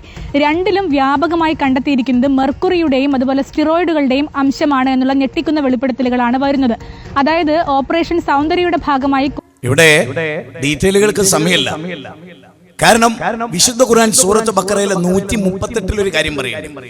ഞാൻ നിങ്ങൾക്ക് ചുണ്ടിന് നൽകിയ നിറമാണ് നിങ്ങളുടെ ശരീരത്തിന് നല്ലത്. അതായത് നമ്മുടെ ചുണ്ടിനെ നാവുകൊണ്ട് നക്കിയാൽ ശരീരത്തിനുള്ളിലേക്ക് മാലിന്യങ്ങളൊന്നും പോകുന്നില്ല. പക്ഷെ ചുണ്ടിൽ കളർ പരട്ടിയാൽ ആ കളറോട് കൂടിയാണ് പോണത്. അത് കിഡ്നിയെ, ആന്തരിക അവയവങ്ങളെ കംപ്ലീറ്റ് അടിച്ചില്ലാതായി. ശരിക്കും അത് മനസ്സിലാക്കുക. എന്തിനാണ് ലോകത്ത് ആയുധം വിൽക്കലാണ് ഏറ്റവും വലിയ പണം മുടക്കുന്നത്. രണ്ടാമത്തെ സ്ത്രീകളുടെ കോസ്മെറ്റിക് ഐറ്റംസിനാണെന്ന പഠനം നമ്മൾ ഞെട്ടിക്കുന്നില്ലേ? മുസ്ലിങ്ങളെ, അള്ളാനെ കണ്ടുമുട്ടാൻ നിങ്ങൾ ആഗ്രഹിക്കുന്നില്ലേ? എങ്ങനെയാണ് പടച്ചോനെ പോയി കാണുക? എന്തെല്ലാം കാര്യങ്ങളാണ് നമ്മുടെ മക്കൾ ചെയ്യുന്നത്? നമ്മുടെ മക്കൾക്ക് ഏത് കാലത്താണ് പക്വത ഉണ്ടാകുക സുഹൃത്തുക്കളെ? അതുകൊണ്ട് തന്നെ വളരെ ഗൗരവമായി സ്കൂളുകളിൽ ഇത് വ്യാപകമാണ്, മയക്കുമരുന്നുകൾ വ്യാപകമാണ്. അതുമായി ബന്ധപ്പെട്ടൊരു വാർത്തയും. വിദ്യാർത്ഥികളിലെ ലഹരി ഉപയോഗം കൂടുന്ന പശ്ചാത്തലത്തിൽ അധ്യാപകരും പോലീസും എക്സൈസും അടങ്ങുന്ന സ്ക്വാഡ് വേണമെന്ന ആവശ്യം ശക്തമാവുകയാണ്. സ്കൂളുകളിൽ പരിശോധന നടത്താൻ പരിമിതികളുണ്ട്. സ്കൂളുകൾക്കുള്ളിൽ വിദ്യാർത്ഥികൾ ലഹരി ഉപയോഗിക്കുന്നത് പുറത്തു പറയാൻ അധ്യാപകർക്കും ഭയം. സ്കൂൾ ബാഗുകളിൽ ഒളിപ്പിച്ചാണ് വിദ്യാർത്ഥികൾ മയക്കുമരുന്ന് ഉപയോഗിക്കുന്നത്. ആർ അനന്തകൃഷ്ണൻ വിവരങ്ങളുമായി ചേരുന്നു. അനന്തൻ, കുറെ കാലങ്ങളായി നമ്മുടെ കുട്ടികൾ പഠിക്കുന്ന കലാലയങ്ങൾക്ക് അകത്തും പുറത്തും ഈ ലഹരി ഒഴുകിയെത്തുന്നുണ്ട്. അതിന്റെ സ്രോതസ് കണ്ടെത്താൻ പലപ്പോഴും കഴിയാറുമില്ല. കുട്ടികൾ വരെ കാരിയർ ആകുന്ന സംഭവങ്ങൾ ഇതാ നമ്മുടെ മുന്നിലുമുണ്ട്, ചെറിയ കുട്ടികൾ വരെ. ഇതിന് എന്താണ് ഒരു പരിഹാരം? ഏതെങ്കിലും തരത്തിലൊക്കെ ഇതിനൊരു പരിഹാരം കാണാൻ ഈ ഒരു ശൃംഖല മുറിക്കാനുള്ള ആലോചനകൾ നടക്കുന്നുണ്ടോ? ആര്യ, സമീപകാലത്ത് കേരളത്തിൽ ലഹരിയുടെ ഉപയോഗം, പ്രത്യേകിച്ച് സിന്തറ്റിക് ഡ്രഗ്സിൻ്റെ ഉപയോഗം കൂടിയതായിട്ട് വിലയിരുത്തപ്പെടുന്നുണ്ട്. അതിനൊപ്പം തന്നെ ഈ സിന്തറ്റിക് ഡ്രഗിൻ്റെ ഉപയോഗം അതുപയോഗിക്കുന്നത് കൂടുതലും കൗമാരക്കാരാണ് എന്നുള്ളതാണ് ഞെട്ടിപ്പിക്കുന്ന വസ്തുത. വിദ്യാലയങ്ങൾ കേന്ദ്രീകരിച്ച്, അല്ലെങ്കിൽ വിദ്യാലയങ്ങളുടെ സമീപ പ്രദേശങ്ങൾ കേന്ദ്രീകരിച്ച് ലഹരി വിൽപ്പന വ്യാപകമാണ് എന്ന് നേരത്തെ തന്നെ എക്സൈസും പോലീസും കണ്ടെത്തിയിരുന്നു. പ്രത്യേകിച്ച് ഈ സ്കൂളിന് പരിസരത്തുള്ള ചില കടകൾ, ബേക്കറികളിലൊക്കെ കേന്ദ്രീകരിച്ച്. അപ്പോൾ അവിടെയൊക്കെ കൃത്യമായി പരിശോധനകൾ എക്സൈസും പോലീസും നടത്തുന്നുണ്ട്. പ്രത്യേകിച്ച് നമുക്ക് അറിയാം, ഇപ്പോൾ സംസ്ഥാനം ലഹരിക്കെതിരെയുള്ള വലിയ ക്യാമ്പയിൻ നടത്തിക്കൊണ്ടിരിക്കുകയാണ്. അതിൻ്റെ ഭാഗമായി ഉള്ള ഓപ്പറേഷനുകളുടെ ഭാഗമായി ഇത്തരം പരിശോധനകളൊക്കെ ശക്തമായി നടക്കുന്നുണ്ട്. പക്ഷേ ഇപ്പോഴുള്ള ഒരു വലിയ വെല്ലുവിളി ഈ സ്കൂളുകളുടെ പരിസരത്തുള്ള കടകൾ കേന്ദ്രീകരിച്ചല്ല ലഹരി വിൽപ്പന നടക്കുന്നത്. പകരം സ്കൂളുകൾക്കുള്ളിൽ വിദ്യാർത്ഥികൾ തന്നെ ഈ ലഹരി വിൽക്കുകയും അവർ അത് സ്കൂളുകൾക്കുള്ളിൽ ഉപയോഗിക്കുകയും ഇത് ഉപയോഗിച്ച് ക്ലാസ് റൂമിൽ വന്നിരിക്കുകയും ഒക്കെ ചെയ്യുന്നു എന്നുള്ള ഞെട്ടിപ്പിക്കുന്ന വസ്തുതകളാണ് ഇപ്പോൾ പുറത്തു വരുന്നത്. ഏറ്റവും ഒടുവിലത്തെ ഉദാഹരണം കോഴിക്കോട് ഇന്നലെ നമ്മൾ പുറത്തുവിട്ട, അതായത് 9ാം ക്ലാസ്സുകാരി ഡ്രഗ് കാരിയറായി എന്നുള്ള ഒരു ഞെട്ടിപ്പിക്കുന്ന വാർത്ത. അപ്പോൾ അതൊരു ഒറ്റപ്പെട്ട സംഭവമല്ല, നിരന്തരം നമ്മുടെ സ്കൂളുകളിൽ ഇത് നടക്കുന്നു എന്നുള്ളത് വസ്തുതയാണ്. നമ്മൾ ചില സ്കൂളുകളുമായും എക്സൈസ് ഉദ്യോഗസ്ഥരുമായും സഹോദരങ്ങളെ നീണ്ടുപോവുകയാണ് ആ വാർത്തകളൊക്കെ. സ്കൂളുകളുടെ ഉള്ളിൽ വരെ എനിക്കറിയാം, കോഴിക്കോട് ചെറിയൊരു പെൺകുട്ടിയുടെ കയ്യിൽ ഒരു തൊട്ടടുത്ത പയ്യൻ, വീട്ടിലെ പയ്യൻ ഒരു പൊതി കൊടുക്കും. ഈ ചെറിയ കുട്ടിനോട് പറയും, ആ തട്ടുകടയിൽ അവിടെ കൊടുത്താൽ നിനക്കൊരു പയമ്പൊരി ചായം കിട്ടും, മോൾ അവിടെ കൊടുത്താൽ മതി. അങ്ങനെ ചെറിയ മക്കളെ വരെ ഉപയോഗിക്കുന്നു. മാതാപിതാക്കൾ ജാഗ്രത പുലർത്തുകയും അധ്യാപകർ ജാഗ്രത പുലർത്തുകയും നാട്ടുകാർ ജാഗ്രത പുലർത്തുകയും ജാതി മതഭേദമന്യേ ആളുകൾ ഒരുമിച്ചുകൂടി ഇതിനെതിരെ ശബ്ദിക്കുകയുമല്ലാതെ മക്കളുണ്ടെങ്കിലല്ലേ പഠിപ്പുണ്ടാവുള്ളൂ, സ്കൂൾ ഉണ്ടാവുള്ളൂ, കോളേജ് ഉണ്ടാവുള്ളൂ, രാഷ്ട്രം ഉണ്ടാവുള്ളൂ. ഹ്യൂമൻ റിസോഴ്സ് ആണ് നശിപ്പിച്ചുകൊണ്ടിരിക്കുന്നത്. ലോകത്തിലെ ഏറ്റവും കൂടുതൽ യുവത്വമുള്ള രാജ്യമാണ് തകർന്നു പോകുന്നത്. ഇനി നിങ്ങൾ നോക്ക്, ഇസ്ലാം, Arnold Toynbee, the civilization on trial എന്ന് പറയുന്ന ഒരു പുസ്തകമുണ്ട്, ആർണോൾഡ് ടോയംബി. ആ പുസ്തകത്തിൽ ടോയംബി പറയാണ്, മദ്യത്തെക്കുറിച്ച് പ്രസംഗിക്കുകയും മദ്യമത്തമായ ഒരു രാഷ്ട്രത്തെ സൃഷ്ടിച്ചെടുക്കുകയും ചെയ്ത ഏക വ്യക്തി അത് മുഹമ്മദ് നബിയാണ്. അദ്ദേഹം ചരിത്രത്തിന് നേർ ജീവിച്ച ആളാണ്, the most complete historical personality. ഞാൻ ചോദിക്കുന്നത്, നബി എങ്ങനെ ഇത് ഇല്ലാതാക്കി? മദ്യത്തിന്റെ ആസക്തിയിൽ ജീവിച്ചിരുന്ന ഒരു ജനതയെ, ആ മദ്യം ഒഴിച്ചുകൂടാനാകാത്തൊരു ജനതയെ ആയിഷ ബീവി റളിയല്ലാഹു തആല പറയാണ്. ഞാനിവിടെ വെള്ളിയാഴ്ച എന്റെ ഖുതുബകൾ മലയാളീകരിക്കുക, ഈ സമസ്തക്കാരോടൊക്കെ ഞാൻ വിനീതമായി പറയാം, നിങ്ങളുടെ ഈ വാശി, ഈ വാശി ഈ കേരളത്തിലെ 3.5 കോടി മനുഷ്യരെ നന്നാക്കാൻ പോകുന്ന ഖുതുബകളായിരുന്നു നടക്കേണ്ടത്. അറബിയിൽ ഖുതുബ നടക്കുമ്പോൾ അവിടെ വരുന്ന യുവാക്കൾക്ക്, അവിടെ യുവതികൾ വരുന്നില്ല, അവിടെ വരുന്ന യുവാക്കൾക്ക് എന്ത് കിട്ടുന്നു അവിടുന്ന്? നേരെ മറിച്ച് നിങ്ങൾ ഖുതുബ മലയാളത്തിലാകുമ്പോൾ ഒരുപാട് നേട്ടങ്ങൾ മനുഷ്യർ കൈവരിക്കാൻ പറ്റും. ഒരു മാർഗമാണ്. ഞാൻ പറഞ്ഞ പോയിന്റിലേക്ക് മടങ്ങിപ്പോകുന്നു. നമ്മളൊക്കെ ചിന്തിക്കേണ്ടത്, നമ്മുടെ മക്കളെ നമ്മൾ ഇടയ്ക്കിടയ്ക്ക് കുട്ടികളുടെ കൂടെ പോകുന്നു, അവരെ സ്കൂളിൽ കൊണ്ടാക്കുന്നു, അവരുടെ അധ്യാപകരായിട്ട് അന്വേഷിക്കുന്നു, അവർക്ക് ആർക്കൊക്കെയാണ് കൂട്ടുന്നത് നമ്മൾ പരിശോധിക്കുന്നു. റസൂലുള്ള പറഞ്ഞത്, കൂട്ടുകാരുടെ മതത്തിലായിരിക്കും ഓരോരുത്തരും. അതെന്താ? ഉമ്മാന്റെ അടുത്തുള്ളതിനേക്കാളും ഉപ്പാന്റെ അടുത്തുള്ളതിനേക്കാളും കൂട്ടുകാരന്റെ കൂടെയാണ്. സ്കൂൾ വിട്ട് വീട്ടിൽ വന്ന ഡ്രസ്സൊക്കെ മാറ്റി ഭക്ഷണം കഴിച്ച് വീണ്ടും പോകുന്ന കൂട്ടുകാരന്റെ കൂടെയാണ്. എന്നിട്ട് രാത്രി 12 മണിക്കൊക്കെ കയറി വരിക. 12 മണിക്ക് കയറി വരുമ്പോ ഉമ്മ വാതിൽ തുറന്നു കൊടുക്കും. ഉമ്മാന്റെ കാരുണ്യം ഈ കുട്ടി മുതലാക്കും. അവനെന്നും അവനെ തടുക്കാൻ ആളില്ല, അവനോട് ചോദിക്കാൻ ആളില്ല, ബാപ്പയില്ല, ധൈര്യമുള്ള ആളുകളില്ല. അതുകൊണ്ട് കുട്ടികൾക്ക് നല്ല സൗകര്യങ്ങളാണ്. പ്രവാചകന്റെ കാലത്ത് ഇതെങ്ങനെ വിജയിച്ചു? ഇതിന് പരിഹാരം എന്താണ്? പടച്ചോനെ പേടിക്കല്ലാതെ ഇതിന് പരിഹാരമില്ല. പോലീസ് ഡിപ്പാർട്ട്മെന്റ് അവരൊക്കെ ഇപ്പൊ കഴിഞ്ഞ ദിവസം ഞങ്ങള് തിരുവനന്തപുരം ശംഖുമുഖത്ത് ജഡ്ജും അതുപോലെ തന്നെ വലിയ വലിയ പോലീസ് ഉദ്യോഗസ്ഥന്മാരും രാഷ്ട്രീയക്കാരൊക്കെ പങ്കെടുക്കുന്ന ലഹരി വിരുദ്ധ ഒരു പ്രോഗ്രാം, വളരെ ശ്രദ്ധേയമായ ഒരു പ്രോഗ്രാമാണ് ശംഖുമുഖത്ത് നടന്നിട്ടുള്ളത്. എല്ലാവരും ഒരുമിച്ച്, ഇവിടെയൊക്കെ എന്താ വേണ്ടതെന്ന് വെച്ചാൽ എല്ലാ മുസ്ലിം സംഘടനകളും എല്ലാ ഹൈന്ദവ ക്രൈസ്തവ സമൂഹവും ഒത്തൊരുമിച്ചൊരു വേദിയിൽ നിറഞ്ഞ സാന്നിധ്യത്തിൽ ഇതൊരു ചർച്ചയാകണം. സത്യത്തിൽ നിങ്ങൾ ആലോചിച്ച് നോക്ക്, കോവിഡിനെ പോലെയല്ല ഇപ്പൊ ബ്രിട്ടീഷുകാരെ ഇവിടുന്ന് കെട്ടുകെട്ടിക്കാൻ നമ്മൾ പാടുപെട്ടല്ലോ, അതിനേക്കാൾ മാരകമാണ് സുഹൃത്തുക്കളെ. ഈ രാജ്യത്തെ മനുഷ്യരാണ് ഇല്ലാതാകുന്നത്. ഇനിയൊരു സ്വാതന്ത്ര്യ സമരമൊക്കെ നയിച്ച അതിന് യുവാക്കൾ വേണ്ടേ? ബ്രിട്ടീഷുകാരെ കാലത്ത് നല്ല യൗവനം ഉണ്ടായിരുന്നു, യാതൊരു മാരകമായ അസുഖം അവർക്ക് ഉണ്ടായിരുന്നില്ല, അവരുടെ ശരീരവും മനസ്സും കേടുവന്നിരുന്നില്ല, അവർ നല്ല ചിന്ത ഉള്ളവരായിരുന്നു. അതൊന്നും നമ്മുടെ സമൂഹത്തില്ല. പ്രവാചക തിരുമേനി ഷബി പറയാണ് 13 കൊല്ലം അള്ളാനെ പഠിപ്പിച്ചു, പടച്ചോനെ ശരിക്കും മനസ്സിലൂടെ മൂലമാക്കി, അള്ളാനെ കൽബിലിരുത്തി, അതിനുശേഷം മദ്യപിക്കരുത് എന്ന് പറഞ്ഞു. അല്ലാഹുവിന്റെ റസൂലേ, ഞങ്ങൾ ഇതാ ഉപേക്ഷിച്ചിരിക്കുന്നു എന്നാണ് പറയുന്നത്. മദ്യപിച്ചിരുന്നവർ വായിലേക്ക് കൈയിട്ട് ഛർദ്ദിച്ചു. ഷട്ടിൽ എവിടെയെങ്കിലും മദ്യമായിട്ടുള്ളവർ ഇത് കട്ട് ചെയ്ത് കളഞ്ഞു. കോടാലി എടുത്ത് മദ്യത്തിന്റെ ശശങ്ങൾ തല്ലിത്തകർത്തു. എന്നേക്കുമായി അവർ മദ്യത്തിൽ നിന്ന് മുക്തരായി. നോക്കൂ എന്താ കാരണം? ആർണോൾഡ് ടോയംബി പറയാണ്, ഇനി എന്തിന് നെഹ്റു അദ്ദേഹത്തിന്റെ ഗ്ലിംസസ് ഓഫ് വേൾഡ് ഹിസ്റ്ററി പറയുന്ന ഒരു വാചകമുണ്ട്, 23 കൊല്ലം കൊണ്ട് മുഹമ്മദ് സൃഷ്ടിച്ചത് മിറാക്കിൾ ഓഫ് ദ മിറാക്കിൾ. എങ്ങനെ ഈ മനുഷ്യരെ ഇങ്ങനെ ഏറ്റവും ജാഹിലിയത്തിൽ ജീവിച്ചൊരു ജനതയെ അല്ലാഹുവിനെ പറ്റി പറഞ്ഞു. അതുകൊണ്ടാണല്ലോ ചുറ്റും കറുത്ത തമോമയമായി ഇരുൾമുറ്റും ഇരവിതിലേകാകിയാണ് ഞാൻ, കൂട്ടിനൻ തോയനില്ലായികയാൽ എന്നിദ്ര പറന്നുപോയോ. ഭർത്താവ് ഒരു ദിവസം തിരുവനന്തപുരം പോയാൽ മതി മറുകണ്ഠം ചാടാൻ ആധുനിക സ്ത്രീകൾ. എന്നാൽ എന്റെ ഭർത്താവ് പട്ടാളത്തിലാണെന്നും പടച്ചോനെ നിന്നെ പേടിച്ചിട്ടില്ലായിരുന്നെങ്കിൽ ഞാൻ മറ്റൊരു പുരുഷനെ വിളിച്ചു വരുത്തുമായിരുന്നെന്നും ഒരു പെണ്ണ് പറയാണ്. പാൽക്കാരി പെൺകുട്ടി പാല് വെള്ളം ചേർക്കൂല എന്ന് പറഞ്ഞപ്പോ സ്വന്തം മകൻ കാസിമിന് ആ മകളെ പാൽക്കാരി പെൺകുട്ടിയെ കെട്ടിച്ചു കൊടുത്ത്, ദീന് നോക്കി കല്യാണം കഴിച്ചാലേ നല്ല മക്കളുണ്ടാവും. അതിനാദ്യം അസല് ശരിയാകണം. അസല് ശരിയാകണമെങ്കിൽ ചിന്തയുണ്ടാകണം. ചിന്ത ഭദ്രമാകണമെങ്കിൽ ഒരു ദാർശനിക തലമുണ്ടാകണം. ഇസ്ലാമിന്റെ ഏറ്റവും വലിയ പ്രത്യേകത എന്താണ്? പടച്ചോൻ കാണും. അലം യഅലം ബി അന്നല്ലാഹ യറാ, പടച്ചോൻ കാണുന്നു എന്ന ബോധം അവർക്കില്ലേ? അല്ല എല്ലാം രേഖപ്പെടുത്തുന്നു എന്നും ഒരു കിതാബ് അവരുടെ കയ്യിൽ കിട്ടുമെന്നും അവർക്ക് ബോധ്യമില്ലേ? വനുഖ്രിജു ലഹു യൗമൽ ഖിയാമ കിതാബൻ യൽഖാഹു മൻശൂറാ ഇഖ്റൽ കിതാബക കഫാ ബിനഫ്സിക യൗമ അലൈക ഹസീബ. 17 അധ്യായം 13 14 വചനം തുറന്നു വെക്കപ്പെട്ട ഒരു പുസ്തകം കയ്യിൽ കിട്ടും. അന്ന് രക്ഷപ്പെടണ്ടേ? യാ അയ്യുഹല്ലദീന ആമനൂ ഖൂ അൻഫുസകും വഅഹ്ലീകും നാറാ, യാ അയ്യുഹല്ലദീന ആമനൂ ഖൂ അൻഫുസകും വഅഹ്ലീകും നാറാ. 66 അധ്യായം 6 നിങ്ങളെയും നിങ്ങളുടെ മക്കളെയും നരകത്തിൽ നിന്ന് കാക്കണം. മക്കളെ ഖുർആൻ പഠിപ്പിക്കണം. നമ്മുടെ വീട് ഖുർആനിന്റെ അന്തരീക്ഷം ഉണ്ടാകണം. നമ്മുടെ മക്കൾക്ക് ദീനി ചിട്ട പഠിപ്പിച്ചു കൊടുക്കണം. നമ്മുടെ മക്കൾക്ക് ചരിത്രം പഠിപ്പിച്ചു കൊടുക്കണം. മോനെ, ആരും നിന്നെ കണ്ടില്ല. യാ ബുനയ്യ, എന്റെ മോനെ, ഇന്നഹാ ഇൻ തഖും മിസ്കാല ഹബ്ബ.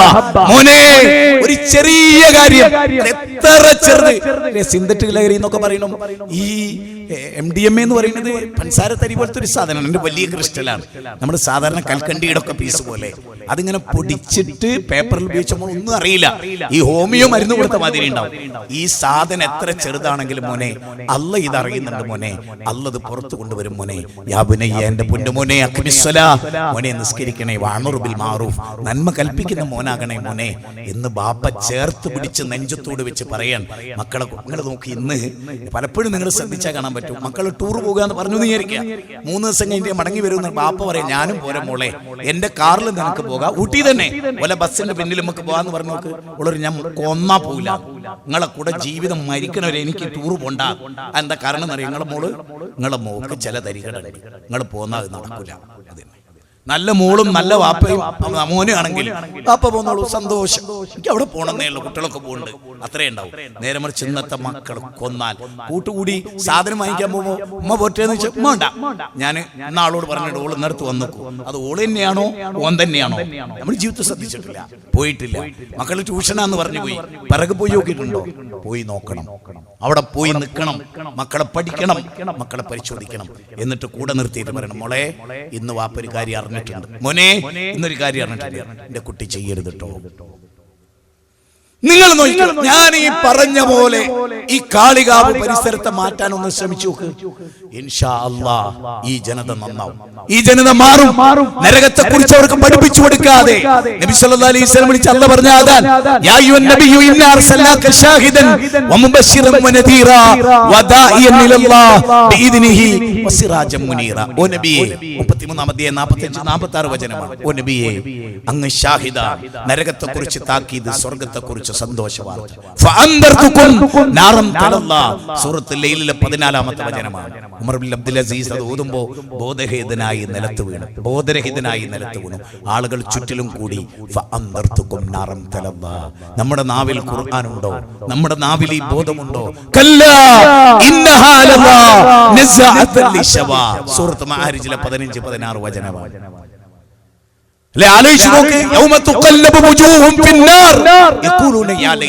മുഖം കുത്തി നരകത്തിൽ വീഴും. 33 അധ്യായം 66, 67, 68. അലം യഅതികും നദീർ ഖാലു ബലാ ഖദ് ജാഅനാ നദീർ. നരകത്തിൽ വക്കത്ത് നിന്ന് മലക്കളിച്ചു, താക്കീതുകാർ വന്നിട്ടില്ലായിരുന്നോ? എന്ത് നിങ്ങൾ നന്നാകാതിരുന്നത്? ലോകത്തിന്റെ പളപളപ്പിലും മടിച്ചു പൊളിച്ചപ്പോഴും എയ്ഡ്സ് കിട്ടി, എബോള കിട്ടി, ഒരു പിടി ദുഃഖങ്ങളല്ലാതെ വേറൊന്നും കിട്ടാനില്ല. ആസ്വദിക്കാനാ പറയാ. 1 മിനിറ്റ് കൊണ്ട് ആസ്വദിക്കേണ്ടത് 10 മിനിറ്റ് കൊണ്ട് ആസ്വദിക്കേണ്ടത്. ആസ്വദിക്കുന്നവന് ജീവിതം മുഴുവൻ, ഇനി മരണാനന്തര ജീവിതം അല്ല എന്ന് വാദിക്കുന്നവരോട് ഈ ദുനിയാവിലൊരു ജീവിതം ഉണ്ടല്ലോ, അത് ഒറ്റ ദിവസം കൊണ്ട് തീർക്കുകയാണോ? കള്ളു കുടിച്ചു, കഞ്ചാവടിച്ചു, ആന്തരികം കേടുവരുത്തിയ കുറെ കാലം ആസ്വദിക്കാൻ കഴിയൊക്കെ നിലനിർത്തിയല്ല. ആസ്വാദന അതാ. പാവപ്പെട്ടവന് ഭക്ഷണം ഉണ്ടാക്കി കൊടുക്കുക, കഷ്ടപ്പെടുന്നവനെ സഹായിക്കുക, ഒരു കമ്പിളിപ്പുതപ്പ് രോഗിക്ക് കൊണ്ടുപോയി കൊടുക്കുക, ഒരു മരുന്നവന് വാങ്ങിച്ചു കൊടുക്കുക, ഒരു ഇൻസുലിൻ ചെയ്യുക, ഒരു ദിവസത്തെ ഡയാലിസിസിന് പൈസ കൊടുക്കുക, ചോർന്നൊലിക്കുന്ന വീടിന് ഒരു നല്ല പരിഹാരം ഉണ്ടാക്കി കൊടുക്കുക. ഇതൊക്കെയാണ് മനുഷ്യർക്ക് ചെയ്യാനുള്ളത്. അതാവണം നമ്മുടെ ലോകം. ഞാൻ ദീർഘ സംസാരിക്കുന്നില്ല, എല്ലാ ദിവസവും സംസാരമുള്ളത് കൊണ്ട് ഇന്ന് ഇതിന്റെ 2ാമത്തെ സംസാരം. സഹോദരങ്ങളെ, ഇവിടെ അവസാനിപ്പിക്കുമ്പോൾ ഞാൻ വീണ്ടും പറയുന്നു, ലഹരി വ്യാപകമാണെന്നുള്ളതിൽ ഒന്നും ഞാൻ പ്രസംഗിക്കേണ്ടയില്ല. ഇതിന് പരിഹാരം വീട്ടിൽ നിന്ന് തുടങ്ങണം. ചെറിയ കുട്ടികളായിരിക്കെ മക്കളെ പഠിപ്പിക്കണം. ഉറപ്പായിട്ടും മാതാപിതാക്കൾ നന്നായി സ്നേഹിച്ച് ശ്രദ്ധിച്ചു വളർത്തുന്നവർ അത് അവിടെ ശ്രദ്ധിച്ചാൽ മാത്രം പോരാ, വീട്ടിൽ നിന്ന് ഹോസ്റ്റലിലാക്കുമ്പോൾ എന്നും വിളിച്ചു നോക്കണം. 2 or 3 ദിവസം 4 ദിവസം തൊട്ടടുത്താണ് പോയി നോക്കണം. മാസത്തിൽ ഒരിക്കലെങ്കിലും അവിടെ ചെന്ന് അവനെ കൂട്ടി പുറത്തു കൊണ്ടുവന്ന് ഭക്ഷണമൊക്കെ വാങ്ങിച്ചു കൊടുത്ത്, മോനെ ഇവിടേക്ക് എങ്ങനെയുണ്ടെന്ന് ചോദിക്കണം. അവന്റെ ഹോസ്റ്റലിൽ പോയി അവൻ കിടക്കുന്ന എവിടെയാന്ന് നോക്കണം, കിടക്കുന്ന പരിസരം എങ്ങനെയുണ്ടെന്ന് നോക്കണം, അവന്റെ കൂട്ടുകാരെങ്ങനെയാണെന്ന് നോക്കണം. ഇങ്ങനൊക്കെ നോക്കുന്ന എത്ര രക്ഷിതാക്കൾ ഇവിടെ ഉണ്ട് എന്ന് നിങ്ങൾ ചിന്തിക്കി. അപ്പൊ നിങ്ങൾക്ക് മനസ്സിലാവും മുത്തുനബി പറഞ്ഞതുള്ളതാണ്, കുല്ലു മൗലൂദിൻ യൂലദു അലൽ ഫിത്ര. കുട്ടികളൊക്കെ നന്നായിരുന്നു, കേടിരുത്തിയിൽ ഞങ്ങൾക്ക് നല്ല പങ്കുണ്ട് എന്ന് ഞാൻ പറഞ്ഞല്ലോ. വീട്ടിന്റെ മുറ്റത്ത് ചെടിയോട് കാണിക്കുന്ന ബാധ്യതയെങ്കിലും സ്വന്തം മക്കളോട് കാണിച്ചിരുന്നുവെങ്കിൽ, നിങ്ങളെ ആഴ്ചയിൽ നിങ്ങൾ 2 വട്ടം കഴുകുന്ന പോലെ നിങ്ങളുടെ മക്കളുടെ കൽബിന് നിങ്ങൾ കഴുകിയിരുന്നുവെങ്കിൽ നിങ്ങളുടെ മക്കൾ കേടുവരുമായിരുന്നില്ല എന്നുറപ്പാണ്. പ്രവാചകന്മാർക്കാർക്കും ആ നിലക്ക് ദുഃഖിക്കേണ്ടി വന്നിട്ടുമില്ല സഹോദരങ്ങളെ. അതുകൊണ്ട് തന്നെ വളരെ വളരെ ഗൗരവമായി ഈ വിഷയത്തെ മുഖവിലക്കെടുത്ത് കാണുകയും വിസ്ഡം ഇസ്ലാമിക് ഓർഗനൈസേഷൻ ഇൻഷാ അല്ലാഹ് അനേക സമ്മേളനങ്ങൾ, വിദ്യാർത്ഥികളുടെ സമ്മേളനം, ഫാമിലി കോൺഫറൻസുകൾ, അതിന്റെ സമാപനമാണ് ഈ 23 തിരുവനന്തപുരം. അങ്ങനെ അനേക വൈവിധ്യങ്ങളായ തൗഹീദിന്റെ, ശിർക്കിനെതിരെയുള്ള, സുന്നത്തിന് അനുകൂലമായിട്ടുള്ള, ബിദ്അത്തിനെതിരെയുള്ള വൻ പോരാട്ടങ്ങൾ, നീതിയും അനീതിയും, ധർമ്മവും അധർമ്മവും, കുടുംബവും ജീവിതവും എല്ലാം ചർച്ച ചെയ്യുകയാണ് ഈ ലോകത്ത്. അതിലേക്ക് നിങ്ങളെയൊക്കെ ക്ഷണിച്ചുകൊണ്ട് എന്റെ വാക്കുകൾ ശ്രദ്ധിച്ച നിങ്ങൾക്കെല്ലാം ഗൈതവുമായി നന്ദി പ്രകാശിപ്പിച്ചുകൊണ്ട് ഇവിടെയുള്ള എല്ലാ മതസമൂഹങ്ങളോടും നമ്മുടെ പടച്ചവൻ ഒന്നാണെന്നും ആ പടച്ചവന്റെ ചന്ദ്രന്റെ നിലാവലകളാണ് നമ്മൾ ആസ്വദിച്ചുകൊണ്ടിരിക്കുന്നതെന്നും ഒരേ ആകാശമേലാപ്പിൽ ഭൂമിയുടെ ഉപരിതലത്തിൽ ആദമിന്റെ മക്കളാണ് നമ്മളെന്നും നമ്മളെല്ലാവരുടെയും ദൈവം ഒന്നാണെന്നും ബാന്ധവ മാനവ സർവേ സ്വദേശ ഭുവനത്രയും ലോകമാണ് തറവാട് വസുദൈവ കുടുംബകം എന്ന സന്ദേശമാണ്. ശമ്മാ ഇസ്രായീല അഡോണൈ എലോഹിം അഡോണൈ ത്വമേകം ശരണ്യം ത്വമേകം വരണ്യം. ആ വേദഗ്രന്ഥങ്ങളൊക്കെ പറയുന്നത് ദൈവത്തെ ഏകൻ എന്നർത്ഥത്തിലാണ്. ഏകം സദ്ബഹുദാ വിപ്രാവദന്തി, ഒരൊറ്റ ദൈവം ഒരൊറ്റ ജനത എന്നതാണ് ആശയം. ഒന്നുകൂടി ഞാൻ പറയുന്നു, മദ്യപിച്ചൊരു കുട്ടി നശിച്ചാൽ ഒരു രാഷ്ട്രത്തിന്റെ പൗരനാണ് തകരുന്നത്, ഹിന്ദുവിന്റെ കുട്ടിയല്ല, മുസ്ലിമിന്റെ കുട്ടിയല്ല.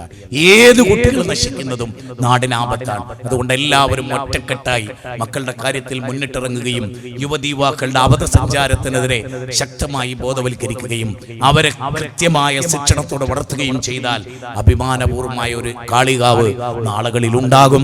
ഉറപ്പിക്കാം. സർവശക്തൻ നമ്മെ അനുഗ്രഹിക്കുമാറാകട്ടെ. എല്ലാവിധ തിന്മകളിൽ നിന്നും അല്ലാഹു നമ്മെ കാത്തുരക്ഷിക്കട്ടെ. ഇന്ന് വീട്ടിലേക്ക് മടങ്ങിപ്പോയി ഈ ജീവിതത്തെ കുറിച്ചൊന്ന് വിലയിരുത്തി തെറ്റുകൾ സ്വയം തുറന്നു പറഞ്ഞ് മക്കളെ, നിങ്ങളെ ശ്രദ്ധിക്കുന്നതിൽ ഞങ്ങൾക്ക് അപാകത പറ്റിയിട്ടുണ്ട്, എന്റെ പൊന്നുമക്കളെ മാപ്പാക്കണം, ഇനിയെങ്കിലും നല്ല നിലയിൽ തുടർന്നു പോകണമെന്ന് മക്കളോടും ഉമ്മ ഉപ്പ നിങ്ങൾ അനുസരിക്കുന്നതിൽ ഞങ്ങൾക്കും ചില തകരാറുകളൊക്കെ പറ്റിയിട്ടുണ്ട്, പുറത്തു തരണേ ഉമ്മ, മാപ്പാക്കണേ ഉപ്പ എന്നൊക്കെ പറഞ്ഞ് നല്ലൊരു ജീവിത സ്വപ്നം കാണുക.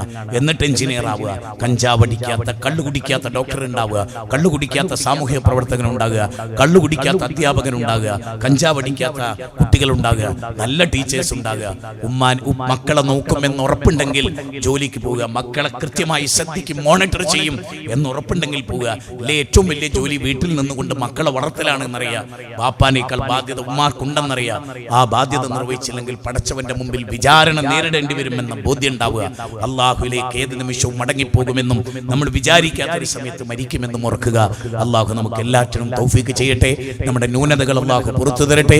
ന്യൂനപക്ഷ തീവ്രവാദത്തിൽ നിന്നും ഭൂരിപക്ഷ തീവ്രവാദത്തിൽ നിന്നും അള്ളാഹു കാത്തുരക്ഷിക്കുമാറാകട്ടെ. സത്യസന്ധമായി ജീവിക്കാനുള്ള തൗഫീക്ക് അള്ളാഹു നൽകുമാറാകട്ടെ. റബ്ബനാ തഖബ്ബൽ മിന്നാ ഇന്നക അൻത സമീഉൽ അലീം വതുബ് അലൈനാ ഇന്നക അൻത തവ്വാബുർ റഹീം. റബ്ബനാ ഇഗ്ഫിർ ലനാ വലിഇഖ്വാനിന الذين سبقونا بالإيمان ولا تجعل في قلوبنا غلا للذين آمنوا ربنا إنك رؤوف رحيم. ربنا آتنا في الدنيا حسنة وفي الآخرة حسنة وقنا عذاب النار. وصلى الله وسلم على نبينا محمد وآله وصحبه أجمعين والحمد لله رب العالمين. السلام عليكم ورحمة الله وبركاته.